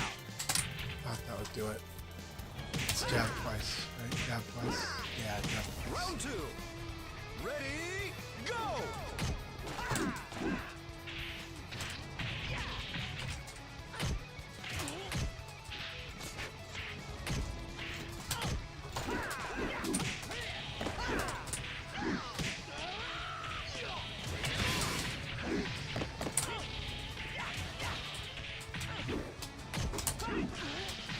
Knockout!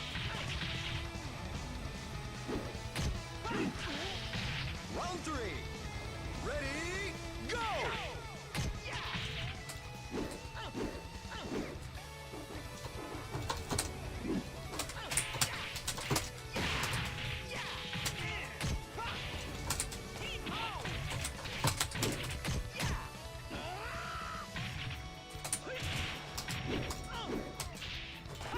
Knockout!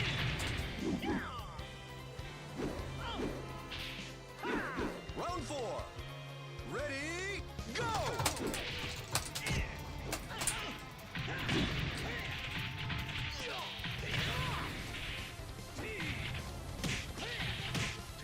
So good. Knockout! Round 5. Ready, go!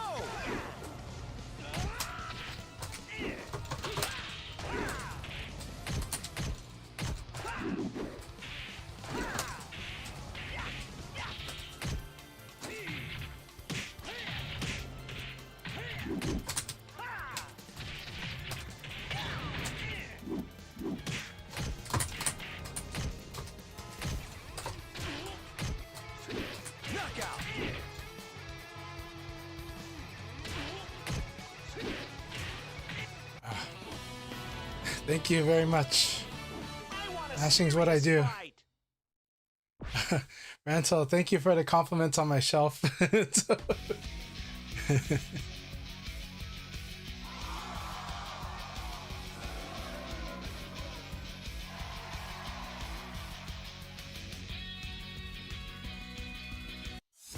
It's really good to have you here, my friend. It's really good to have you, all of you guys here. All right, we get to watch Jimmy and Round one. Arasuba. Ready, go!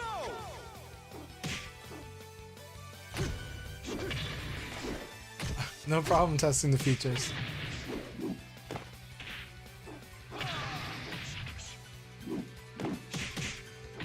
Bobbykins, good to see you. Hope you're doing really well.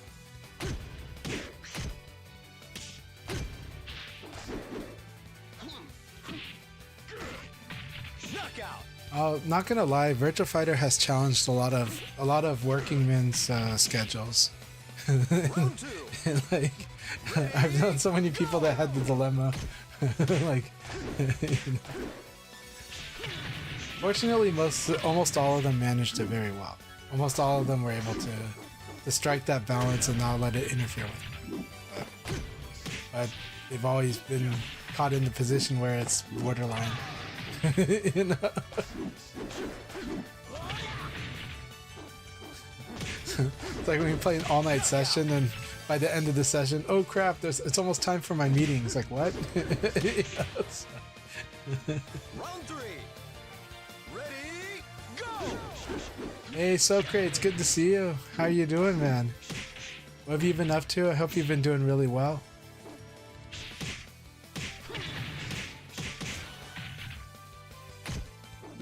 Excellent.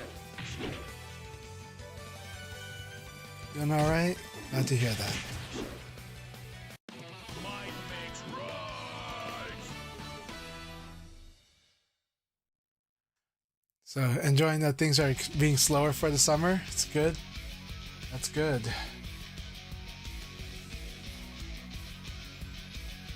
Revert's at their limits. Don't worry, this is gonna be the last one for you and me, Quaybird. It'll be the last one for you and me. I want to play these guys all night, and I could be awake all night tonight, but I got stuff I gotta do. So take care of your priorities, take care of other stuff. But it's just, you guys are so much fun. It's too good. Round one. Ready, go!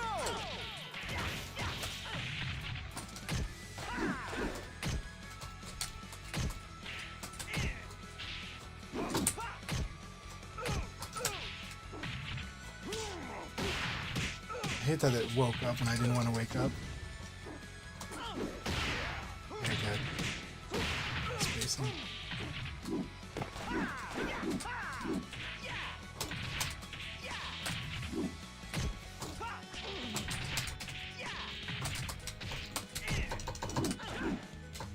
Knockout. I know he hesitated here because I know he had the read. I know he had that. Ready, go!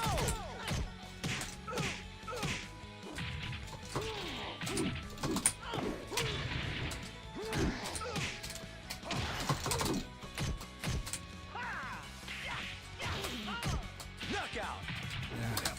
At this angle, you can't get the wall. You can't get the wall stagger. It's gotta be direct. Ready, go!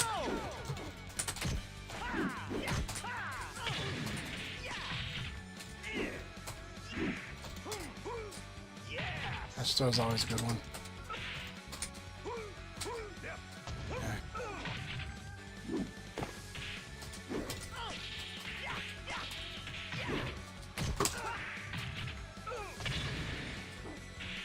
Knockout. Round four. Ready, go!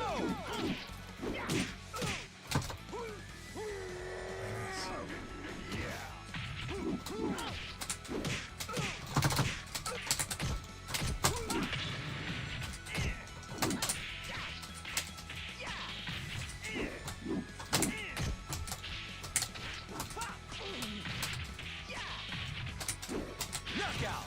Oh my god, I can't believe that traded. I can't believe that. Like, this was not the ending I expected, and that was so weird looking. I can't believe it. That was such a weird looking dual hit. I don't know why it looked that way, but it looked weird.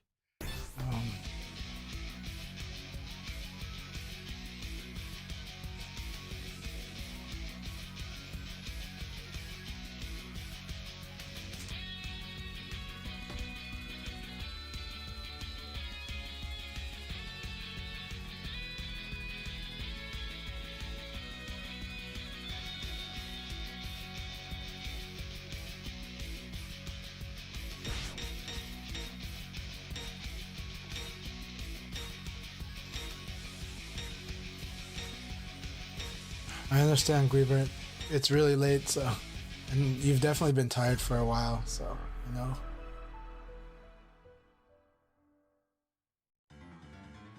Round one. Ready, go!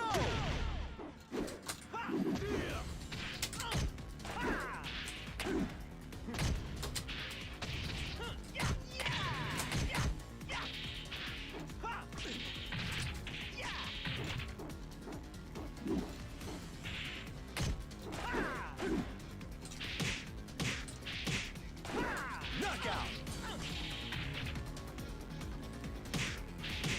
Round two. Ready, go!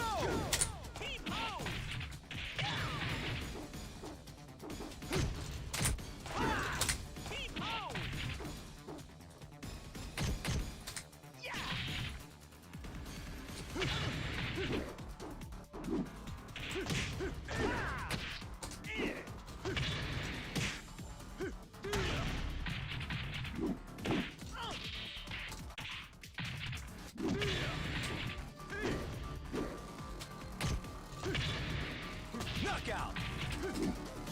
Okay, so good. Now you're mixing in tempo. Round three. Some intentional delay, that's good. Go!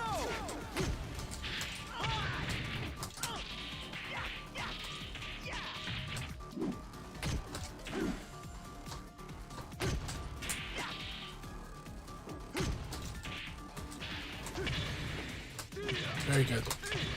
Good choice. Good choice. Alright, excellent. Alright, here we go, Karasuba. Ready, go!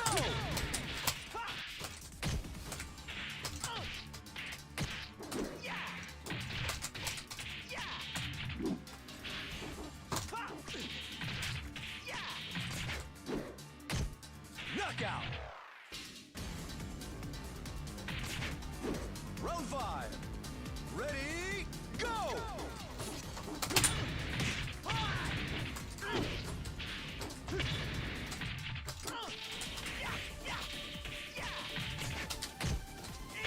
Ring out! Good game. Very intense too. Yeah, that Lao on the ground setup. Are you talking about the one he did on me? It's just insane. But I think it was just, well, no, you're probably not. You're probably talking about a different one. But I really liked when he did 6P plus KP, and then I think he did 4-4P to hit me, to pick me up off the ground. Was it that? Like, it looked like it was 4-4P. Really cheap.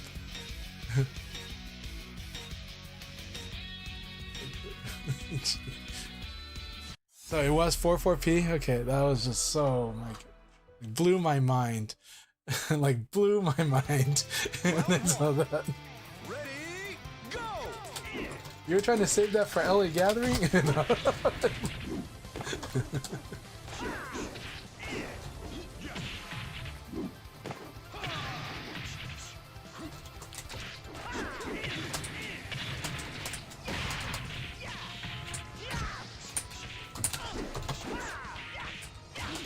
Knockout! Round two. Ready, go!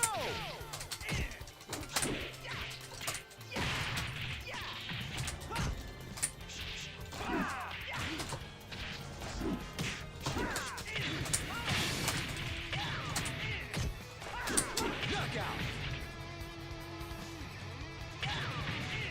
Round three. Ready, go!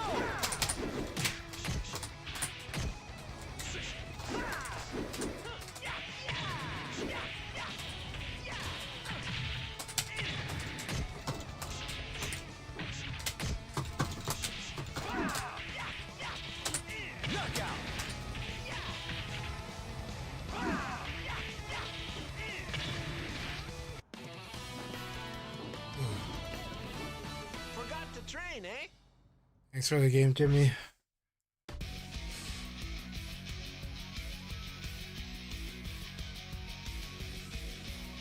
Thank you. Thank you very much. It's just my Brad experience that's going through there, but there's a lot of stuff that I'm still working on with the Brad matchup. Some things I walk into, I do need to actually now that Brad has been for a year and a half minus 16 on everything. I have to do 4K punish against him, like absolutely. I need to punish Brad like I punished Taka, because now that they made him minus 16 on so much, I gotta work on that. So, really gotta work on that.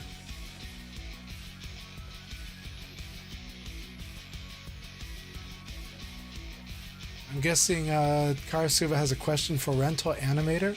What was that Leon punch I tried to sidestep? Very good question.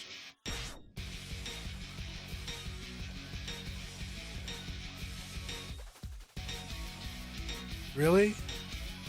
The DOA 6 LR does feel like it's got 10 frames of lag in it. It's really unfortunate. I feel really bad for the DOA community if this, from what it seems like right now.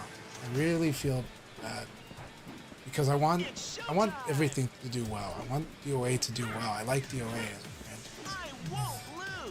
So like, it makes me feel really sad. Wow, it kind of hit my throat. That was so good.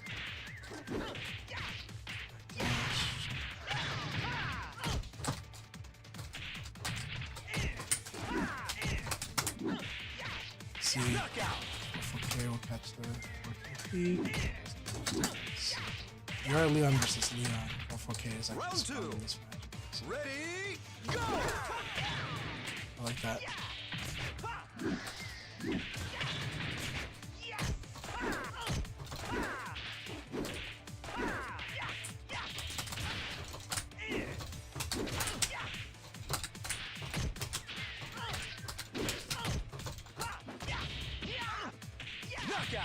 Yeah, 6 PP is the guarantee now. So good. Round 3. Ready, go!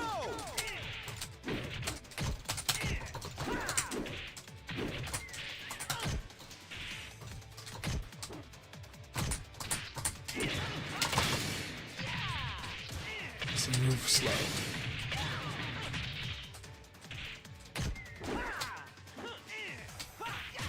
I like that too. Good game, Rental. Thank you very much. Thank you very, very much. That was so much fun. It's really fun seeing all that too. I really like how you play Leon now. So good. So good. A lot of stuff I gotta start like working on, but I like it. Good game, my friend. Good game. All right, have a good night, Jimmy. Thank you so much.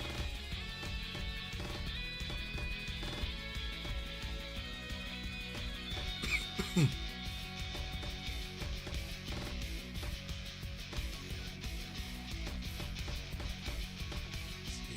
me see. So much cool stuff, actually. I do need to watch that. Because I like a lot of what Rental's doing with Leon now. I need to work on so much.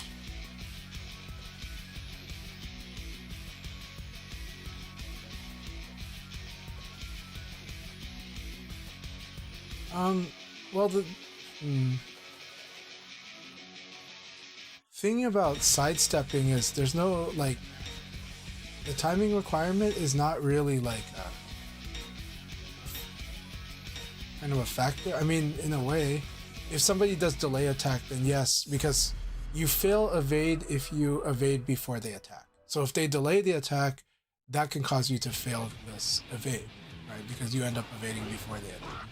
But if you evade during the attack, you should be fine as long as you evade the correct Round direction 1. for the attack. Ready, go!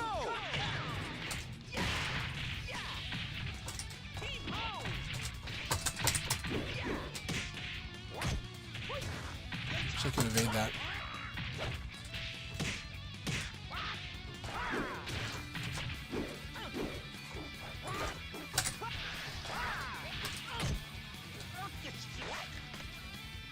Knockout.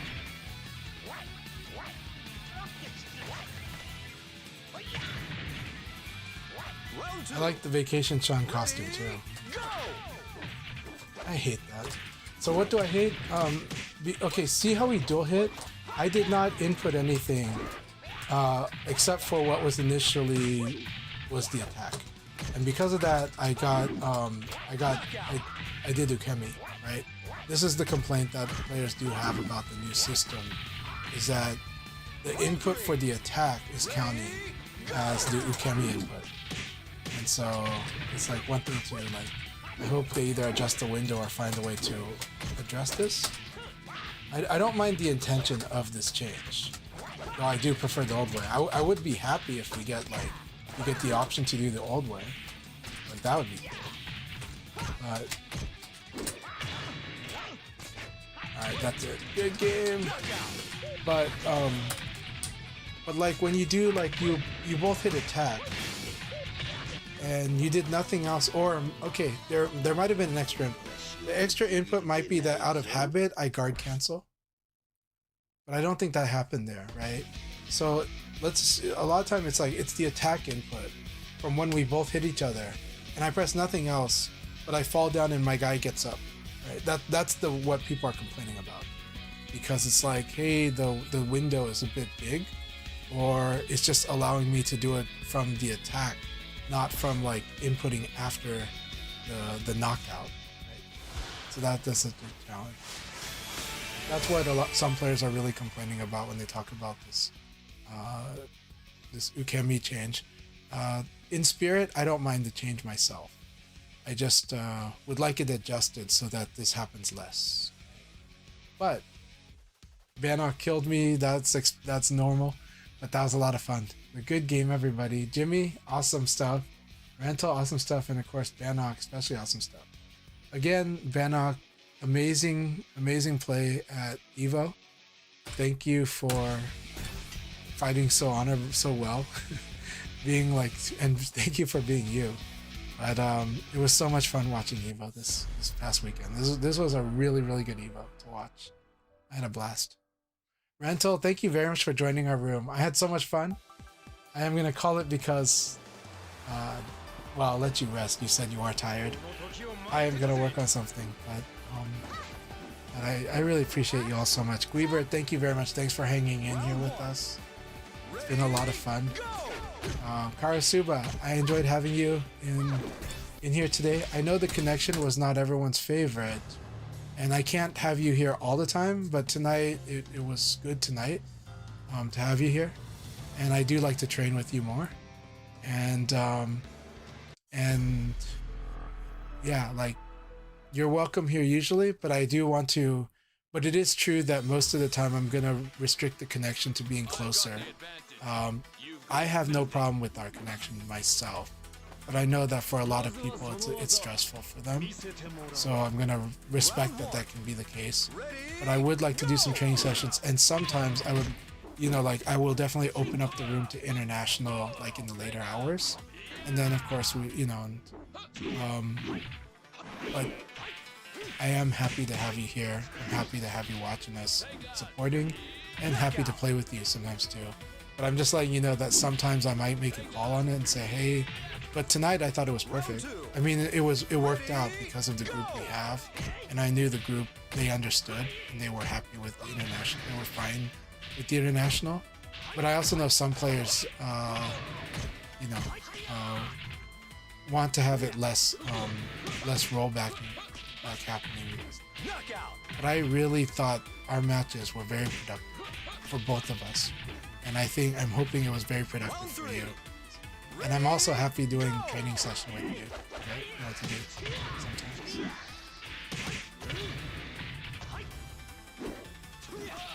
But so any advice on how to handle the pressure?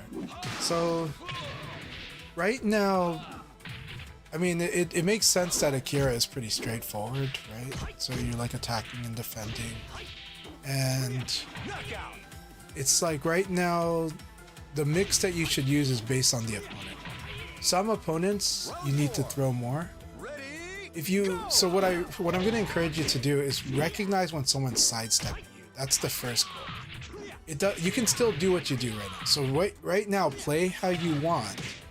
But what I want you to do is I want you to almost like count how many times your opponent gets a successful sidestep against you. And then I'm going to give you another tip. Sometime I'm going to recommend you mix in 666P, super dashing help. 666P will naturally delay a lot of the time. Sometimes you get it perfectly buffered. A lot of the times an Akira player will accidentally delay it. That delay often is enough to punish somebody that's sidestepping, buffering sidestep. So I really encourage you to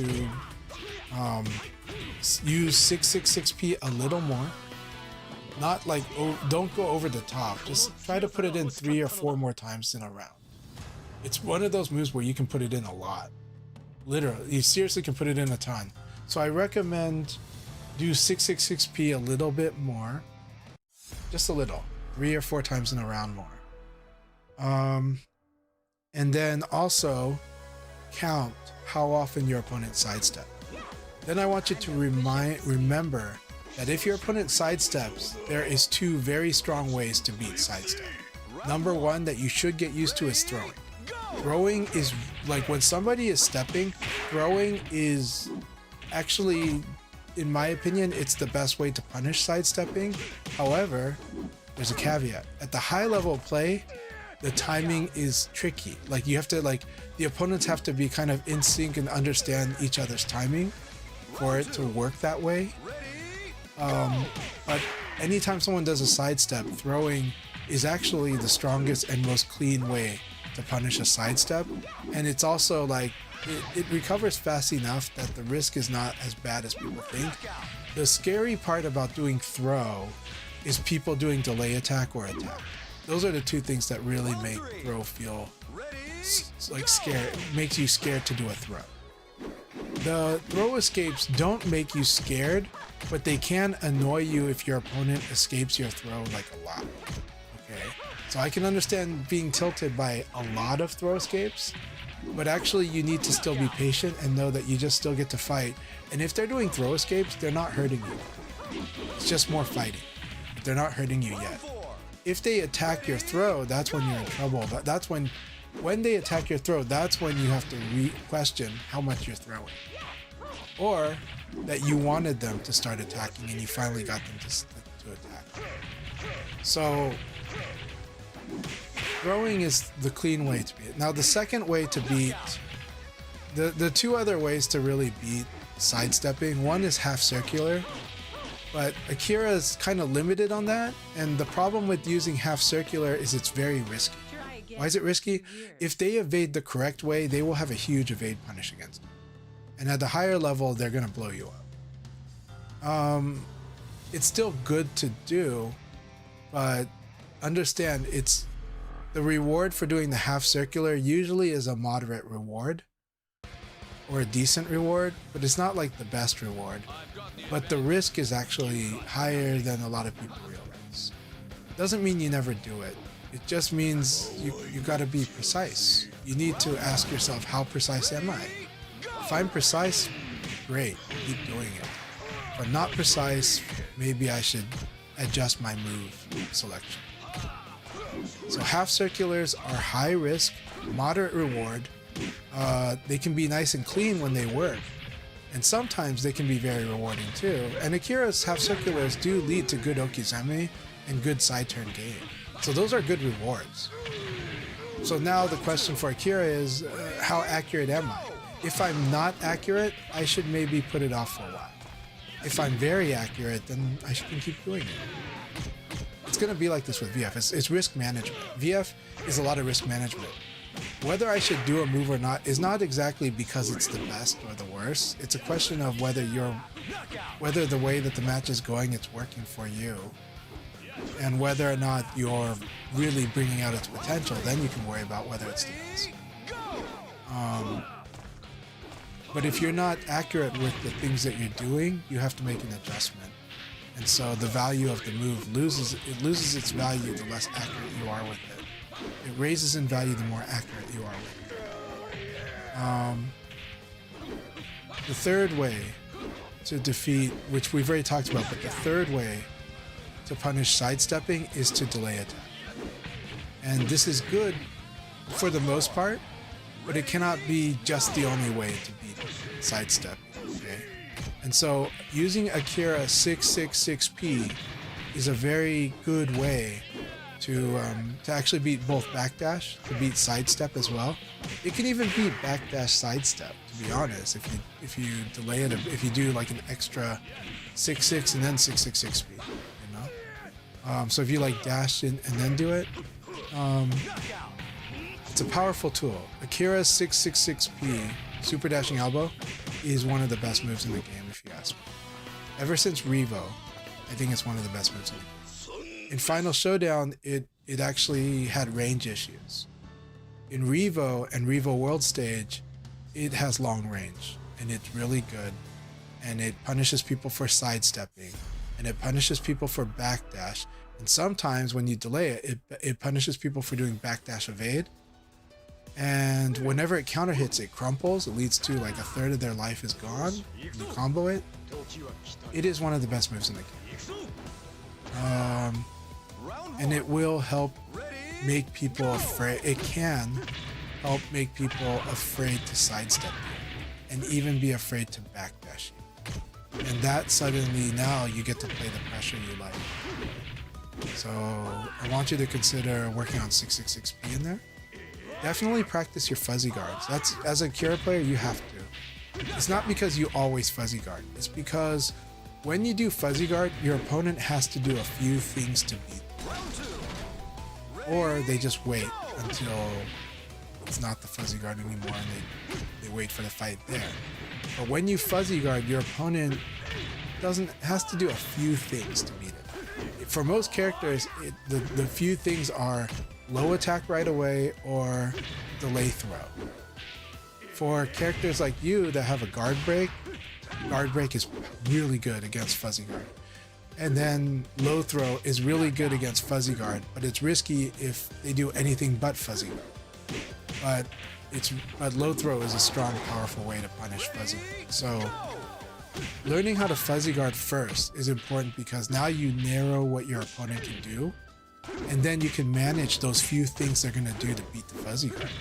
Now you're playing mind games with the fuzzy guard. That's the power of fuzzy guard. That's the power of Akira being able to fuzzy guard off of dashing elbow. Akira can fuzzy guard off of low punch being blocked. He can fuzzy guard off of 3P being blocked, and 3P is a good move. He can fuzzy guard off of 6-6P being blocked. He can fuzzy guard off of 6-6-6P being blocked. He can fuzzy guard off of 4-6P plus K being blocked. He can fuzzy guard off of 4-6P KG being blocked. And all these moves are really good moves. And all of these moves allow him to be relentless on pressure. Now that said, he does need to mix in throws and attack. Sometimes, and sometimes different things. Sometimes, look at Gentleman Thief. Gentleman Thief will kick people in the shin with like 1K. There's a role for that too. That's usually because they're fuzzy guarding. Like that's one way for Akira to say stop fuzzy guarding, to get them off of it. But sometimes you like to guard break fuzzy guard. Now that said, this game, the guard break is not as rewarding as it was in Final Showdown. Final Showdown, the guard break was just destroying people that fuzzy. So, again, I want you to start to, as a mental exercise, when people sidestep you, kind of keep track. Just count it kind of like 01, 02, 03, just play. Keep playing as you do, but count how often they sidestep. Later on, I want you to realize if people are sidestepping you a lot, we've got throw, we've got delay attack, and we've got half circular. I recommend mastering throw as the punish for sidestepping because it is the most fundamental way to beat sidestepping. Delay attack is an advanced way to do it, but if you only do delay attacks, there are ways to play against you. Like you're limiting your scope, and you're making evade really good. Actually. You're making evade even though it means they have to time the evade and they may have to delay evade, you're making evade better and better if you don't use throws. even when you're using delay attack, even when you're using half circular. Half circular because evade is the punish for half circular. It's just evade the crit. And then delay attack, the problem is well, it's complicated to explain, but what I will say is this. When you put throwing in there, they cannot react. And people that are just using, like playing the Tempo Wars are usually trying to react. When you put throw back in there, especially when you succeed with it, you're forcing them to guess again. And that can benefit. So that's a complicated high level answer. So again, fuzzy guard, super dashing elbow, but especially keep track of people sidestepping you. And the more they sidestep you, the more that I'm going to encourage you to throw. But sometimes you can mix in super dashing elbow as a way. Super dashing elbow I want you to work on in your game anyways. It's just such a good move. So anyways, I hope those tips help you. Abare means attacking against the frames. So like, let's say you're +2, technically doing a 14 frame mid attack would be moral because it's justified and there's not many attacks that can beat it. There are some, but for the most part, we're measuring against 12 frame attacks. Abare just simply means you're not playing you're playing against the frames. So it means you're using either an attack that's too slow, but the most extreme example of Abare is you're minus and you choose to attack. Why would you do that? Because the more you believe they're going to throw you, the more you should just go ahead and do an attack to beat the throw. Instead of messing around with the throw escape game, an attack is a clean way to hurt them and beat the throw option. The more you think they're going to throw you, the more you should do an attack to beat that. What throw escape really is in this game is a way to give you an extra layer of defense. It's helping you protect your decision to guard, helping you protect your decision to sidestep, protect your decision to do a reversal, and a throw escape also protects you when you whiff and they have a guaranteed punish, but they choose to do a throw. Throw escape is insurance. Throw escape is an extra layer of armor. It protects, but it doesn't hurt them. If you really want to punish them, well, you punish them by finding a way to attack them for their decision. Guard punish is one way to attack someone for their decision because it's guaranteed there. Abare is a good way to hurt somebody that's trying to throw you. So, and that's the reason that in this game Abare is fine. Because you're wanting to attack somebody that's definitely going to throw you. It's really strong, and it makes them want to throw you less. You escaping their throw might not make them stop throwing. They just might be, he guessed right, but he didn't hurt me. We'll keep fighting, and then I'll just throw him again. And if he keeps doing guard throw escape, that's fine. We'll just keep fighting. Once you start attacking somebody that's trying to throw you, now they're going to hesitate. Now they're a little afraid to throw you. Now they're rethinking their options, and now they might play more predictable. But yeah, Abare is just going against the frames. I don't think Abare is a bad thing. A lot of Westerners a lot of people do treat it as a bad thing. It's not. It's a choice. It's a decision. This game, sometimes it's a good decision. It just depends on what the read is. Doing a Sabaki attack, yeah, you're attacking when you're minus, but you're really betting it's going to be a knee or a high kick. Or this Sabaki is betting on it being a punch or an elbow. So you do Sabaki attacks, that's still Abare, because you're still attacking while you're minus when you do that. But also when you go against the frames. Your +2, which is elbow, would be moral, but doing like side kick would be Abare, because 12 plus 2 is 14, it's not 17. So you're doing, you're going over by about 3 frames. I hope that makes sense.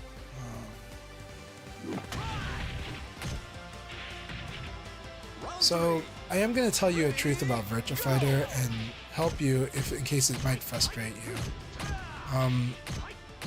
It can be hard to tell if you're improving in Virtua Fighter because it's player versus player, and that can mean many things. You can be getting better against certain types of players and still having trouble with another type of player.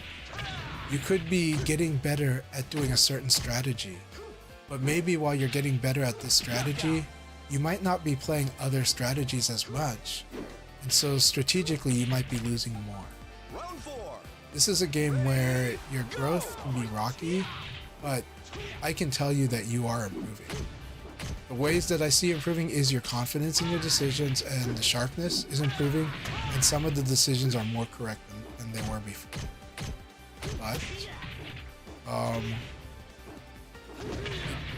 But it can be hard to feel that.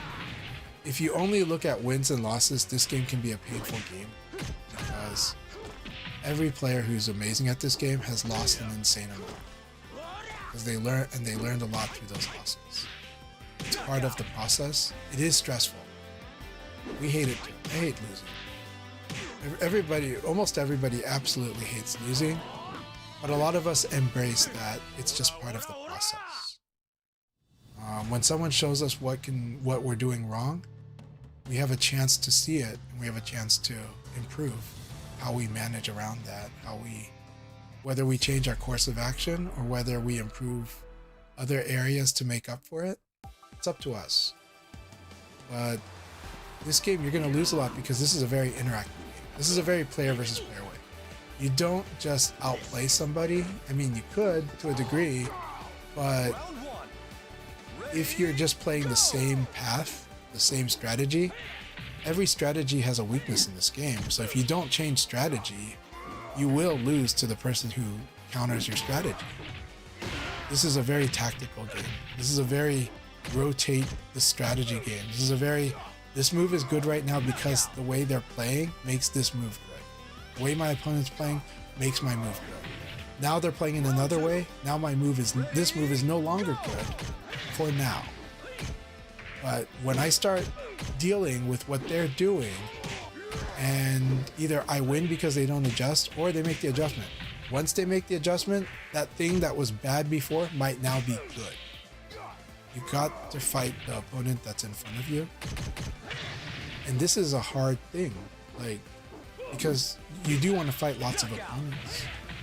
Each of them is going to give you more and more answers or more things to think about and more give you an idea of how you're going to approach things going forward.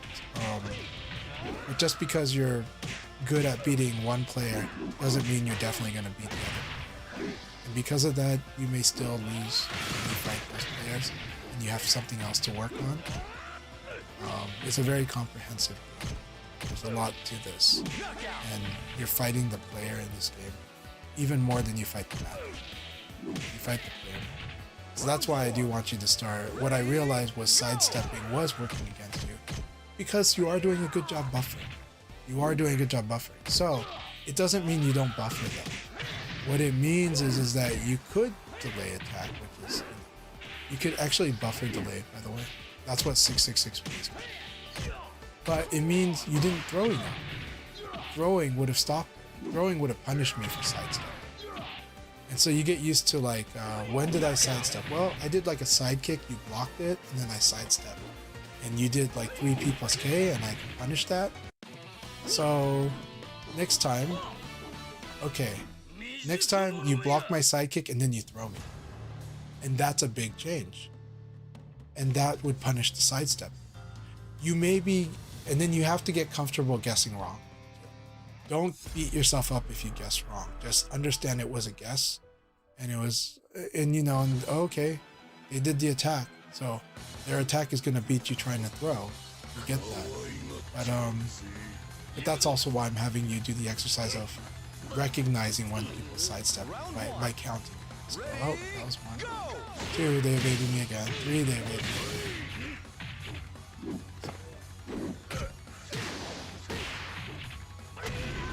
But yeah, so right now your Akira is on good footing because you are buffering.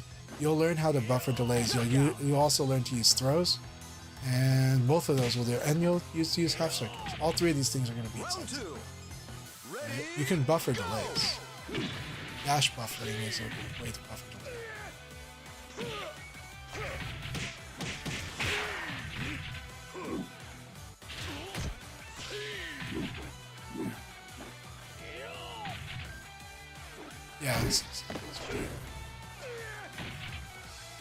you're doing a lot of the things you need to do, so you're now moving on to the, but it's now becoming recognizable that like that you're doing the immediate attack, and that's good. That's not bad. Buffering's not bad. Ready, go! But we're gonna flesh out more what to do with all of this.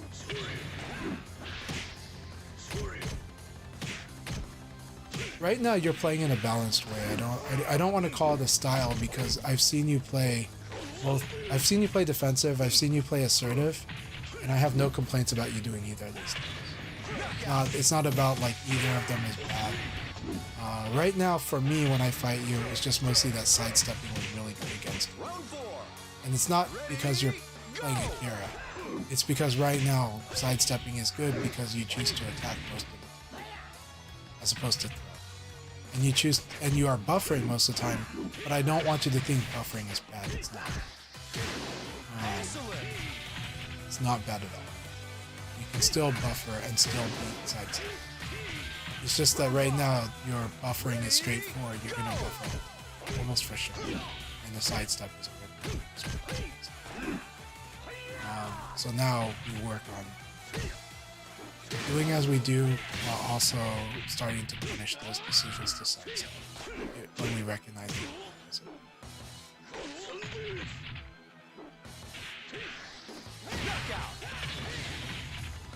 Now that said, I think 4P is one of the moves you use to avoid the sidestep issue, and it's okay, but it's good move. It is a good move,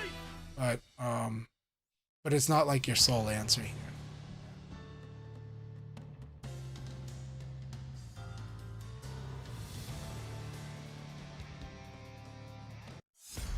That's good. If you're feeling right now where you're at, it is good to fight from the center of the ring. In the long term, you definitely want to. I think I saw you do some extra wall damage. So sometimes gradually keep improving your wall damage. But fighting in the center of the ring is very strong and is very good. And right now, other people might. The thing is I think it makes sense that you would stay in the middle of the ring, because especially as the room got later in the night, our room was very much had a lot of people that will kill you at the wall. So staying in the middle was a proper strategy. Yeah, and avoiding ring out, avoiding wall damage, because they're better at you than that. So it's a very strong component of a good strategy. Like, unless you're really good at doing the wall damage or good at setting up ring out, staying in the middle of the ring is a very, very good core part of a strategy.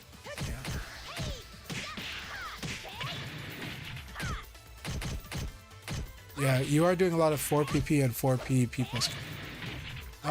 It is good, so I'm not going to say not to use those moves. I'm just saying, but they don't fully protect you from the problem we're talking about, but they're good. So, yeah. So I think you got all that advice. But if there's at least two walls, like a rectangular, like Lei and Leon, I want to at least avoid the ring out if possible. Yeah. Akira is good at doing the wall damage, so over time, you'll get better and better at using the wall to damage. Alright, we're gonna find somebody to raid. Do you have any other questions though? I will be happy to answer another question. But it sounds, I really, again, love having you here. I'm really happy to be giving you this advice. I think you're doing quite well, to be honest. But keep it up. Again, and it's good to know that you're not letting the losses bug you or anything. But you definitely know that feeling of plateau can be frustrating, and I understand. I will say a lot of Virtua Fighter players do experience the plateaus. A lot. It's part of the process too. And yeah, but it feels really good whenever we get those insights and when we find a path forward. It's an amazing feeling in this game. I like learning through Virtua.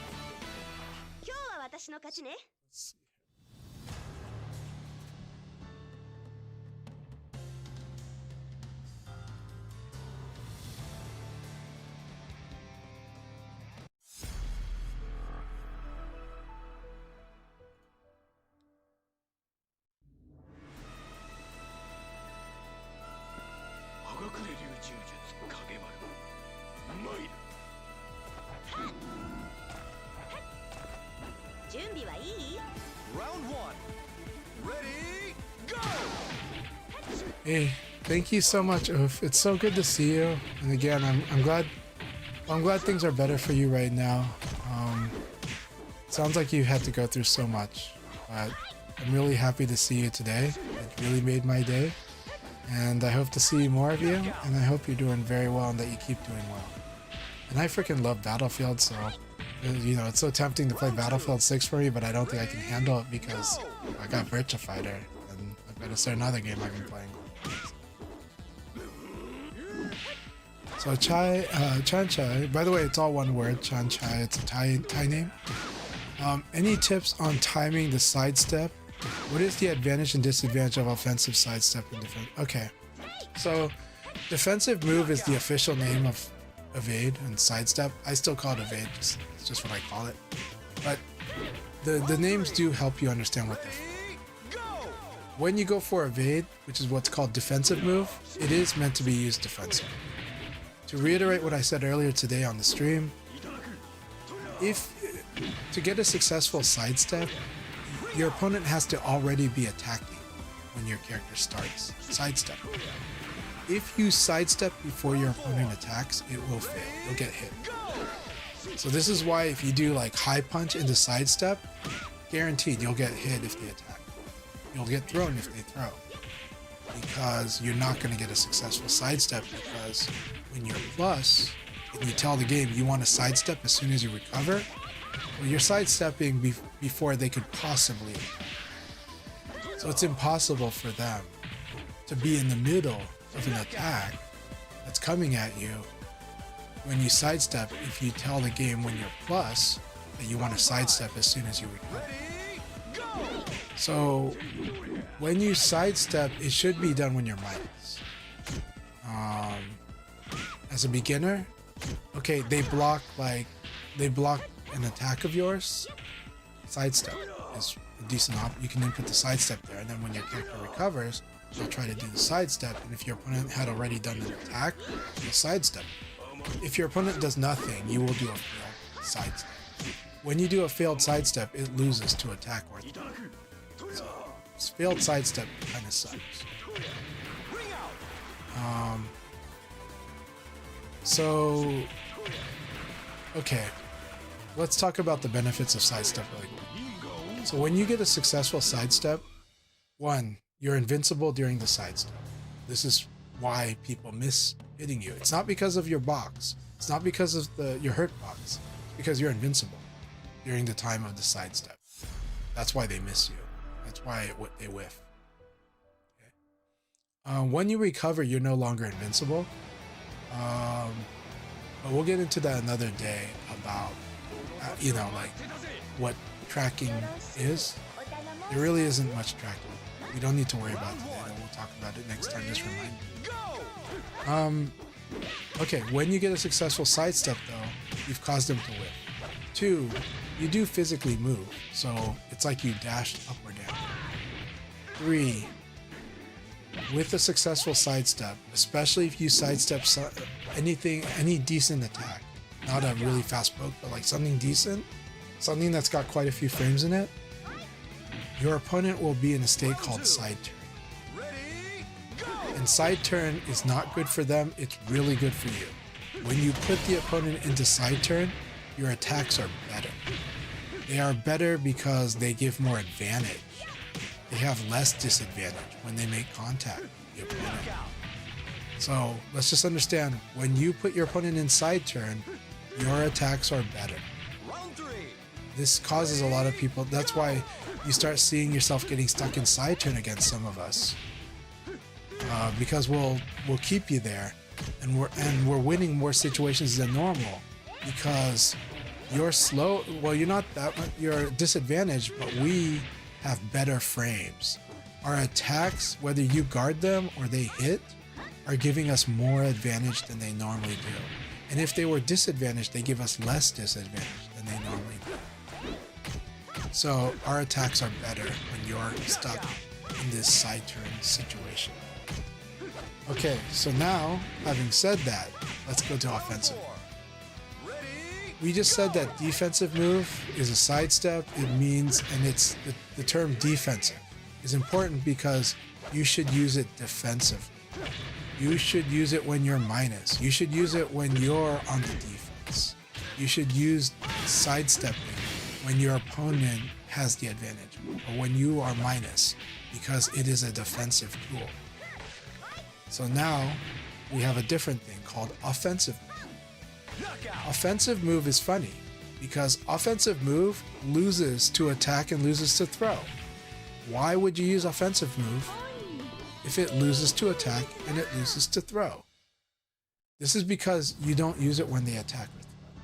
You do it when you believe they're going to defend. You do it when you believe they're going to move but not attack and not throw. You do it when you believe they're going to do anything but attack or throw. A really good case, if they are predictably doing fuzzy guard, offensive move is good when they fuzzy guard. They're not attacking or throwing you. So offensive move you use when you have an advantage because they are probably going to defend or they are afraid to attack or throw, because if they attack when they're at a disadvantage, there's a higher chance you're going to win that if you chose attack.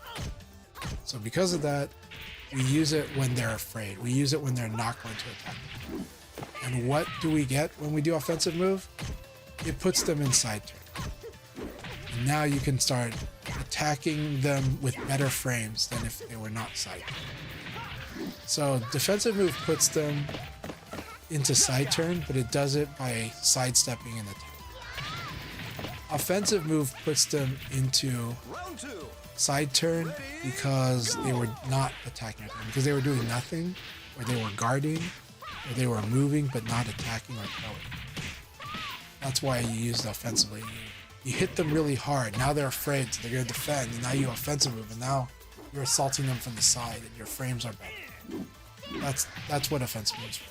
We do not recommend beginners use offensive. You want to already be good at the side turn game. You already want to know what you're going to do when you successfully sidestep someone and assault them. Get good at that. Then offensive move becomes a better option.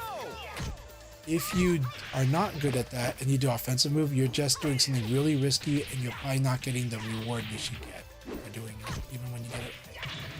So we recommend, a lot of us recommend offensive move for people that get a lot stronger or know exactly what they want to do with it. You can also use it for repositioning when they're knocked down. So you knock down your opponent and you want to get out of being in the middle of the ring, you can use it there when they're not going to hit you, so that you can kind of like, you know, not be stuck facing a ring out or a wall. So you can use it for that too. See? I thought I'm better. Yeah, in the past you could do attacks into offensive move. You could do offensive move attack and you could do defensive move attack. I like them, but I like this better. I like the functional use. I like really keeping it functional because there's so much you could do from it. And I think it's not necessary to have to do like I do think like a lot of beginners and intermediates will think that they should or have to do the defensive move attack or offensive move attack, and they just don't use their imagination for what they should do there. Now that said, it does make it more hardcore, so there's just something to be said about that. But the defensive move attacks and the offensive move attacks will be in Virtua Fighter 5 and more. So Oof says, I'll be back around more and play more. Okay, cool. And thank you very much. I am happy to be doing well. Rondezit says, hello, what do you think of the new VF only having 16 characters at base launch? Well, I don't know if it's been confirmed it's only 16 characters. I think it's more like we have an idea that there's probably 16 characters so far. My opinion on that is that, sorry for the late reply. My opinion on that is that Virtua Fighter is a game that has been pretty in-depth. And with this depth, a lot of the players who play VF don't really want like a crazy amount of characters, but they do want more characters. And so over time it grows. But we spend a lot of time learning matchups, and we spend a lot of time learning our own character in this game, and we keep developing more. And a lot of us have been playing for such a long time, and yet we're still adding more to our game and building up the game. We're still getting stronger. This game is so in depth like that, and a lot of other games are too, but this one really, really is in depth at least, right? So for us, we don't need to have like 50 characters because that's just so much to keep track of. But we do like more characters in general. It is exciting when there's new characters, but we invest a lot of time in it. But we will see what happens, because I think with Virtua Fighter Crossroads, we will probably get more and more characters. I would not be surprised if we get a certain amount of characters per year, you know, but we'll see. I don't think it's going to be a lot, but I do think we're going to get a little bit in intervals. And I think that's going to be very interesting. And I'm very happy for it, but we're not in a rush to have a crazy amount of characters. This game, okay, the other thing is this. Most fighting games, the characters represent a strategy. The character is the strategy in a lot of games. They're designed that way. This character does this, that character does that. And then the challenge is then, you know, it's very matchup heavy. Virtua Fighter, of course, is very matchup is important. But in Virtua Fighter, every character has all the tools they need to deal with any problem that they're going to deal with. So mastering your character is mastering a really big toolbox and really mastering a lot of different situations that everybody's going to deal with at some point. So you will always have the characters are really complete in this one. They're not a narrow strategy. They're not a Magic the Gathering deck that is just one strategy and this is what it's good for and this is how we force it and then this is how we have to play when we fight a bad matchup, you know? It's very robust because each character is a system of fighting. They have a lot of things that are in common and shared common tools. So every character's got a hammer, every character's got a wrench, every character has got a saw, you know? The thing is every character has the full toolbox. They just gotta use, but they do use them in different ways, and they're stronger in some tools than others. But they've got the full tool. But every character's got the full toolbox in this game. So because of that, it's quite a bit learning a character. And I don't want to scare people away. Signature moves definitely are powerful in this game. And it's definitely, actually, it is easy to learn. And you're going to learn bit by bit. And you're going to learn what are the best moves, right, I guess. But eventually you'll start learning how to use the other moves, if you want to. You can play some characters with just a few moves. You can play every character with just a few moves if you want. But it will be a spectrum because every character is a striker, every character is a grappler, every character has big combos too. So you're gonna use it all. But that said, once you get playing though, it's easier than you might think. But the journey might be a very long one because you're gonna find yourself constantly wanting to get better and better and better. You're not just going to be playing the same strategy. It's going to, even when that gets old, you can find a new way to play the character. Unless you limit yourself and just don't allow yourself to do that. But I really encourage you to make it your sandbox, to have a lot of fun. Because this game, the characters are not, like, they do have strategies they're good at, that they specialize in. It doesn't mean that they can't do the other strategies. So that's the kind of game this is. Because it's that kind of game. 16 characters. But we're probably going to end up having a lot of characters by the end of Crossroads. And I'm okay with that. As long as, you know, we're all kind of, the learning curve is going to be kind of rewarding and it's going to work out. But it's also true that, you know, people say they're excited for all the new characters, but look at how much they run to the old characters if they are an old head. But we are going to have a lot of new people playing Virtua Fighter Crossroads. And we're going to have a lot of people playing Cielo, because that's one of the main characters you're likely to play a good amount in the single player mode. I have a feeling you'll be playing a lot of characters in that. And maybe the story will show you, oh, you know, we're just using a move that's similar to the other character's move. And sometimes we're doing a move similar to the other character's move, but it's a little better in this way, but it's worse in this way. That might be something that the player just feels in single player. I don't know. I don't know how they're going to design the single player. But I'm just saying, I can see stuff like that happening. So I'm okay with, quote-unquote, only 16 characters at launch. It's a lot to learn. I assume you're ready. Even if it was 12, it's a lot to learn. Even if it was 8, it's a lot to learn, but it's less exciting, and they would never do 8. Because 8 would just turn off a lot of people that are more casual, that want the variety right up front. So I think 16 is a really great number, if it's that. And it might be even more, it might be less than that. It might be that we have to wait for DLC or season. We'll see. We'll see what they end up doing. But if they started with 16 characters, I think that's a win. Like, I think that's really good.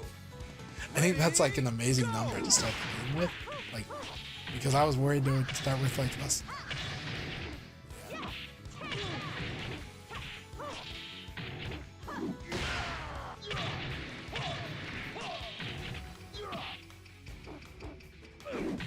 Yeah, I don't mind sidestep attacks too, but I'm not itching for sidestep attacks to return, but if they return, I'm like, that's cool. You know what I mean? But it's also true that some people might not challenge themselves to think, what should I do when I get a sidestep? But that's what the content creators will help explain.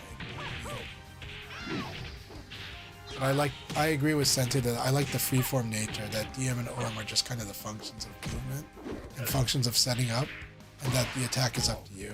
That you're gonna learn, you're gonna experiment and try different attacks and find the right ones for the situation, or it might turn into your style. Which player inspired me to play VF? I played, okay, so I'm gonna out myself here. Virtua Fighter was in the arcade, so I played it. That said, I can say that the character that inspired me, I thought it was really cool when I saw Lao, because to me he looked like Tao Pai Pai, which is based on Pai Mei, right? So, so I really liked that I saw like Lao on the machine. I liked Sarah right away. I liked all the characters. I loved fighting games, so I was gonna play it no matter what. And Virtua Fighter was very intriguing. It did feel kind of slow. The graphics were cool, but they were still blocky, right? When Virtua Fighter 2 came out, though, I went from really liking VF to loving VF. I fell in love, like, I was liking VF during VF1. I loved VF when VF2 came out. It was so gorgeous. It looked so much better than anything else aside from maybe Daytona.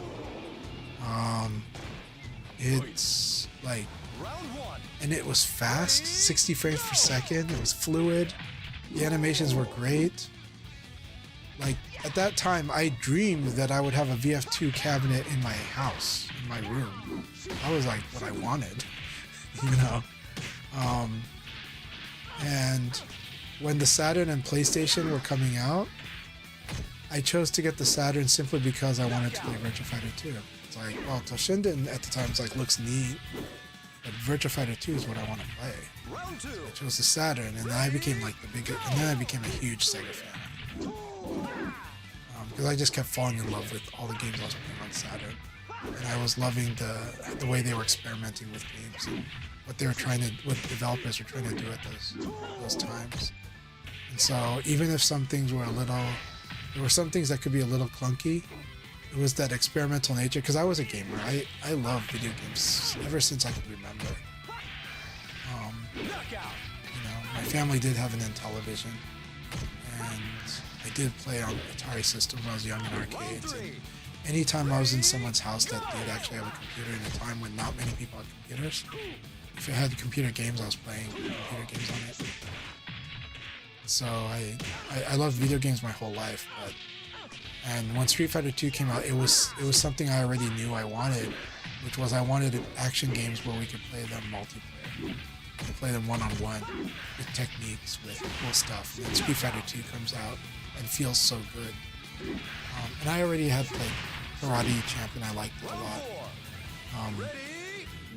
But Virtua Fighter comes out, and I'm very intrigued by it, and I do play it a lot. But it was more like, I like it. It's cool. It's neat. Virtua Fighter 2 is when I absolutely love it, and I get better at playing. I got better at playing Virtua Fighter 1 when it was on Saturn because of the time playing in Virtua Fighter 2. Because of how much more I was playing Virtua Fighter 2 than when I was used to playing Virtua Fighter 1. But when you get to Saturn, now you got Virtua Fighter 1, so you're playing that a lot with your friends, and you realize this game has got a lot. But Virtua Fighter 2 was such a big refinement over it. But Virtua Fighter 1 was still golden to me. So that's how I got into Virtua Fighter. That's what inspired me. Virtua Fighter, I loved Virtua Fighter 2 so much that if I was on a family trip and there was an arcade, I would go there looking to see if VF2 was there. And if I saw people playing VF2, I absolutely would go on the machine to try to play with people. I love VF2 so much. And when Virtua Fighter 3 had come out, it was frustrating that I couldn't really find it anywhere. It's just so expensive that in America it just didn't make sense for a lot of business owners that had a decent mind for business to invest in Virtua Fighter 3. They didn't think they would make their money back. But also a lot of arcades at the time would rent arcade machines from a leasing company that has them and will find a place to put them, right? And so the problem is Virtua Fighter 3 would just move all over the city because this arcade is like, I'm just not making much money and you're charging me this much lease on this machine. So then it moves to another location and you find it moving around.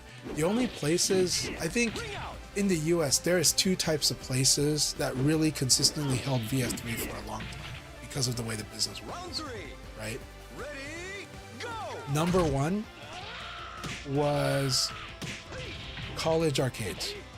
College arcades had a chance because players, college age kids, would play this a lot and might have a rich parent. So no surprise, University of Massachusetts has a good Virtua Fighter 3 scene, you know, and players from Harvard, players from all the other universities around Boston are going to UMass to play Virtua Fighter 3. Okay, and so college kids, some that have disposable income, right, or has money from their parents. Okay, and so you know, so you would see scenes like build up in places like that, or Canada, because they would have imported Japanese machines and they'd have Asians that would play them. So you'd have like Toronto and Vancouver would have Virtua Fighter 3 scenes, you know. New York, of course, Chinatown Fair.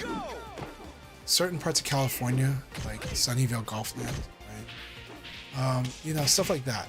So those places would have it because they had the audience to play the game.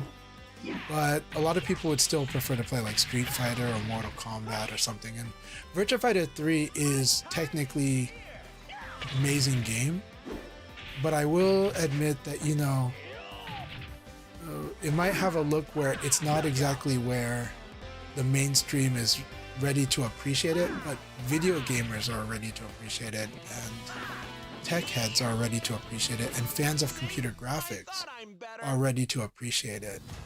But I think catching just a casual person, it might get their interest to play one or two times.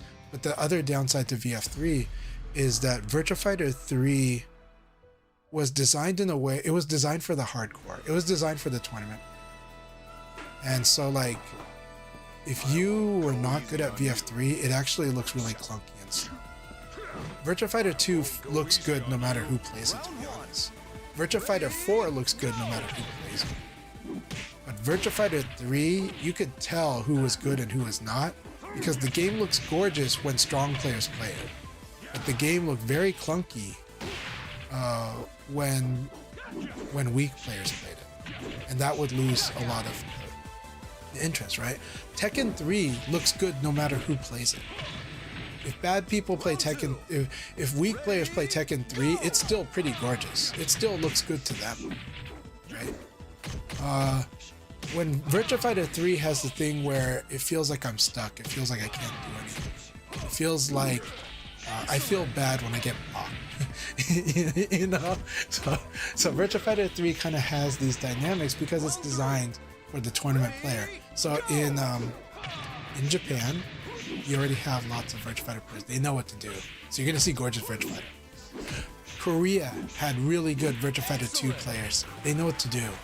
So you're gonna see gorgeous Virtua Fighter in Korea.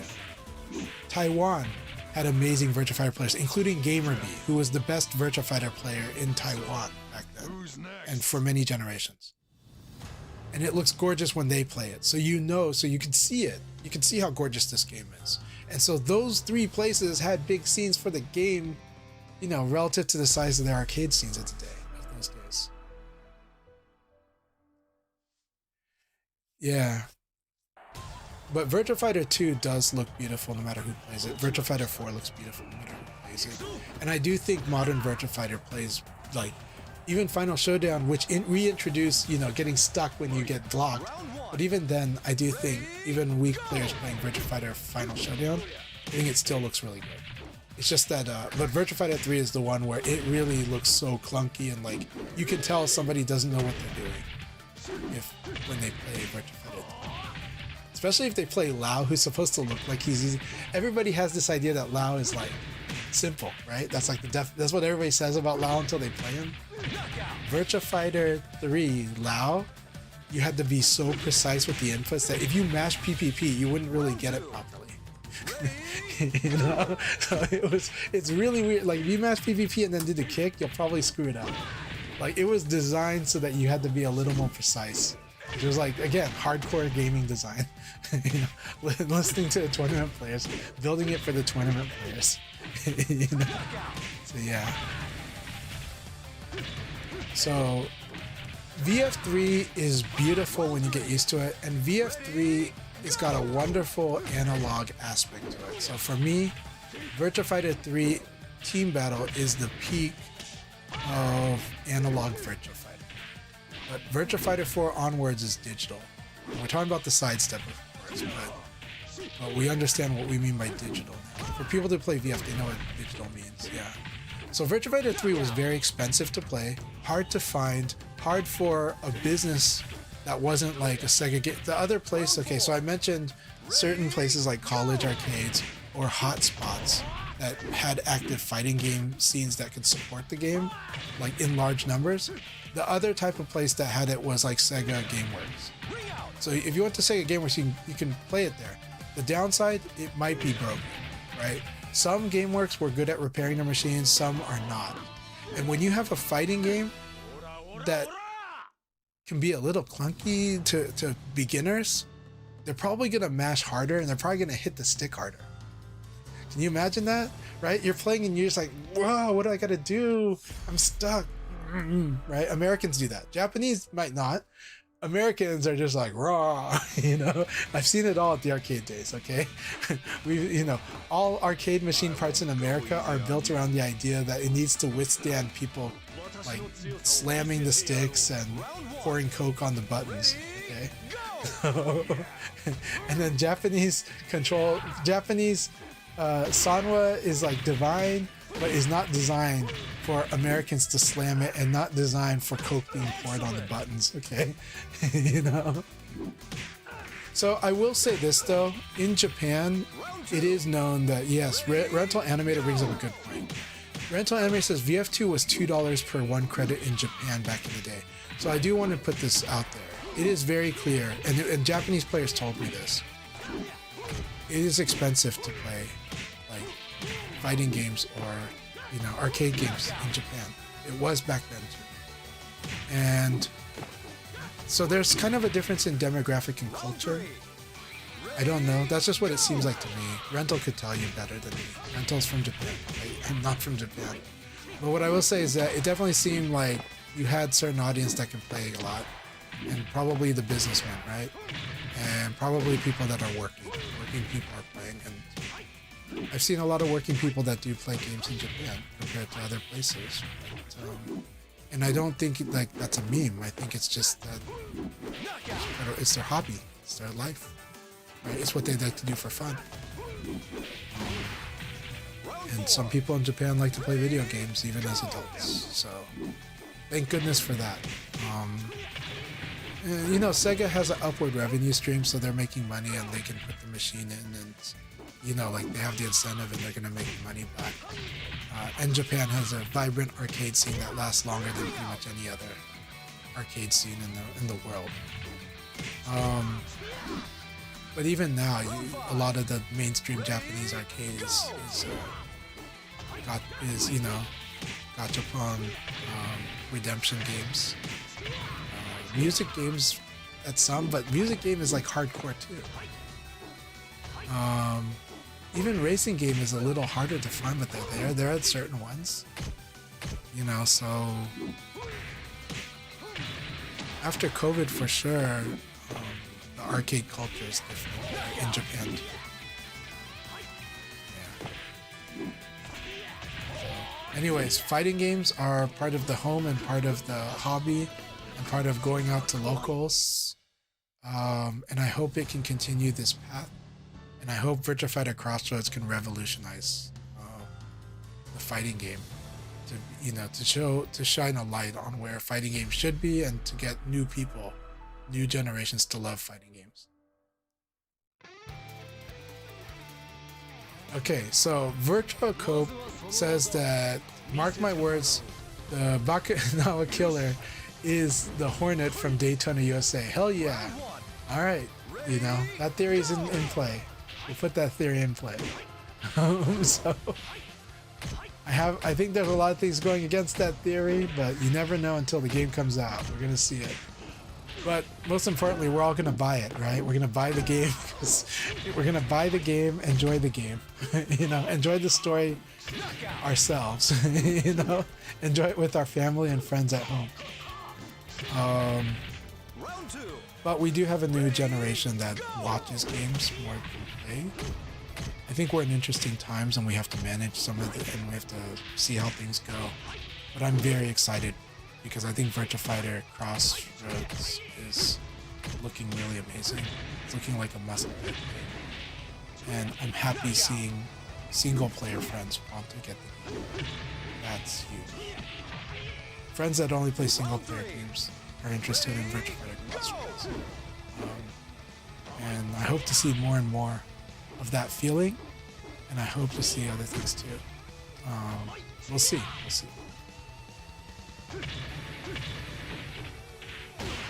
Hey, by the way, Sensei, I'm really happy that you stopped by, and thank you so much. Necromancy, always good to see you.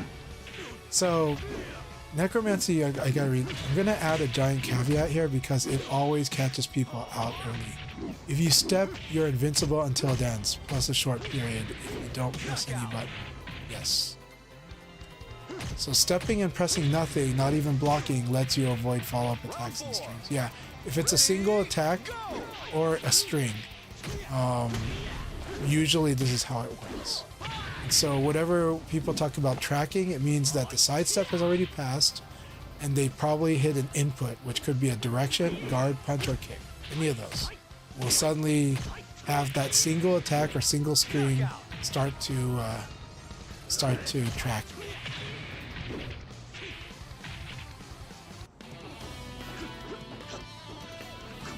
Yeah, no, totally. It's a big deal. I do eventually get into that, but right now when I talk about the sidestep, I talk about the basics of it, and then we get to that because it's a big deal. But when people, but it's a big one. And I definitely have gone out of my way to teach a lot of people that as well. So I agree with you putting the PSA out. And it is one of the biggest things that frustrate people until they understand it. And sometimes even when they understand it, they get frustrated by it. But I do explain to people why I like it. I like it because there used to be, this might be too much player engineering, okay? But I do see a lot of people that used to just evade and mash. Hey, I still do it too. And I like that this system is like, try to evade and respond. Try to make a good decision. It's encouraging you to make a good decision. And that's what I like about it. And I think it's important. And I also think this thing also is also what makes the up-close game interesting in Virtua Fighter. All the things they designed around sidestepping and side turn, has become truly awesome parts about Final Showdown, all the way up to Revo Worlds. Yes. Round 3. Ready, Okay. go. So what hand exercises do you do before playing, say before playing fighting games? Let me see.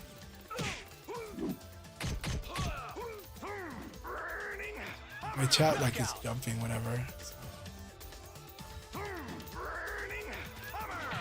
I'll scroll up here. To be strong is beautiful. So Lao was my first character I played in Virtua Fighter 1, but I also played Sarah. Virtua Fighter 2 I played Sarah a lot. So Virtua Fighter 2 I pretty much was playing Sarah, and I was playing Akira on the side. Virtua Fighter 3 my intention was to play Akira, and but the story goes that after I met with KB Cat, who used to be a Toronto player, but he lived in Redmond, Washington, near Seattle at the time. And he traveled to play with me, except that the power was out, so we didn't play when he drove down. Then when I went up to Seattle to play with him, a little before that, I decided, now that I'm going to travel to play Virtua Fighter, and I'm very serious, I should definitely try to focus on a character, but I don't know which character, even though I thought it was going to be a character. So I closed my eyes, moved the stick around for about 30 seconds, and then hit the button, opened my eyes, and it's Leon. And I decided to learn Leon. So then when I went to Seattle, I asked KB Cat what he knows about famous Leon player at the time, Landfair, who's from Toronto, and what he can teach me about Leon. And then I went to New York, and I learned a lot about Leon from the players there. Adam taught me some stuff. Peter Rodakia, he was a University of Massachusetts student who played Leon. He taught me a lot. Rich from Boston taught me a lot because from what he knew, everybody taught me a lot. Adam's mentor, Hero, which I consider one of my mentors too. So Hero taught me a lot too, about Leon and about VF in general. By the end of the weekend, I was starting to make interesting matches with these really strong players, and I was starting to get some wins too. But I was confident that I would be the strongest. But I did fight against people that I would lose hundreds of games, and I was happy doing it. And I had so much fun playing everybody in New York. That said, I also had so much fun chatting. Like, the big shock was that Rich and I got along so well that we just chatted for like 2 days straight. Because Rich doesn't get along with everybody. You know, Rich was awesome, and he's a figure in the community. But also, I was seen as a young guy at the time. I really was. I was only 2 years younger than them, but I was seen as a young buck that could be annoying because I chatted a lot and was so friendly online. But once we met each other, we clicked and got along, and then after that, everybody else in the community kind of accepted me and started, and I became friends with more and more members of the community. So that's kind of the history there. Anyways, so I picked Leon, and then, so why have I not changed? Well, I've played many other characters, but I just have the most fun playing Leon, so that's why I honestly have the most fun playing Leon every Virtua Fighter game I play him in. And in Virtua Fighter 3, he was a lot of fun. Virtua Fighter 4, he's very different, really fun. Virtua Fighter 5, I had to get used to a lot of new things. Very fun. Final Showdown, totally different, and now really powerful. Because ever since VF5R, Leon is powerful. So it was interesting getting used to now playing a character that's really powerful in Final Showdown. Because Leon, like, I mean, I'm winning a lot of stuff as Leon, even in tournaments, even like, you know, going straight to like the winners final in Evo West 2007, right? Using Leon, who's considered a really weak character. Because you have to win so many you have to win a lot of interactions to win with Leon. Some other characters don't have to win nearly as much. So, like in VF5 Vanilla, it's like a lot of work, but it's a lot of fun and it's fine. Chibita's still winning a lot. You know, Fudo is still winning a lot in VF5 Vanilla. In fact, like they're both dominating, so that's what it is. But the game's design is different. The VF4 series, the power level is like a bit more class oriented.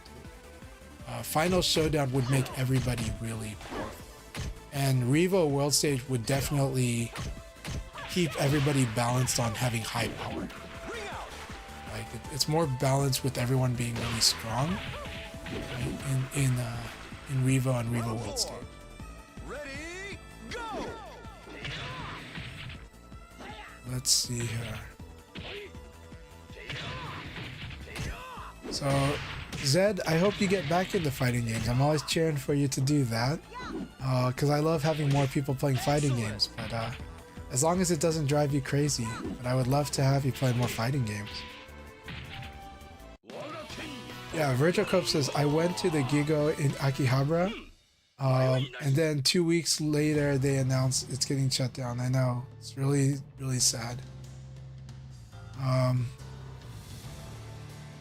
Yeah, I'll probably be, I know, I've bought Virtua Fighter multiple times myself, and that probably will not change.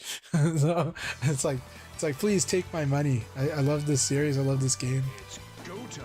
Would you want more spacing in the new one? I have to admit that right now I'm curious about the spacing. If I'm talking about how, when I was imagining during Final Showdown, I was trying to imagine, and during Ultimate Showdown, trying to imagine what they would do for VS6. What I said back then, this is on stream, what I said back then was, what I would like at the time was, well, I would like maybe two characters that are, one new character, one old character, that are close range specialists, like CQC specialists, and that would be something like Wing Chun at the times what I thought, but once I played Leroy, I'm less interested in Wing Chun, but more like Filipino martial arts, just striking in the joints and doing damage, kind of like what they're doing. And then what I would also like is I would like two characters, one old and one new character, being long range specialists. And I would like to see them find a way to make range play interesting in Virtua Fighter while being specialized. Now, this has got a lot of that's like really hard. Like that's a tall order, and there's just so many different ways that could be done. But would it make it a better game? I don't know. That was just more of a wish list thing. Right? It's just more like my idea of what would be cool is, can we make the long range play really super interesting in VF? Now that said, Shun has got interesting range play. Jean has interesting range play. And El Blaze has very interesting range play. So I cannot say they did not cover this. And even Eileen has interesting range play. Not the most interesting, but it's interesting. But the first three really, I think, have really interesting range play, really interesting spatial play. And so, and you know, if you look at player response, I don't know if people want more of it. A lot of people getting the VF get mad when they fight Shun or Jean, you know, when they're learning, because everyone's telling them you got to learn how to guess up close at range 0, and here's these two characters that are zoning like crazy. El Blaze, the caveat for El Blaze is when you're first learning El Blaze as a beginner, the range is weird. And so the range is weird for El Blaze opponent, and it's weird for El Blaze. So it's a big learning curve for both players. So a lot of El Blaze is likely to be very clumsy until they figure it out. And you kind of have to have a certain discipline with El Blaze because of this. You know, so like you have to have kind of a precision and just discipline to go, okay, I'm gonna use 4 people's K, okay, I'm gonna use 6K, but I'm not gonna try to use these other crazy ideas, but I'm gonna manage the space, and then I can open them up. It's not the same as maybe with some other characters, you know. So we kind of already do have range specialists, so now I'm really curious what they do with this world. They could do a lot of things, but so far what we're seeing, well, we do see some kind of range play, right? But it's kind of the similar type to like El Blaze hitting 6K, but not as extreme.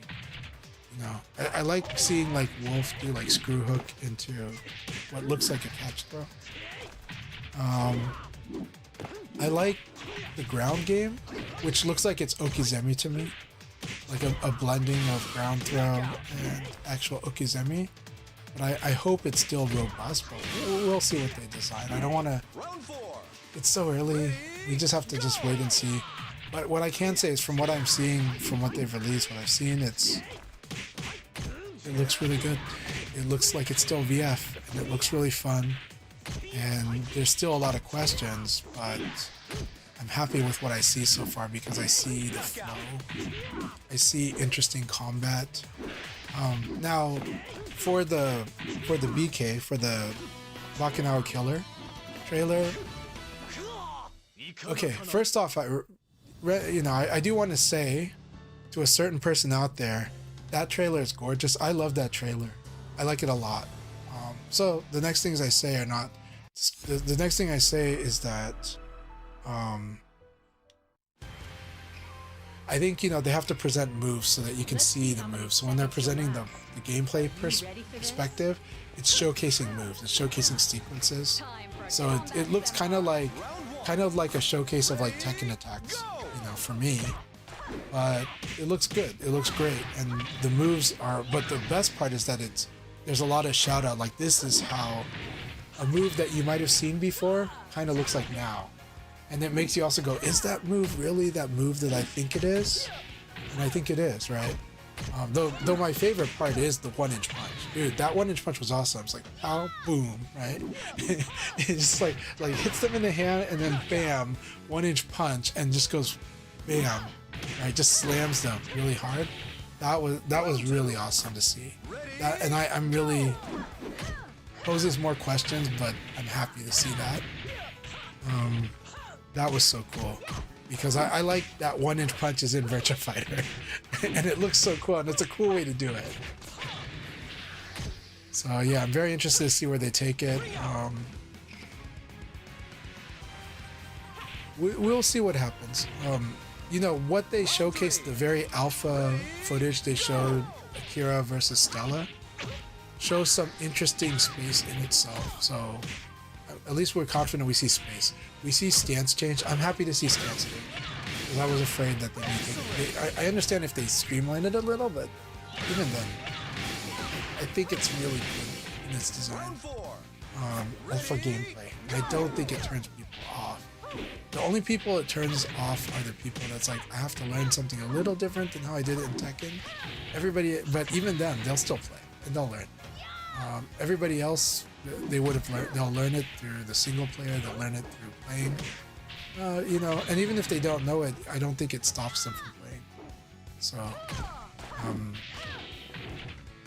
it's mostly people that just want to complain and say, how come I can't do sidestep right like that, or sidestep left like that? Those are the only people that complain about it. And then it's not to dismiss them. It's not to dismiss them. But it's to go, okay, but does it really matter? No, I think they will actually be okay. And I don't think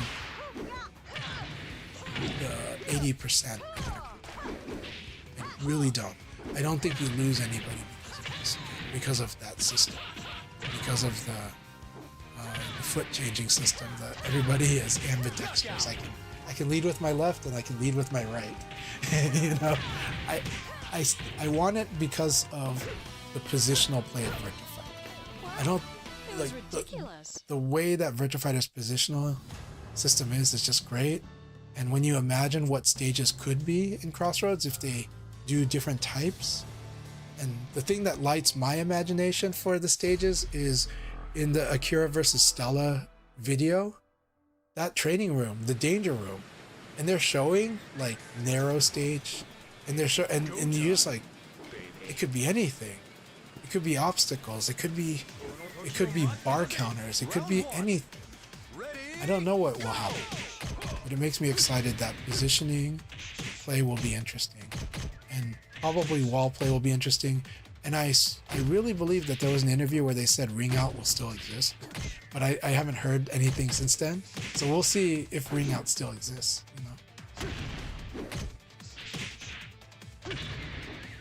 Yeah, it's true. We haven't seen anything that looks like side hits. We'll see what happens. It is something though that it is the innovation that everybody that plays Final Showdown does generally like if they play competitive. It makes it more interesting. So I hope they still have side turn of something. I hope they have something that's like side turn, right? Does it have to be exactly side turn? I don't know, but I hope. But you know, these subsystems they mentioned already could lead to very similar implications. This could lead to, again, it's just about decision space and decision pacing and option space. These three things. So, yeah, so we've seen the foot changing. So yeah. But the side hitch we haven't seen.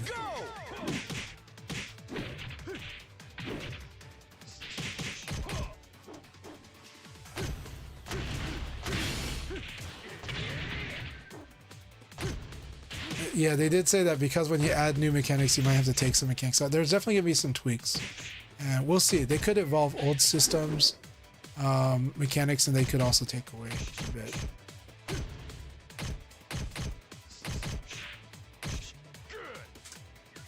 So the new system with the limb damage stun might be replacing it. It's true, because side turn's interesting because it actually makes Virtua Fighter play kind of like some of the other fighting games when that happens for a moment, and it creates a momentum. The limb damage or the body damage system, whatever it is, the brake system. So the brake system and flow guard system, these are momentum mechanics, and these are also, now here's the thing though, these are also kind of checkmate mechanics, but not really. You can still you'll still have options, but so it's not full checkmate, but it is closer to a checkmate than probably other things in Virtua Fighter. One thing I do love about Virtua Fighter is it really doesn't checkmate. Like, you could be this low health, you could be up against the ring out, and you can still win, and they could be full health and you can still win. I've done it so many times, so I'm honored that Rip calls me, what did he call me, 1% Chanchai or 5% Chanchai? I think he called me 1% Chanchai because of my match with Gentleman Thief and Juicebox, right?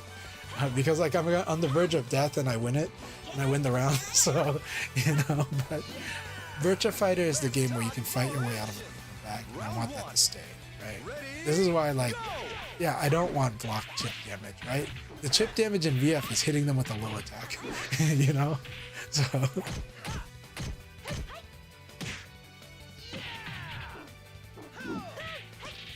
I can definitely see the potential for a really new Oki wake-up system, but I definitely think it's going to be interesting and exciting. It's going to be faster paced than a UFC game, but it might look kind of like a UFC game. And I think that's not bad. I think as long as it's fast and we get up and go, it's really, I think it's going to be really cool. Or interesting while it's on the ground. But of course, people don't want intercept position forever, so we're not going to get that. I don't think we're getting that, because that just kills the momentum, that kills the excitement, right? Intercept position by itself is kind of a boring thing, but once the players know how to fight with and against it, it's much more interesting. But I think what I see in the trailers look more interesting than that.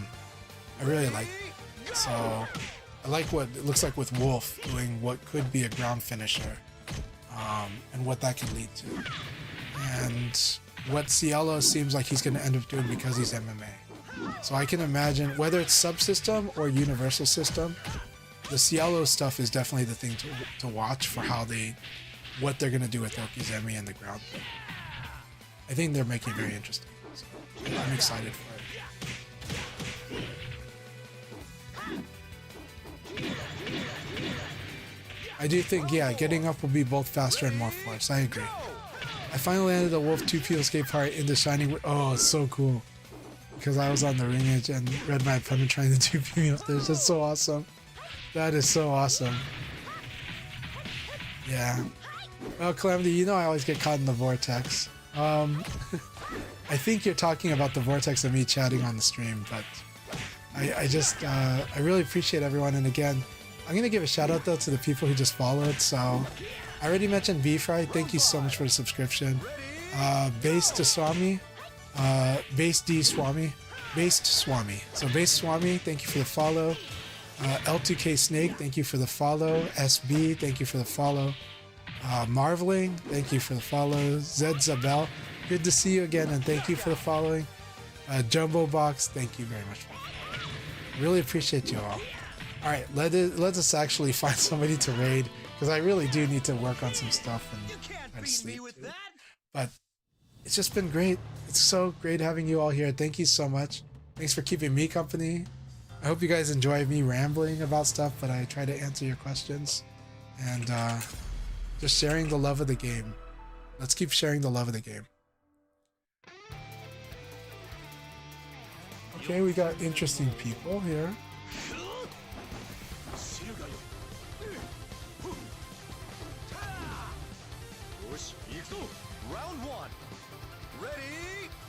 So someone's just starting VF, that's one, but let's look at another preview.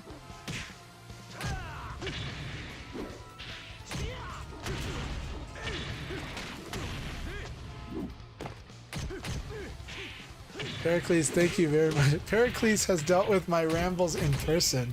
They've seen me ramble till 5 in the morning, so thank you very much, Pericles. Thank you so very much. Alright,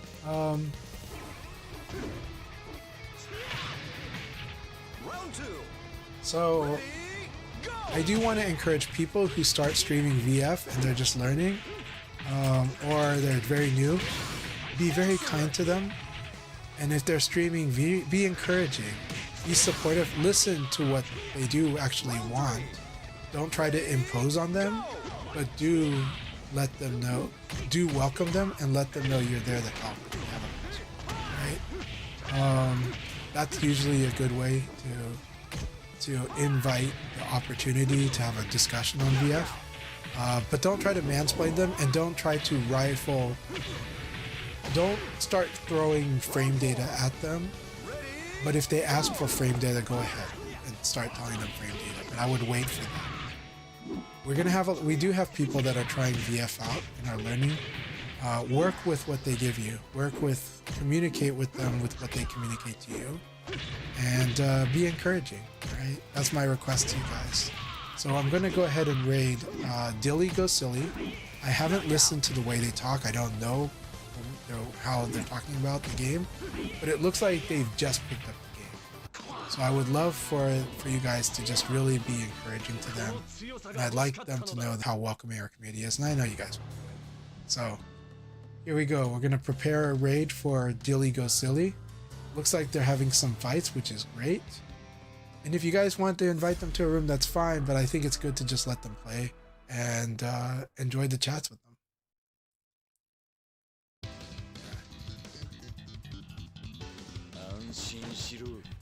I'm really glad. So let's see here.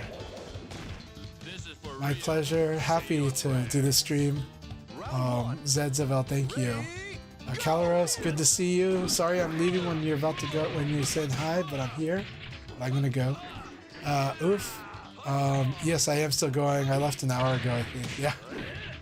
Karasuba, it's been fun playing with everyone as always. It helps me prep for next week's tournament. Awesome. Have an amazing time. Get to know the people there. Play lots of casuals. Number one, that's my advice to you. Play lots of matches with everyone. Your secret tech's not going to protect you. Play with them. You'll get stronger. You'll actually probably play better if you play a lot of matches with them. Necromancy Black, no virtual rapper. Stay healthy, everyone. See you all next stream. Oofda, later, chat. By the way, yeah. To all the Australians out there, cheers. All right, here we go. We're going to raid now.